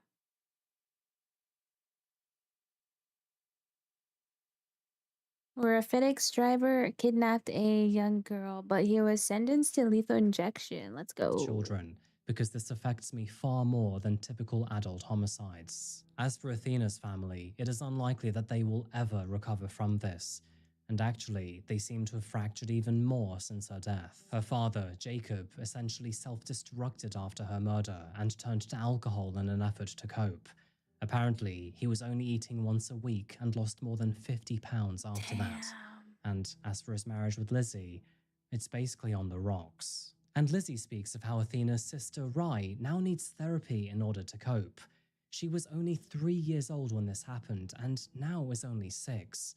Just let that sink in for a moment. The grim truth here is that when something like this happens, many people die to a certain extent. I mean, sure, Athena may be the one to actually physically be gone, but to be honest, so are all of the versions of all of those who loved her. And I think that's something that's really important to take away here, because we're not only talking about one tragedy, we're talking about dozens. After her death, the entire community of Wise County were mourning. They remembered her by tying pink ribbons to mailboxes, traffic signs, and power lines to honor her, of course with pink being her favorite color. In the aftermath of her death led the creation of the Athena Alert, allowing law enforcement to issue immediate regional alerts for missing children without needing to first confirm an abduction. The Athena Alert acts as a faster, localized version of the Amber Alert and covers a 100-mile radius. But even still, despite something good coming from this, Athena's death never should have happened. And at the center of it all was just a little girl who was bright, kind, and full of life. And in a quiet and almost heartbreaking way, her final days at school reflect exactly that. In the last week that she was alive was Red Ribbon Week, a time at school that focused on both safety and awareness. Athena had been working on a small project where she was putting together a journal entry with a colorful illustration. Somewhere along the way in that project, she lost focus and instead wrote something simple. In a note to her parents, she said, "I love you, and we will have a better day tomorrow." What? I genuinely don't think I'll ever be able to get over this one. When a child is involved, and it seems like their entire life was thrown away just for a few moments of pleasure, that is absolutely revolting. And all I can say to Athena's family is that I really hope that they find peace in the future. Anyway, thank you so much for watching today, folks, and I genuinely appreciate you making it to the end. It really means a lot to me. If you'd like to see more from me, then please do check out my Instagram, Facebook, and especially my Spotify, as we're now over there too. On Spotify. Anyway. Hi, Silky. Welcome in. Spooky compilation.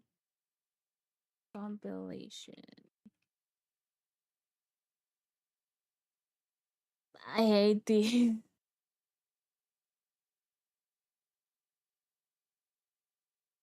Alright, yeah, I said we would watch a spooky one.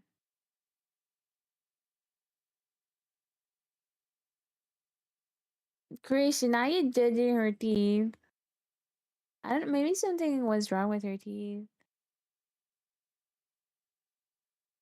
Yo, you know who kind of has weird teeth? Granny. Granny? I don't know. Granny looks like she's dying, guys. It hurt your soul, yeah. Thank you for the hydrate.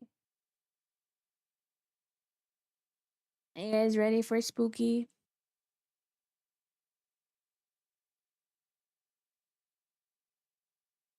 Alright, let's get it over with.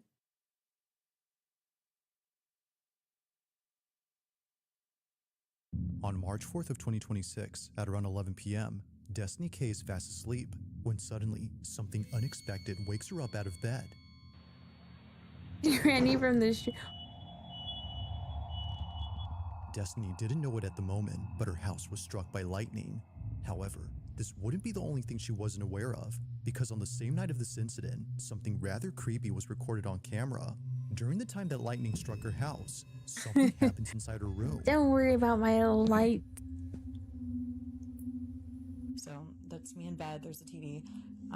Look in this general area. I don't want to look. This corner of the room, and tell me if you see what I see.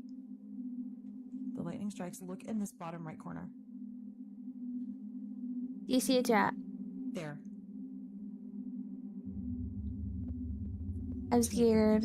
Now I'll play the video in slow-mo so you can see it better, but keep in mind that the sound you hear in this video isn't scary music that was added to the footage. The sound is naturally what you hear when you play it at 10% speed. The following is what was caught.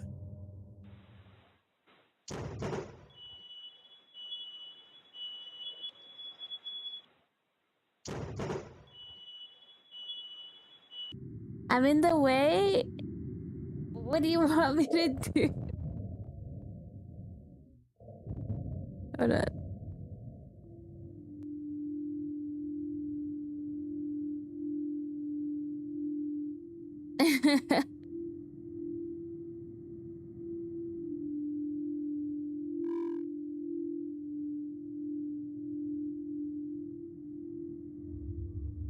This is called a fire alarm.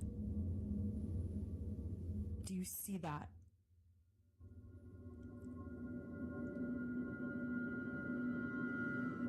Tell me that doesn't look like a person sitting on the floor in my bedroom. And then they're gone. And then it's just gone. With this I don't thing, know. keep in mind that Although Destiny can't figure out what exactly was caught here, she can definitely see an outline of a body. The image isn't exactly the clearest, but there's no doubting that something which wasn't there initially suddenly appears before disappearing in a flash. So over here is where I capture the footage. I do not want to go over there, so I'm kind of staying over here. I haven't really sort of crossed this way. I sort of exit out the other door. Basically, I saw the flash.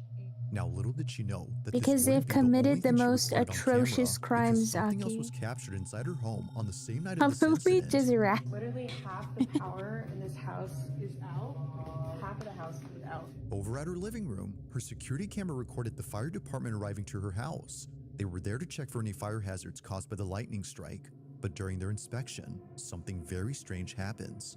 This is all captured on like a security camera that's battery operated, and thank God we had that. Pay attention to this firefighter right here. He keeps looking over at the couch again and again, like as if someone's sitting there and there's not. And this is when it really gets weird.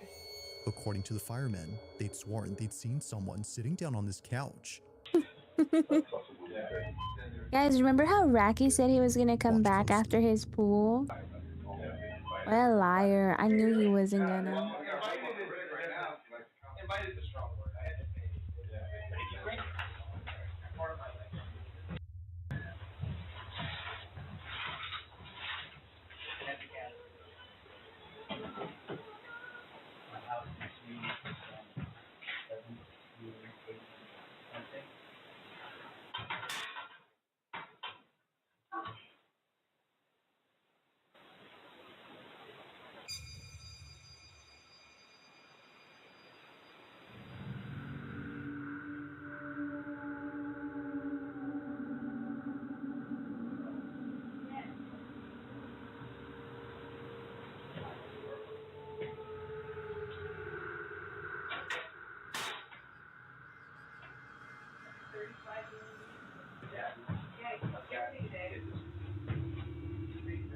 On the same sofa where they thought they saw someone sitting, A this skedaddle happens. emote. An imprint on the back cushion begins to rise, almost as What? though someone had gotten off the couch.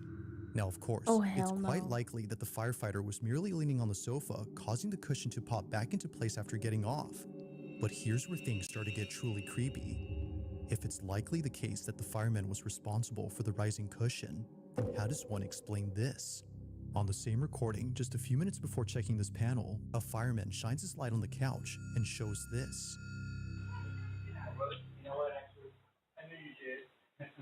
They turn on the light. It's Otter giving a what? That is crazy.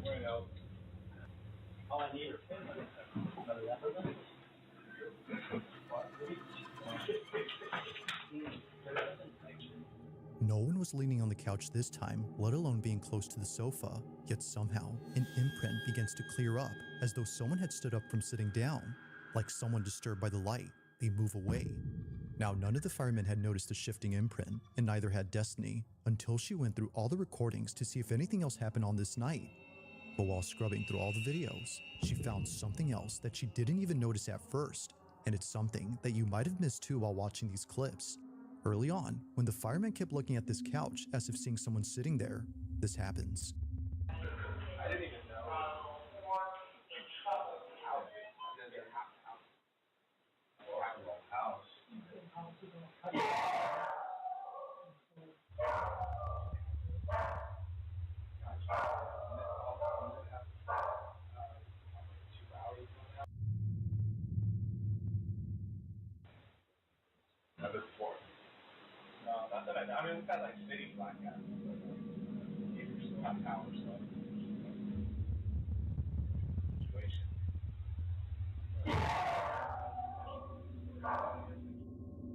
Whatever it was that the fireman kept seeing on this couch must have been so unsettling that he couldn't stop glancing over. Perhaps he was trying to make sense of what he was seeing, but it didn't help because looking this way only made things more baffling. Somehow, a candle that was burning bright goes out all of a sudden. Then later, another candle extinguishes.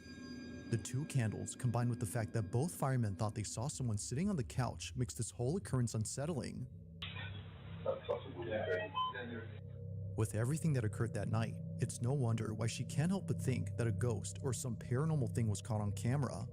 But like with most of these videos, it's never certain as to what was captured. Currently, there haven't been any updates on the situation, but until then, this one has yet to be explained. As always, let me know your thoughts on this one.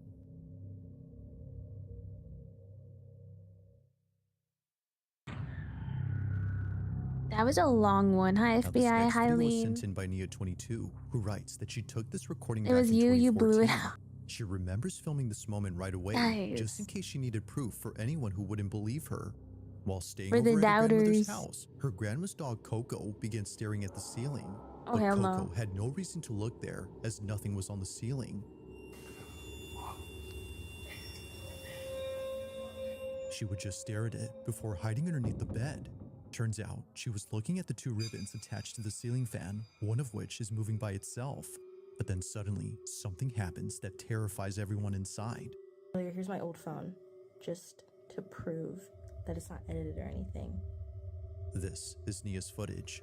Watch.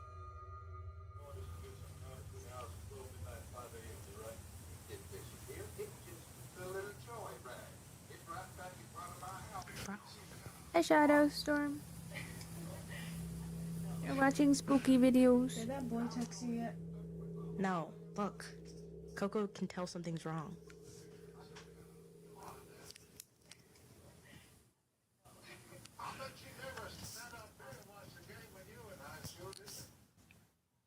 Do you see that? Oh, the ribbons. Coco.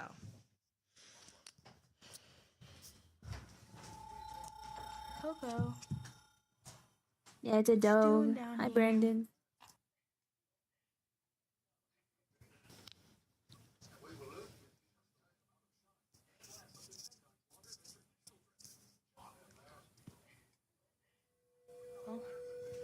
Bye, Coco. Bye, Coco. What the f...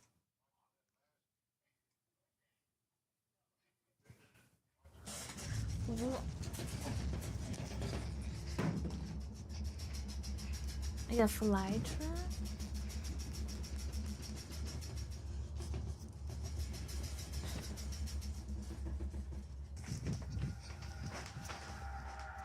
In a panic frenzy, both Nia and her cousin jump out of bed.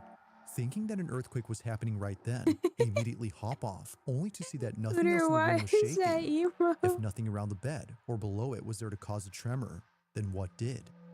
As Nia believes, Coco It had looked crawled like out you from were under the bed as bouncing. she sensed that something wasn't right.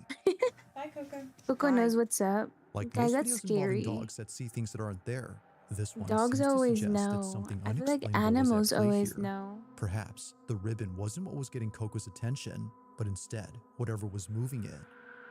Had Coco sensed something that might explain the rocking frame? Or had something else been at play here? As she writes, only Coco might know the answer to this.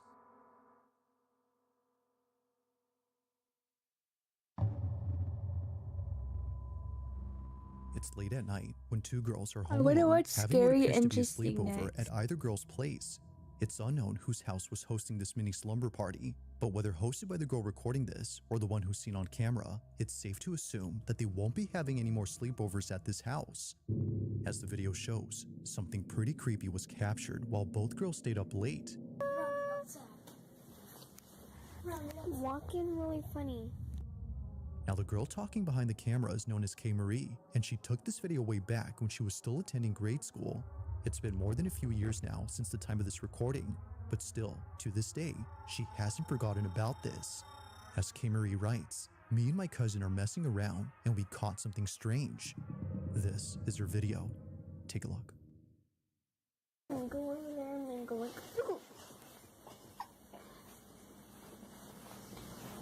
Dude, what the heck, man? Who are you? Hello? What was that? Did you guys see that? It happens quickly, but a strange, translucent-like figure passes by. Little K. Marie knew that she saw something, but wasn't entirely sure what it was. Almost immediately after asking, "Who are Oh, well, you?" TikTok a went seemingly down. translucent, wispy-like figure flies above her head. Dude, what the heck, man? Who are you? I'm just getting close TikTok. Hello? What was that? It just shoots across so fast that you can't make out its shape. Whatever this was is just I just weird. crashed out. You But have this so wouldn't many be the things you only could weird have thing done. recorded, because much later, K. Marie captures this. That? And the Did you demon guys is cracking on your bed. Come here? Come here? A voice saying "come here" is heard on video. It's a barely audible voice sounding much like I forgot a Otter whisper took away that your seems to be scary aimed at K. emo. Marie. Aki Although has she this didn't hear emo it at he the used to moment, post she to strangely scare repeats us. those same words herself moments It later. is scary face. Come here? It's unknown as to where this voice came from or why she repeated those same words, but nothing is as baffling as what occurs next. It was just moments earlier that this was caught in the living room. Watch closely. Hello from the other side. What the?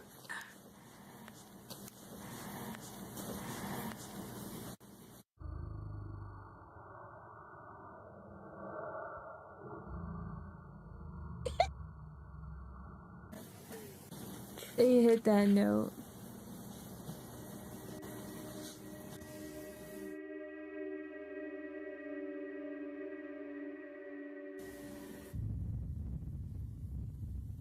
Getting really funny.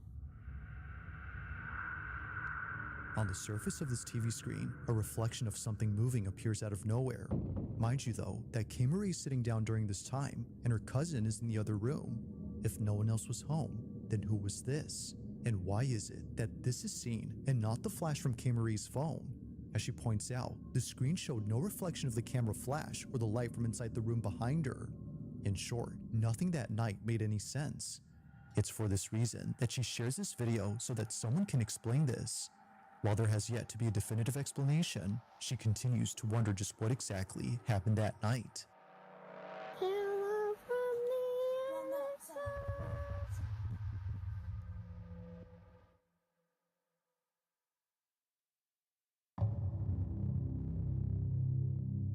Now, the following video was recorded inside a subway carriage with not many passengers on board. The person who took this is known as Mark Ogpas, and apparently, while taking a late-night train back to his hotel, he saw something that made his skin crawl. According to Mark, "I caught something that was not normal and gave me goosebumps." Now, just for context, Sorry, this video was guys. taken in 2023 after Mark had come back from playing at a festival that same night. Given that Mark is both a musician and a singer, he rarely posts anything that isn't about making songs or singing on stage. One look at his channel and you'll find clips of him either playing at sold-out venues or jamming with friends. He's like that, bring him to the state. All of his videos have nothing to do with anything creepy or paranormal. That is, until recently. After sharing countless videos about music, Mark uploads something that he's kept private for 3 years. On the night of September 2nd, 2023, Mark was riding a train in the city of Vienna with friends and family who had just seen him perform at a venue that just ended. Not sure if he was just seeing things, he takes out his phone and records this.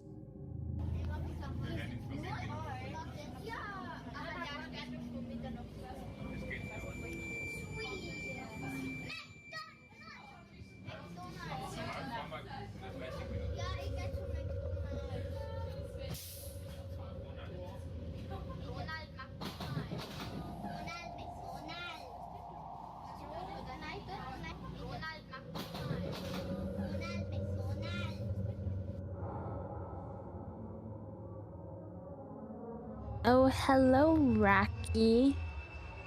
You won every pool match. Among all passengers on board, one rider Look stands out at the most. you. Sitting alone and appearing quite stiff is someone who's dressed in all black. They don't move and show no expression whatsoever on their face. Like a body devoid of any life, they remain still while staring off with a dead Rocky gaze. doesn't drink. Now, of course, the odds of this being an actual person dressed in funeral attire are not low, but being dressed as a mourner in the dead of night with a stiff Excuse demeanor me. will definitely spook anyone. However, what makes this truly unsettling is a tiny detail that Mark mentions. According to him, when he showed this video to his friends who were sitting across from the lady in black, they told him that they didn't see anyone sitting there at the time. The seat was entirely empty as they recall. The mourner, as Mark calls her, was only seen by him and thankfully by a few others around him. But of course, what do you think? Had Mark captured a full-figure apparition on camera? Or did he just record someone who strangely appeared lifeless while dressed in funeral garments? As always, I'll let you come up with your own conclusion. If you caught something creepy on camera, or if there's any ghost videos you'd like me to check out and include in the next compilation, you can send them over to scaryvideos444@gmail.com. That being said, let's get back to the video. Number 1. It was during a school field trip to the mountains that the following was caught on camera. Now, it's worth noting that the exact source of this clip is unknown. It seems that whoever took this video was most likely either a student or a teacher who was accompanying the students on this bus. But as it seems, someone or something else had also been accompanying the group, or at least stayed close to them. Throughout the entire video, no one on this bus notices anything strange during their trip. Whether distracted by the mountain scenery via the bus window or the large dash cam inside the shuttle, no one had noticed the thing that appears during this recording. See if you can notice anything strange in this clip. Watch closely.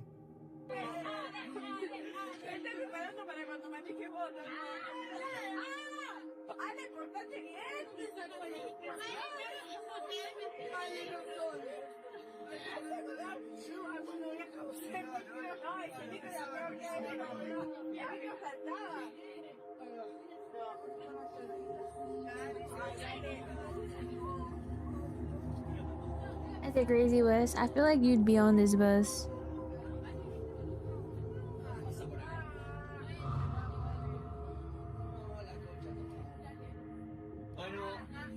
Not a lifeless granny. Now, at first glance, it seems that nothing unusual appears inside the bus. And actually, that's true, because what was captured doesn't The appear battle inside, bus. but instead, outside. If Outside, it weren't guys. for the live dash cam inside this bus, this wouldn't have been captured. Pay close attention to the TV that's linked up to the dash cam.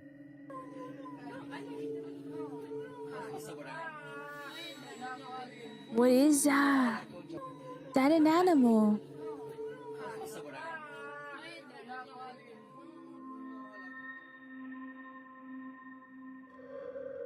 I thought it was a furry for a In front of second. the bus, a mysterious figure passes by. Whether walking or running, something about its movement seems quite unnatural. It just seemingly staggers across the bridge as if limping or tottering before disappearing. But by far, its appearance is the most uncanny. Whatever this is doesn't appear to have a torso. What looks like a pair of moving legs are only seen on camera, but the rest of the body, nowhere. Now, because there isn't much info on the video, it isn't known if anyone else had spotted the figure, but if they did, it wouldn't be far-fetched to think that this would have scared the living daylights out of them. But as always, let me know your thoughts on this one.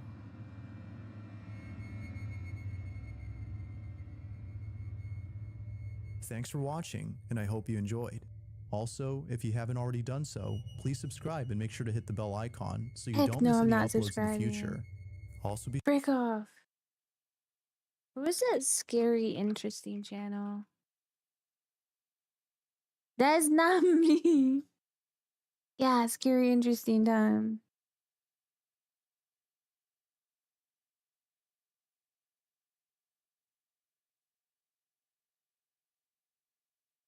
Wait, was this the video we liked? It looks kind of creepy.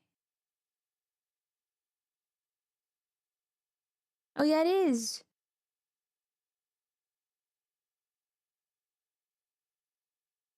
No, it's cold and Aki. It's the furries. Alright, guys, 4 horrifying caving disasters. Creepiest cases of people disappearing. The longest anyone has ever been lost at sea. A collection of horrible fates.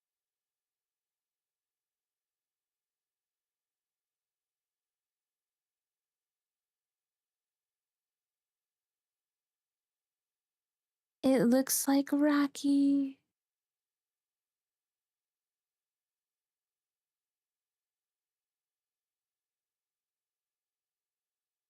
The sea one so that Rocky has nightmares. Found a missing boat. Okay.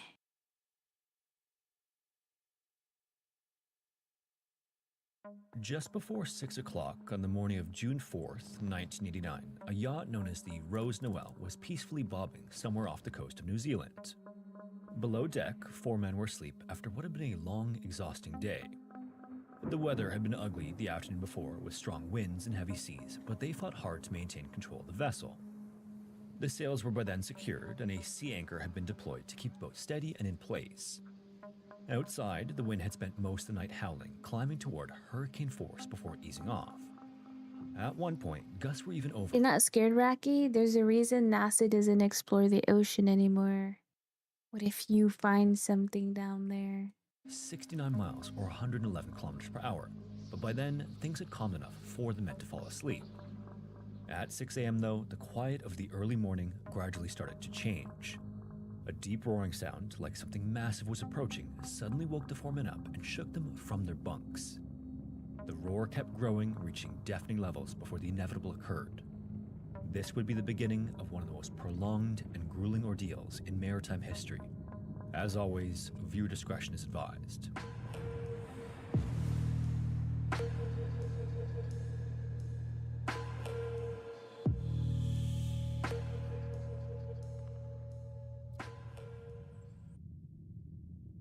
The sound was coming from an approaching rogue wave that had risen in excess of 60 feet or 18 meters.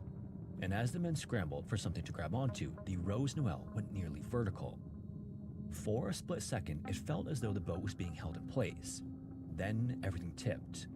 The wave picked the yacht up and flipped it clean over. Inside the cabin, loose gear went flying and everything went dark as water surged in from every direction. A moment later, the Rose Noel was upside down in the ocean. The collision threw the men into the walls, and as the wave carried past the boat and things began to calm again, the 4 crewmen aboard were disoriented. The floor had become the ceiling, and the ceiling was now submerged, and ocean water filled every available space inside the crew's quarters. This was stopped only by a large air pocket that had formed. Somehow the Rose Noel didn't sink. It was still floating on the surface of the ocean, and the 4 men inside suddenly found themselves trapped just a few days into a voyage that was supposed to be nothing more than a winter holiday. You think I like caves? Why? Heck no. I've never been in one. I don't think I want to be in a cave. Now, the Rose Noel was a trimaran, which is a type of sailing vessel built around a central hull with 2 smaller protruding hulls Yeah, I'm attached by drinking crossbeams. water. Thank This you for ship the design provides hydrate. speed and stability at the same time. It was lighter than traditional single-hull boats and faster in open water. Even in less than perfect conditions, trimarans can cover serious distances quickly and handle rough seas better than most other ships. At 41 feet, or 12.5 meters long, the Rose Noel wasn't enormous, but it was far from fragile. John Glennie, one of the men aboard, had actually built the yacht himself, drawing on years of experience sailing in the South Pacific. He used modern materials and construction techniques that were relatively cutting edge at the time. Named after a former girlfriend of John's, he believed that the yacht could handle heavy weather, long distances, and treacherous conditions. And considering that the Rose Noel was still above water, albeit upside down, that confidence was well placed. Trimarans behave differently from single-hull boats, especially in rough seas. They don't roll as easily, but when they do lose stability, it can happen fast and without much warning. At the same time, though, a breaking wave hitting at the wrong angle or a sudden loss of control can overwhelm any ship, regardless of design. But the Rose Noel proved strong enough to at least survive being capsized. Interestingly, the 4 men trapped inside the Rose Noel hadn't known each other that well when they left New Zealand. In fact, they barely knew each other at all. John, at 48 years old, was the captain of the group. He had spent years sailing the southern seas and understood the risks that came with long offshore passages. He was confident in his skills and his ship, and he was comfortable making decisions at sea. Phil Hoffman, meanwhile, was different. At 41, he had less seafaring experience, but more appetite for life. Then His why is he wife, Karen, always here? said that Phil wasn't the type to see a glass half full. Instead, he wanted his cup to be overflowing, and that showed itself in an infectious energy that pulled people toward him. They married young and built their lives around family and staying active. And by the time of the voyage, which now stranded Phil somewhere in the middle of the ocean, they had 4 children and were living aboard their own boat sailing around New Zealand. It was while docked in Picton, New Zealand, that Phil's opportunity to join John's voyage came along. Phil's boat was tied up behind the Rose Noel, which provided the occasion to strike up a chat with John, who was planning a winter trip to Tonga and needed an extra hand. Phil was a builder by trade, and he was used to physical work, so he didn't hesitate to Damn, agree they're to going to come that along. small island. Even after having triple bypass heart surgery, Phil continued to chase thrills, and the voyage to Tonga felt like the opportunity of a lifetime. Rick Hellriegel and Jim Nalepka, meanwhile, joined the crew in a much more casual way. Both actually answered an advertisement posted at a local backpackers hostel that John had placed, looking for crew members willing to make the run north. Rick was 31 and Jim, an American, was 38. Neither had deep experience sailing offshore, and neither had any long-standing connection to the others. They were there because the timing worked and the offer sounded good. When the crew was formed, they each brought something different to the table. John had the experience, Phil had the enthusiasm, and Rick and Jim had willingness. When they all stepped aboard the Rose Noel to begin the trip to Tonga, they weren't a tight-knit crew, and that would eventually come to show itself in ugly ways. The Rose Noel left Picton on June 1st, 1989, and set a northern course toward the open Pacific Ocean. The crew planned to sail from New Zealand to Tonga, spend a few weeks enjoying a winter break in warmer weather, and then make their way back. The entire trip was expected to last around 3 weeks, and for the first day and a half, everything went exactly as planned. The weather cooperated, and the seas were manageable for that time of the year. From the get-go, the trimaran moved well and covered distance quickly, just as John expected it would. He assigned watch schedules, and they'd make small talk and eat meals together between making adjustments to the ship. Once the ship cleared the New Zealand coast, the ocean opened up fast as shipping lanes thinned and aircraft flying overhead became more and more rare. The route they were taking wasn't one where boats passed regularly, especially in the winter. This meant that if something went wrong, there would be no nearby harbor to get to and no easy way to call for assistance. By just the latter half of the second day, things began to shift in subtle ways. The wind came in harder from the north, and the Rose Noel felt strained as it took on the headwind. The ride became more noticeable as the waves grew steeper and less predictable, but everything was still manageable for someone of John's extensive experience. Unfortunately, that's when the wind strengthened, causing the seas to build even more in response. But the waves got really The big. yacht was still on course, but steering it became hard work that required constant physical effort. John stayed on the wheel himself, but eventually it became clear that he couldn't even do it alone anymore. So rather than continue to fight the conditions, John made the decision to slow the Rose Noel down and let the storm pass. He then deployed a sea anchor, which is a device designed to drag through the water and keep the bow pointed into the waves. Used properly, it could stabilize a ship in bad weather and prevent it worked from being during a knocked hurricane? sideways, which would reduce the strain on both the boat and crew. Once the anchor was out, the Rose Noel slowly fell into place, meeting the sea head-on. With the situation under control, the men could finally get some rest. So soaked and exhausted, they retired below deck So and they're tried to anchored sleep. in.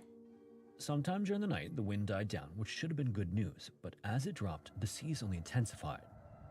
Without the force of the wind flattening the waves, they grew taller and more forceful. Oh. Even worse, unseen by the crew, the sea anchor fouled itself at some point in the night, meaning the rope got twisted or tangled. This caused the ship to ever so slightly start to turn itself sideways, exposing its What? long side to the coming waves. Below deck, the men had no way of knowing this as the movement was almost imperceptible.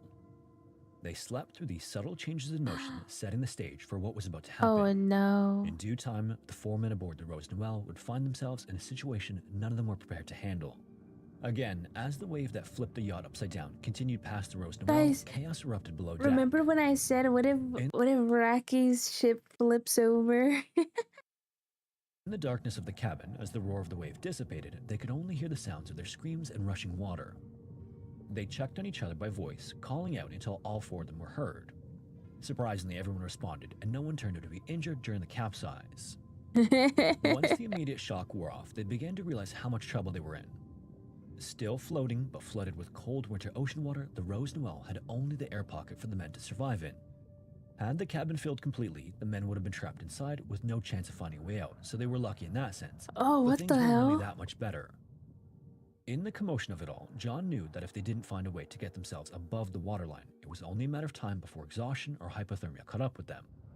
So moving their way carefully around as they felt their way through the darkness, they retreated to a small aft cabin beneath the cockpit.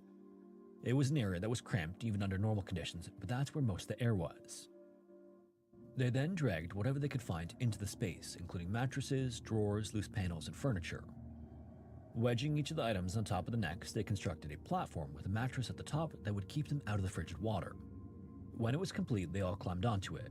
The mattress itself was the only dry place it could be, and it was barely far Like enough he's to on a ride. ship, he's called it a There ship. was no room to stretch It's out, the and nowhere to flamingo turn over without floaty. forcing others to shift with you. If one person moved, everybody had to move, but they made the best of it as they pressed together and shivered to keep warm. After a chance to catch their breath, the next party became escape. They were unsure how long the air pocket would remain a safe environment, and if the cabin continued to flood anymore, they would need a way out. So using whatever tools they could reach, the men hacked a hole through the hull just big enough to crawl through.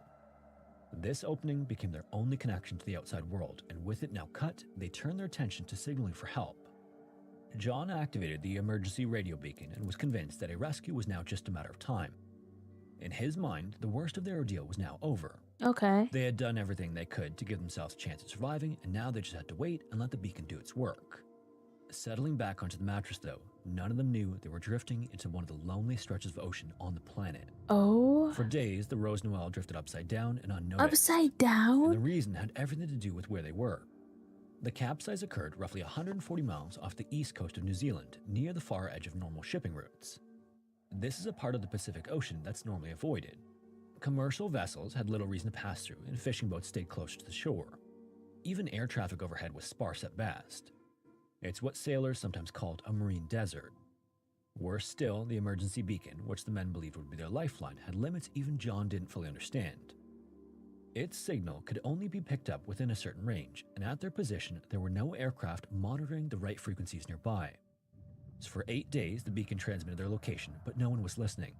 Then it stopped working entirely. The men didn't notice this right away. The beacon didn't have an alarm or a warning light to tell them that their best hope of rescue had just faded, so they continued to wait, rationing their energy and looking through the makeshift escape hatch when the weather allowed. As the days dragged on, though, optimism began to fray. The realization came all at once that if no one had arrived by then, they weren't coming at all. Whatever safety net the beacon was supposed to provide had failed, either because no one heard it or because they were simply too far away from anyone who could respond. Rescue wasn't happening at all, and that shift in thinking changed everything aboard the upturned Rose Noel. From that moment on, every decision had to be made with the assumption that the 4 men were now on their own, adrift in the open ocean with no idea of where they were headed or how long it would take to get there. Once the reality set in that no one was coming, the most immediate problem became obvious. They didn't have nearly enough to live on. Most of the supplies were still down in the submerged parts of the cabin, and getting to them Yeah, we played League and now we're watching videos. and diving into cold, dark How water are and feeling you? around blind. John took that role on himself, and he periodically braved the cold water in search of food and things to drink. At first, they had survived on emergency rations, which were little more than small portions meant to buy time. If Rocky was there, he can live off his ass alone. You're playing WoW? Were you raiding? But before long, John managed to locate some of the stored food. What he found wasn't necessarily ideal, but it would do. Much of what he recovered consisted of apples and boxes of soggy breakfast cereal. Still, it Soggy was food, and breakfast that alone cereal, made them feel chat. a little bit better. John also managed to salvage a small gas cooker and a barbecue, which would come in handy soon enough. Drinking water was another story, though. The Rose Noel had carried about 140 liters of fresh water in onboard tanks. Early on, the men assumed that the supply was secure, but they still rationed it carefully, believing they had weeks before it could become critical to obtain more. What they didn't realize was that the tanks were slowly emptying themselves. Unbeknownst to the men, leaks had drained their most precious resource away day by day, and by the time they understood this was happening, the damage was already done. Freshwater became scarce almost overnight, forcing them into severe rationing. He's like, when dude, drink it afterward, how only fluids from thirsty small are amounts they? of soft drinks that John had managed to recover. They literally had just mouthfuls to drink for some time to quench their thirst. But then on their Jeez. 40th day at sea, 40 something finally days, broke chat. away. It rained, and by sheer luck, John had recently finished a makeshift water collection system using split lengths of plastic pipe to catch runoff. When the rain came, it filled their containers faster than they could believe. They were still cold, cramped, and trapped, but they could drink again. They even made tea each morning, and they could hydrate properly instead of counting every portion. It didn't mean they were now safe, but for the first time since the capsize, they weren't in a That constant dude's fight the to remain MVP. hydrated. W Mother Interestingly, Nature. food and water were only part of the battle the four men were facing. The rest of it played out in their interpersonal relationships. Uh-oh. As mentioned, the four men had started the voyage as virtual strangers, and now they were confined to a space barely large enough for one person to lie down comfortably. Cold, hunger, and fatigue took their toll, and there was nowhere to retreat to and no escape from each other's moods. Tempers flared over things that would have seemed ridiculous under normal circumstances. I don't know. They'd argue over who got the better Ask spot on the Aki or mattress, who Uter. could sit closer to the small escape hatch where daylight filtered in from. Arguments even broke out over half a biscuit, and every disagreement seemed to matter because there was so little to go around. At times, the tension between them even turned dark. There were moments when one of the men, who wasn't named in the sources, became a liability in the eyes of the others, which spiraled into thoughts none of them were proud of. More than once, the other three apparently even considered killing him and tossing him overboard. No actions were ever taken, but the presence of the ideas alone said a lot about the mental toll the situation was taking on them. The water catchment system and the weather each played huge roles in how well they began to cope with their situation. Exactly, Cole. During the worst storms, they were sometimes Aki made a trapped lot on of low words deck on a mattress emotes. together for 4 or 5 days at a time. Those stretches were the You hardest. never and they know worried what about you're going gonna down, but they stayed find. warm by huddling together on the mattress. And over time, the four men slowly became a unit. They weren't necessarily friends, and they definitely weren't always comfortable with each other, but they were connected by their shared experience and knew that survival wasn't just about any one person. As the weeks dragged into Oh months, my the Rose Noel goodness. itself began to change. With the boat floating My upside friend. down the entire time, marine life slowly took over the hull. Barnacles and mollusks attached themselves to the fiberglass until the trimaran started to resemble a floating reef more than a wreck. This would turn into an unexpected advantage as fish soon followed. At first, sightings were rare, but as the growth in the hull spread, larger fish began to come around. Fish. Kingfish circled the hull, offering the men the opportunity to start fishing, which became their most important task. They improvised gear and learned quickly how to spear the passing fish as they swam by. It was dangerous work on a slick, unstable surface like the upturned hull, but their success changed everything. They suddenly had fresh food and a use for the gas cooker and barbecue that John had salvaged. By the second and third months, fishing became a constant activity, and when conditions were right, they hauled in plenty with each catch. They even joked that they were eating better than people back at home, which was a far cry from their daily 2 tablespoons of uncooked rice they rationed out in the first few weeks. Their relationship with the environment shifted as well, as they learned when to stay inside and when it was safe to venture out. John, in particular, relied on mental discipline to get him through the worst of it. During storms, when they were trapped below for days at a time, he escaped by going somewhere else entirely. He imagined himself at home, warm and dry in his bed, and this brought him comfort.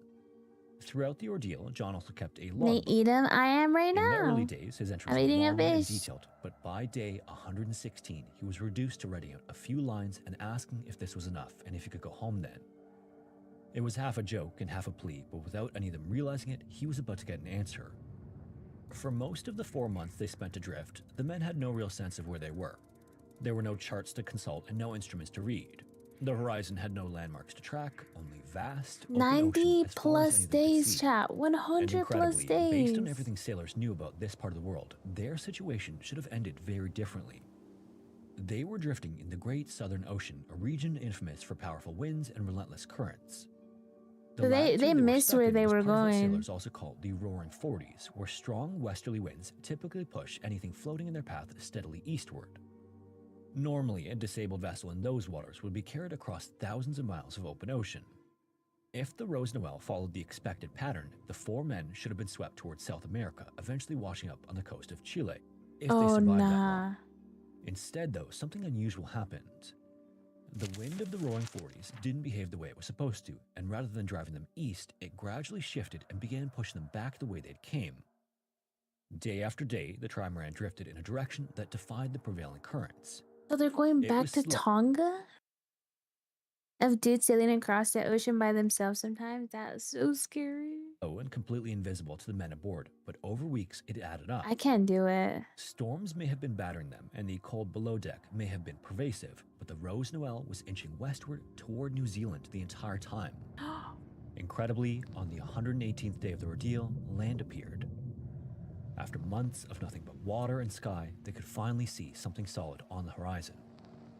It was September 30th, 1989, when the Rose Noel reached shore, and the approach wasn't exactly gentle. 9-foot or 3-meter waves drove the trimaran hard toward the coast of Great Barrier Island, about 56 miles northeast of Auckland. The closer they got to shore, the more violent the ocean turned as it smashed the remains of the yacht against a rugged shoreline. The fiberglass broke apart from the pounding it took, and what was left of the boat came undone piece by piece. As the wreckage was torn up, they scrambled for shore and dragged themselves out of the water, and somehow all four made it safely to land. The location itself felt like a stroke of luck too. They had washed ashore at Little Waterfall Bay, a remote stretch of the island's southeastern coast. Just a short direction in either direction, though, the shoreline rose into rocky cliffs. Had the Rose Noel hit there instead, the men likely would have been crushed against the rocks before ever reaching land.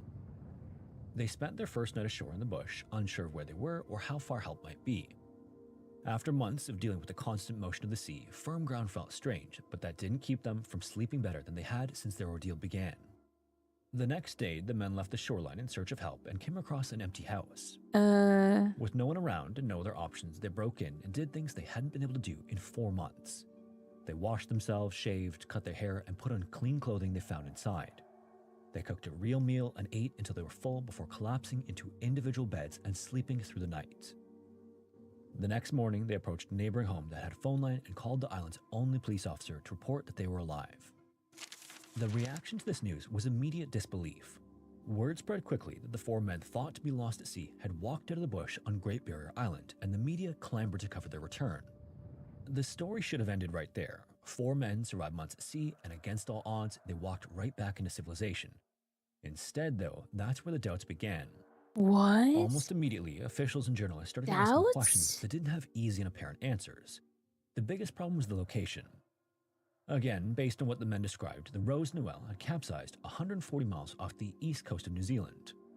From there, the prevailing winds and currents should have carried the wreck steadily east out into the Pacific, yet the boat washed ashore on the opposite side of the North Island. Authorities and experts couldn't make the drift make sense. Wait, so you guys think something like foul happened? Adding to the confusion were radio messages. Maritime authorities had records of transmissions believed to have come from the Rose Noel days after the crew said the boat capsized. One message placed the yacht near the Kermadec Islands, more than 500 miles northeast of Auckland, far from where the men claimed to have been when they overturned. If those messages really came from the Rose Noel, then something about the crew's timeline was wrong. Either the boat hadn't capsized when they said it had, or someone else had sent the transmissions. Investigators couldn't rule out the possibility that another vessel was responsible. Raki throwing ass from that South explanation Africa. didn't satisfy everyone involved. There were other points of skepticism too. Some sailors questioned how the 4 men could survive a stormy southern winter at sea without developing serious pressure sores or ulcers, which were common among those adrift for long periods. Others wondered how a boat drifting for 4 months could pass anywhere near shipping lanes without being spotted. As the media attention intensified, rumors followed, and a few commentators even suggested that the story was a hoax.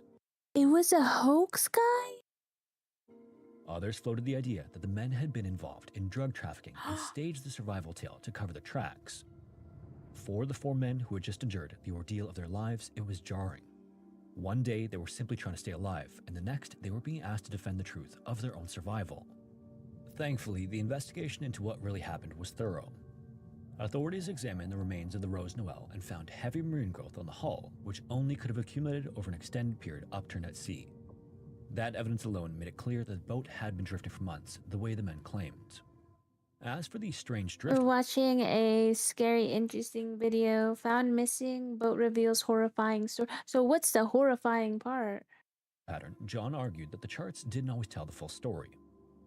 Currents in the region were weaker than many assumed, and persistent winds were more than capable of pushing a light, overturned trimaran in unexpected directions. In the end, there was no proof of deception found.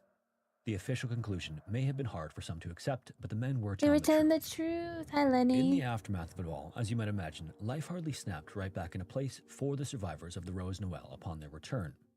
Physically, the 4 men were in better shape than many people expected. Some of them had lost as much as 40 pounds during their ordeal, but they had endured 4 months in cold, violent seas without catastrophic injury. John would later say that what they missed most during that time was They were movement, fish and that the now? lack of exercise had taken a deeper toll than hunger ever did. Mentally, the effects were harder to measure. Throughout the ordeal, John never doubted that they would survive. Survival to him had always felt inevitable, but things were not the same for the others.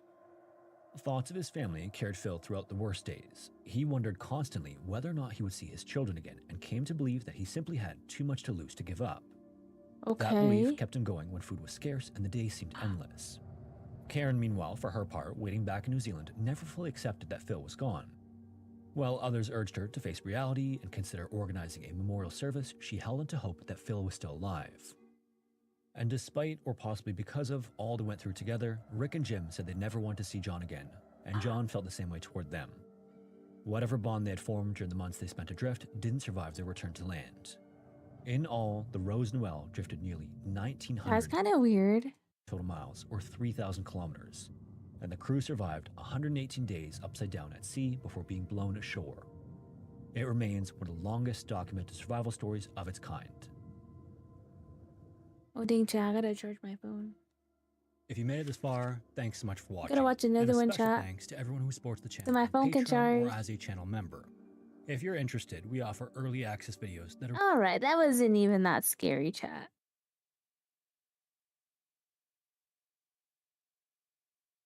Alright, you guys pick the next one. I'm gonna get a snack.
Okay, I'm back. Did you guys choose anything?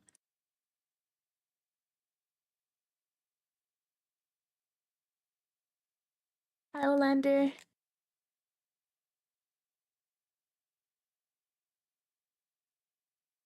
Good night, Raki. What did you guys choose?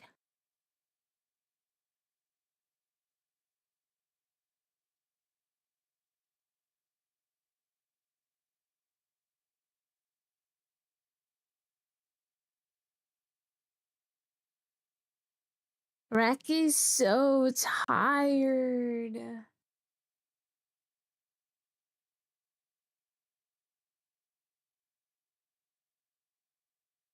Oh my god, it is something esports. I don't have Discord open.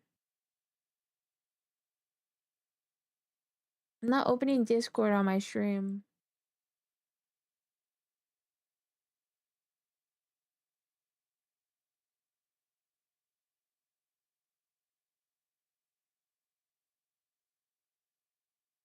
Let me Hello see what he everyone, put. and welcome back to Scary Interesting. In this video, we're going over 4 horrifying cave stories. As always, viewer discretion is strongly advised. He is breedable. What? Heck no, I don't want a horror story. Aren't By some the of these afternoon AI of though? Tuesday, July 1st, 1975, a holiday weekend underground was A almost meme over. one and a is that Several the groups of meme? cavers from Ontario had just spent 4 days in West Virginia, making the most of the region's caves. For one of these groups, there was time for one last stop before the trip home. Their last Guys, excursion would be in Barnes Pit in I Pocahontas. used to get videos like this, like the ones you sent on TikTok, and I started getting some creepy AI ones, and then like I started getting posts with pictures on them, and I got scared. County. Its entrance drop was only about 20 feet or 6 meters deep, making it suitable for a bit of ladder practice before the group packed up and left. That afternoon, 28-year-old George joined students Marge and Stephanie near the entrance.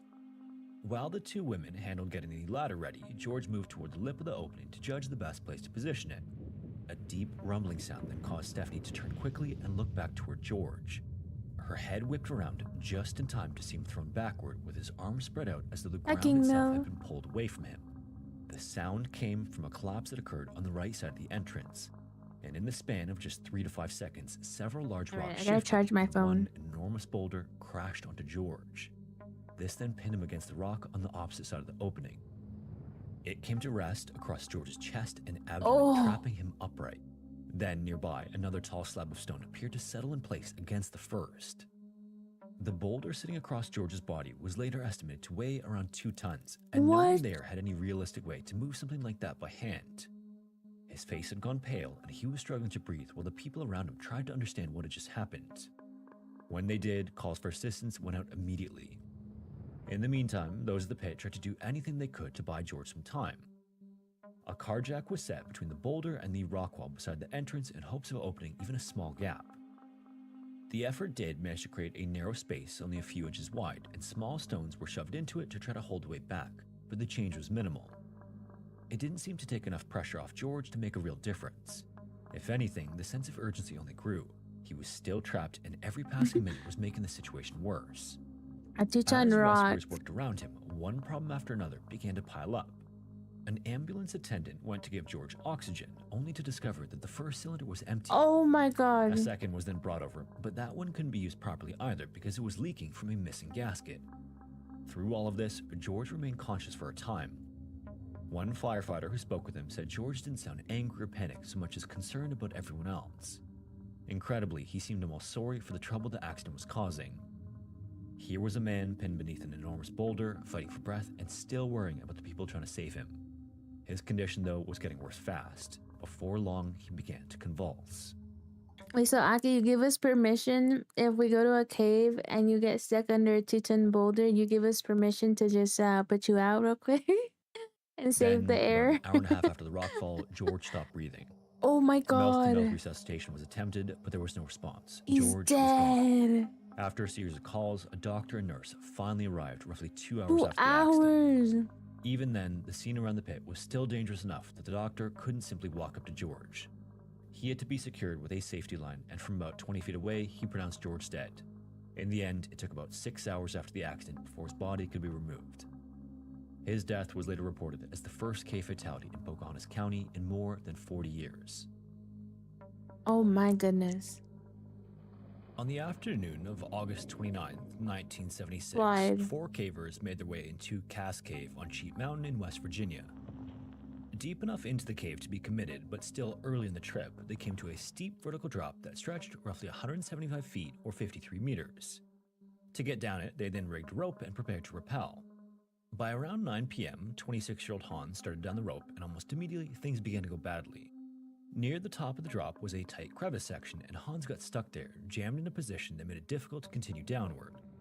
Instead of pausing and carefully working through the problem, though, he tried to force his way past it. So trying to free himself, he then let go of the hand that was supposed to control his descent and used both arms to shove himself through the tight opening. This worked in the sense that he came loose, but the instant he did, he plummeted. He then shot down the rope in a free fall, and in a sudden burst of panic, Hans did what many people probably would have done. He grabbed for his safety lines, but this was a huge mistake. The 2 backups were designed to work only if they could move and tighten properly. By grabbing them instinctively, he kept them from doing their job, so instead of stopping the fall, they slid. Hans then plunged roughly 100 feet or 30 meters before slamming into a ledge. What? This impact mangled his left leg and sent pain throughout the rest of his body. Oh my god. Thankfully, it also caused him to release the safeties, and only then did they finally catch and stop his descent. The force of the fall and sudden stoppage then swung him hard across the shaft until he crashed into the opposite wall. His head then struck the rock with enough violence to crack his helmet, and the blow damaged his carbide lamp as well. Then he swung back the other way and hit the ledge again, this time bruising his ribs badly. Jesus For a time afterward, Christ. he was left hanging upside down in the darkness, injured, dazed, and in severe pain. Somehow, though, he managed to right himself, but by then, he was in terrible shape. Hans was now suspended deep underground and hurt badly enough that getting himself out was no longer an option. One of his companions then climbed back up and cut the sling, and with that obstruction removed, Hans could finally be lowered the rest of the way. By the time he reached the bottom, he had been suspended in pain for about an hour and a half. Once he was back on the floor of the cave, Thank you for the follow, Kotesuna. his group could only do so What the much. heck, man? One then stayed with him while another headed out to find help, which began arriving around midnight. The route out of the cave would end up being a huge problem.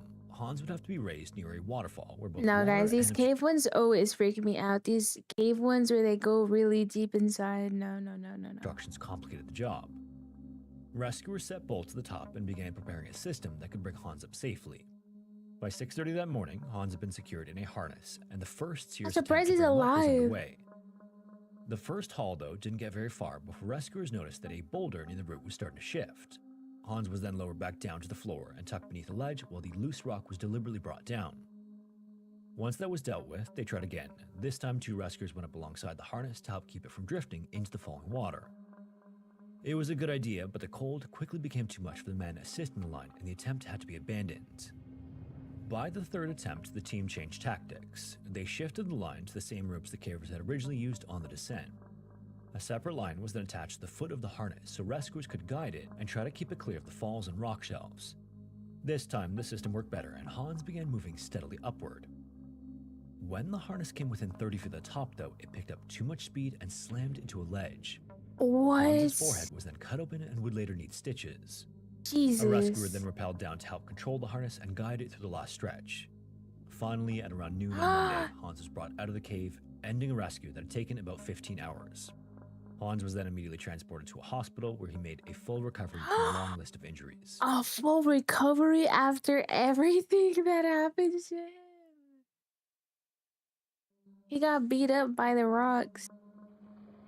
Sitting deep within Bulgaria's Rhodope Throat. Mountains near the village of Trigrad, Devil's Throat Cave is a popular hotspot with tourists.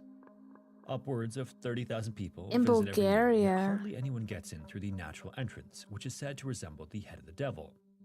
Many years ago, a man-made entrance was carved into the side of the mountain, and the cave for the most part has been transformed into a visitor-friendly place complete with staircases and lights. And there's a really good reason no one uses the natural entrance. Just outside of it, the Trigrad River narrows After that between second canyon hit, I walls, would have causing the given current to up. pick Like, yeah, you significantly. got it, God. Once it reaches the natural entrance, the water falls down a vertical shaft, forming an underground It said that like his helmet cracked. waterfall about 138 feet or 42 meters tall. That's scary. The cave itself formed over time as the river forced its way through the rock, eventually causing sections of it to collapse and open into a large chamber.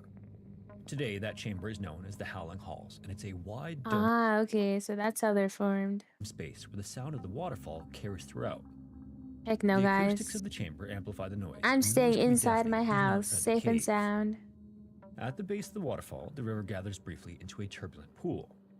From there, it continues deeper into the cave, moving toward a submerged section that marks the limit of what has been explored directly. This underwater passage blocks further access, and beyond that point, the layout of the cave is completely unknown.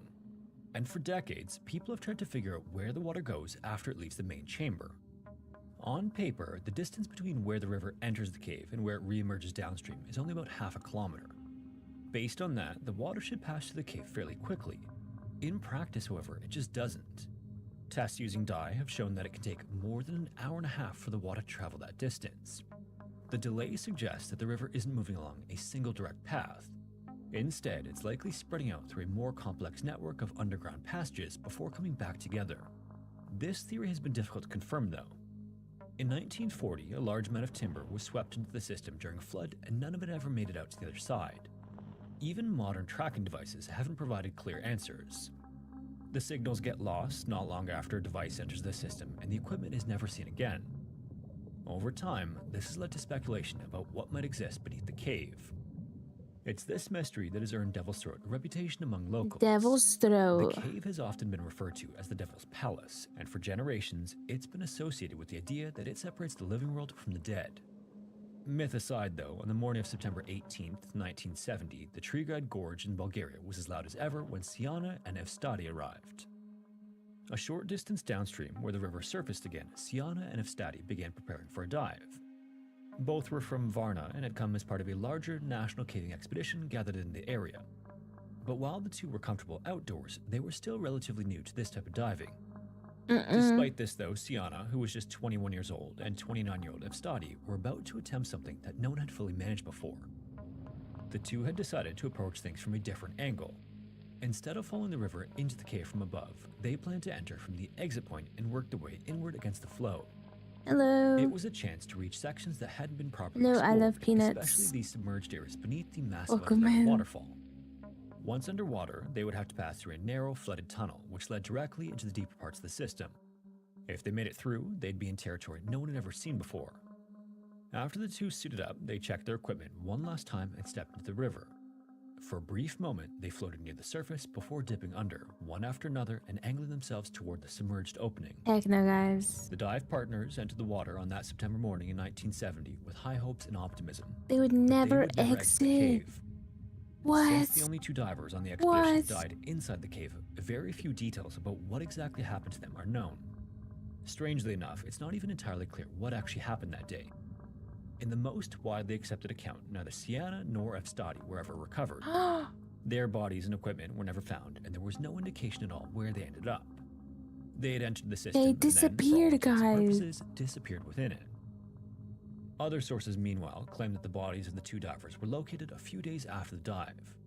They were reportedly That's found so entangled in the weird. safety line they had been using, with their regulators no longer in place. This version suggests a loss of control at some point during the dive that resulted in both becoming ensnared in the very rope that was meant to lead them to safety.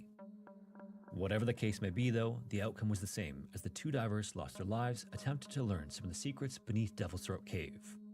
As a result, Siana and Evstadi became part of the mystery themselves.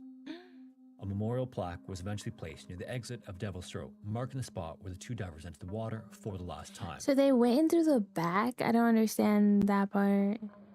Along the famous National Blue Trail in crack. the Salona Mountains It's in northeastern Hungary Rockies. lies Stromos Hill. But cracky. The hill is located within the Egtelic National Park area and it was once a bustling site for iron ore and limestone mining.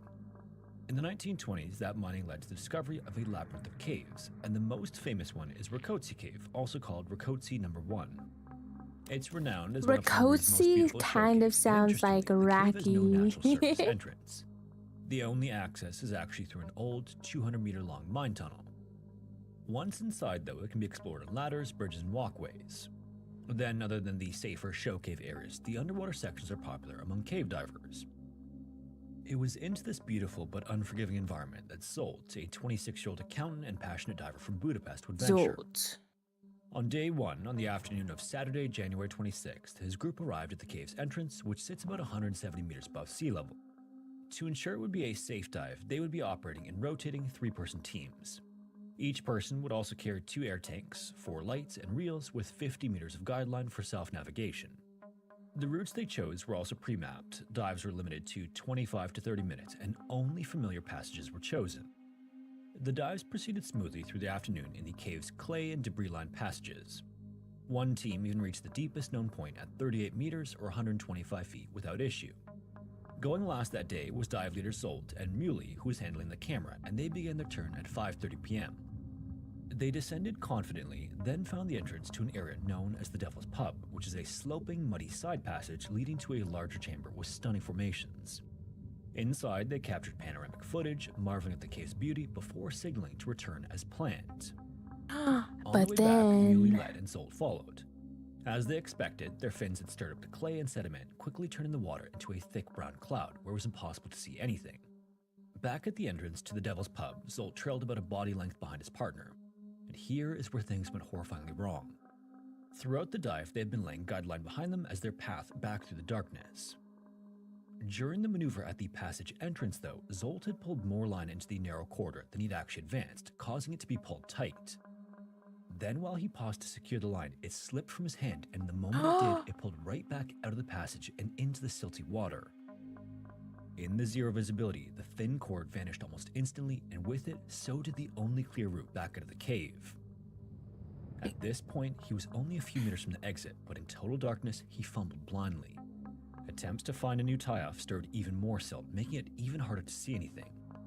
He did this for a few more moments until he spotted an upward passage because his bubble suggested some sort of way up. He then ascended untethered, knowing he was violating protocol, hoping for an exit. Oh my It god. would turn out that this wasn't an exit, and he had instead gone into a previously unknown section branching upward from the Devil's Pub.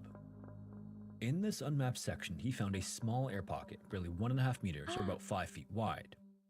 In many cases, even those covered on the channel before, these pockets don't always contain breathable air. Hey, Navigator, welcome. And so for some time, he was afraid of taking off his mask and taking his first breath. He then tried several times to dive back down to the original passage, but he could no longer orient himself in the fully stirred up water. He knew at this point he was trapped, and knowing his air tanks weren't unlimited, he eventually had to take his first breath, and when he finally did, another stroke of luck, it was breathable. The only Wait, it could be not breathable? Air last, and how long could he wait for rescue? Sorry, English. As this was all going on, Muley waited for 20 to 30 seconds before he dove back down, but when he couldn't find any trace of Zolt anywhere, he resurfaced worried. He then told the other divers the terrible news that Zolt was missing, and they began organizing desperate searches. Why didn't he just swim up? He can't. He can't. He's like, he got lost. He got lost from the original path, and where he went upwards is not an exit. It's like just a very small, it's a very small area where you can breathe, but that's it. He's like too lost from where he was. You can't. I don't think they can swim upward. I don't know. They were doing fine, and then they like let go. He let go of like the rope. The water was hard to see. Yeah, the water was also hard to see in. So he managed to go upwards where he found a place to breathe, but then he's kind of stuck there. He can't go back down. They began searching, and paired teams began Hi, combing through the mister. water. Immediately, though, this was made difficult because of the limited space they had to work. One of the other divers, Zoli, was very familiar with the area, but even he had no luck finding any sign of Zolt. Then finally, after almost 3 hours, they were exhausted and convinced that Zolt's air supply would have finally run out by then.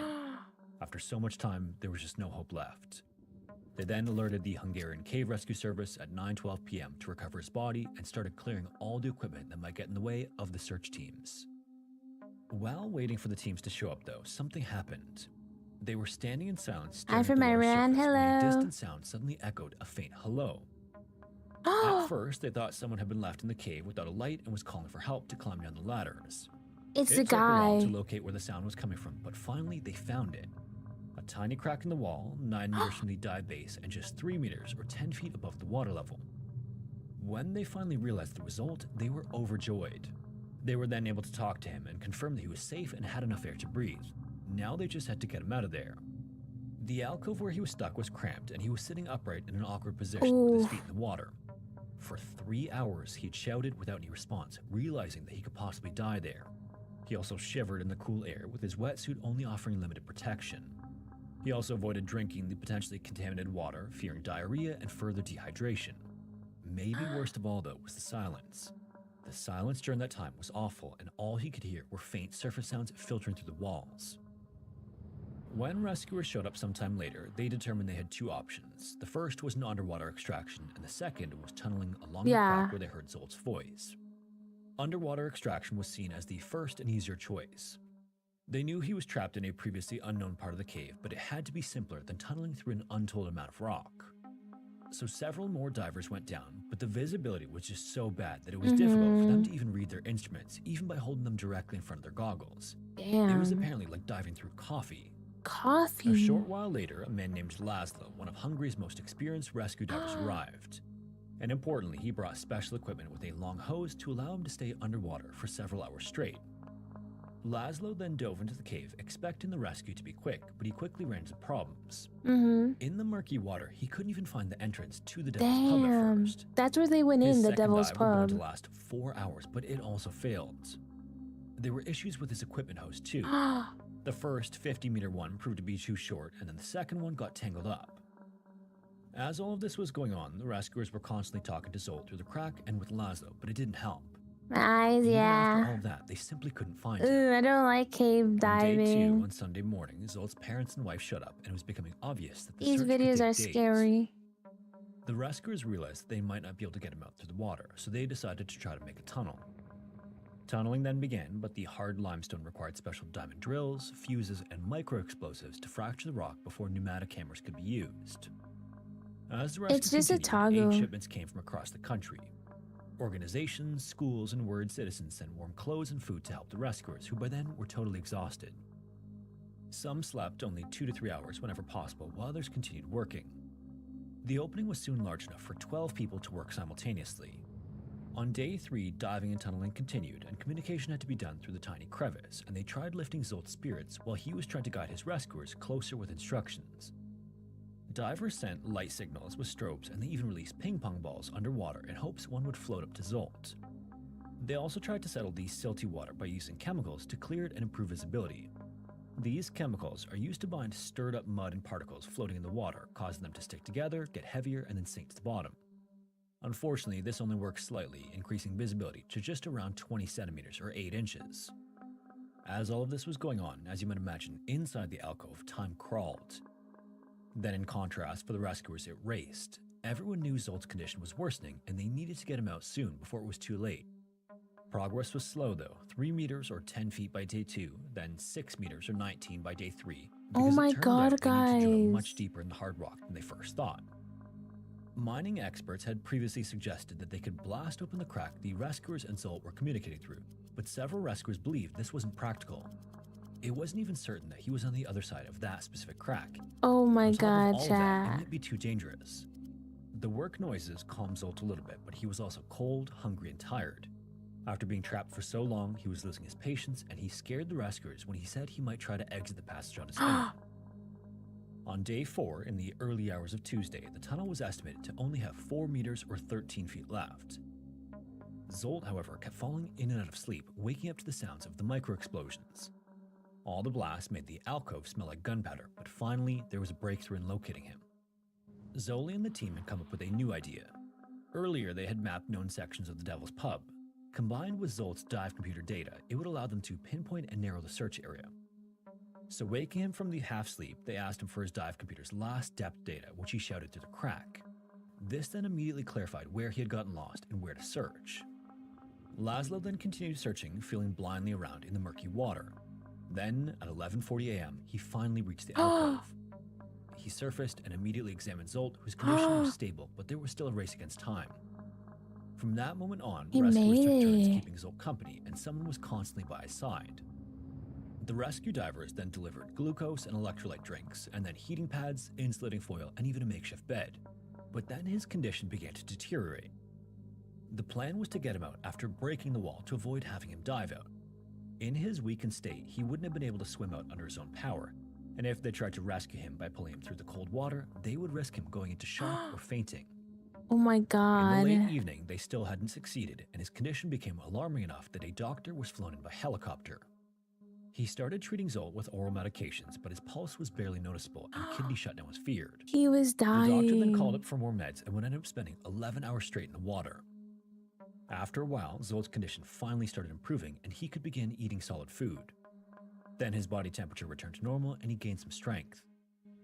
On day 5, the drilling sounds were getting closer and suddenly a palm-sized rock fell from the wall and light poured in. At 3:40 p.m., the tunnel was finally complete. They did the tunnel. The rescuers couldn't fit a stretcher in the narrow tunnel, so Zolt had to crawl out on his own. They then secured him onto a stretcher and pulled him out of the cave on a special ropeway. At 4:55 p.m., after 118 grueling hours, Zolt had finally been saved. 118 hours, Sha? That has to be like 5 days at least. In total, hundreds of people participated in the rescue. 122 cavers, 64 divers, who altogether made 286 dives, and 55 other organizations such as police, army, fire departments, and various other companies. If you made it this far, thanks so much for watching. And a special thanks to everyone Okay, who Chad, supports which the was channel the on worst Patreon one? or as a channel member. Which was the worst one? Well, okay, one of the guys actually died. The one that was stuck under the 2-ton rock. So I guess the 2-ton rock is the worst one. There's a 2-ton rock. The guy that went down and got his body smacked around. Or this guy. Was there a fourth one? Oh, the other guy kind of made it out fast. Yeah, I guess the second one, the first one was the worst, where the guy died. Let's see what my phone is at. It still needs to charge.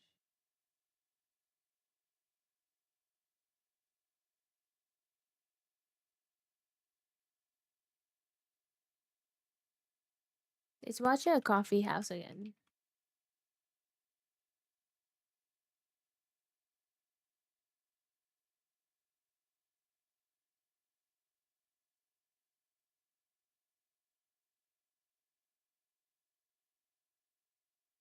Alright, chat. He murdered for the most pathetic reason imaginable. Incel accidentally left his murder secrets with AI. Secret serial killer accidentally leads cops to her 14 murdered friends.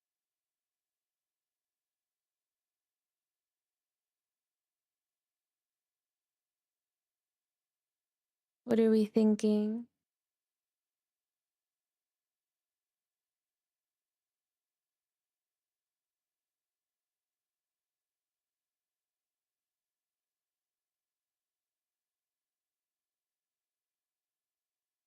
The teen one? Oh yeah.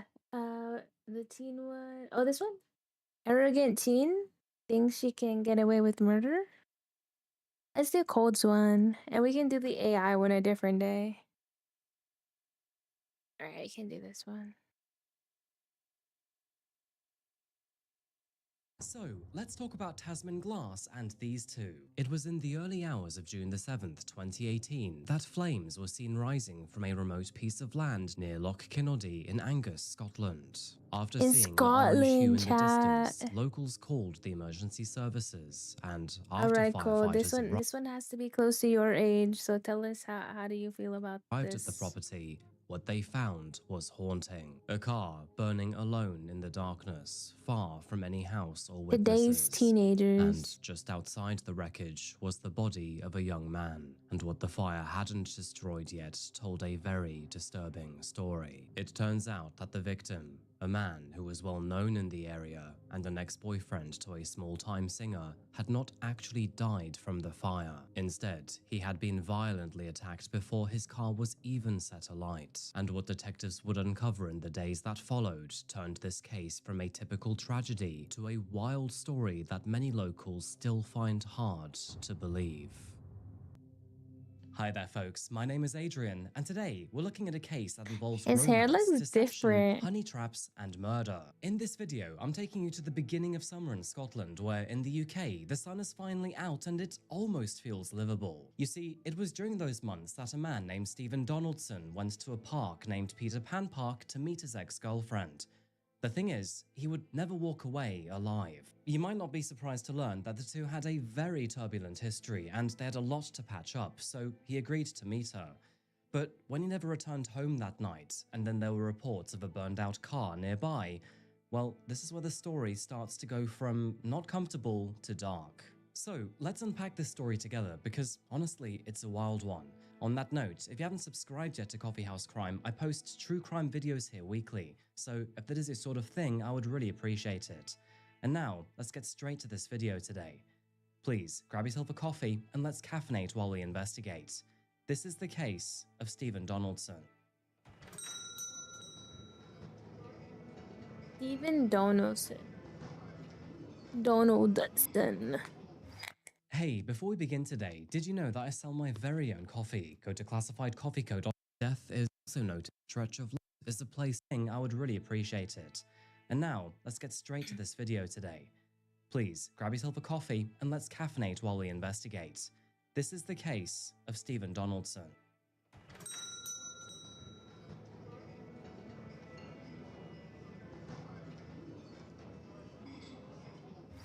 Hey, before we begin today, did you know that I sell my very own coffee? Go to What? Classified Coffee.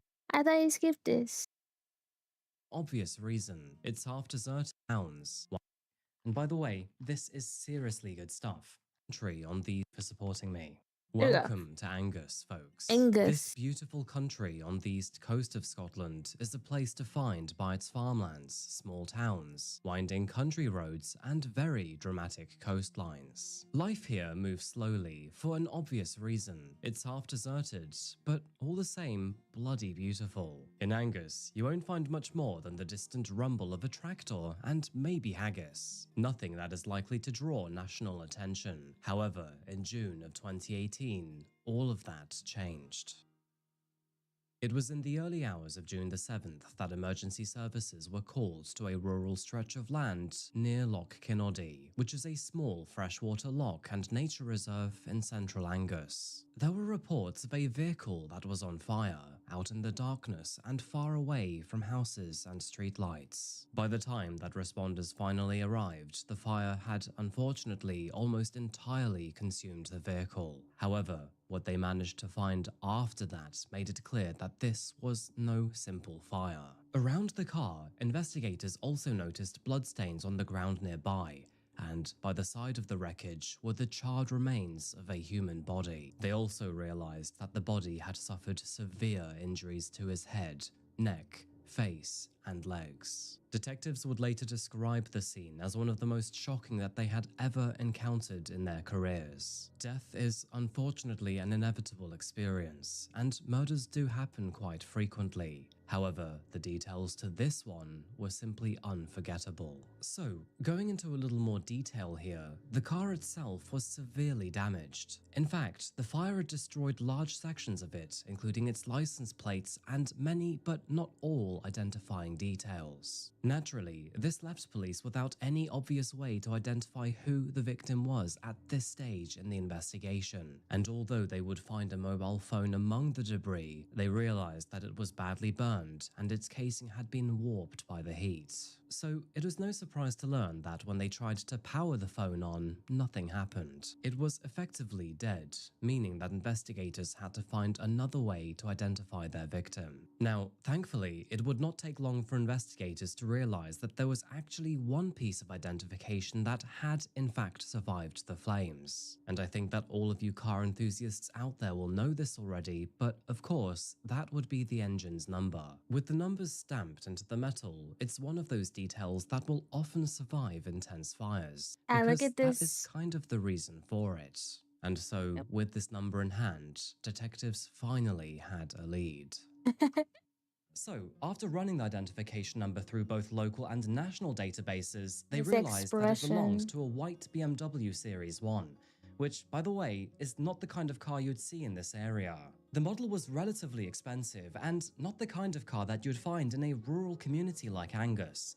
This was more of a combine harvester sort of town, not a place for luxury hatches. Angry In shy. fact, for a moment, detectives would even Avoid. initially What's believe that maybe this avoid? pointed towards some sort of gang or organized crime, because an expensive car that was both burned and abandoned on a country road could certainly point in that direction. However, the vehicle's rarity would actually eventually work to their advantage, because soon enough, they realized that it might belong to a man living in the local area. And this is where I have to introduce you to this video's victim, Stephen Donaldson. Now, at the time of his death, Stephen was 27 years old. Growing up and living nearby in the coastal town of Arbroath, Stephen was in the council area of Angus. Arbroath is a relatively small place where families often remain rooted for generations, and being here for almost all of his life, Stephen was well known in the local community. With both parents still together and two loving sisters, he came from a very close-knit family, and those closest to him described Stephen as someone who remained strongly connected to his family. Now, professionally speaking, Stephen actually had a very interesting job. He would work as an offshore oil worker, which basically meant long periods away on oil rigs in the North Sea, followed by relatively short periods of time back home in Angus. Now, I probably don't need to tell you this, but offshore work can be very demanding and dangerous, but it also kind of pays extremely well. So, because of that, Stephen had started to build a very comfortable safety net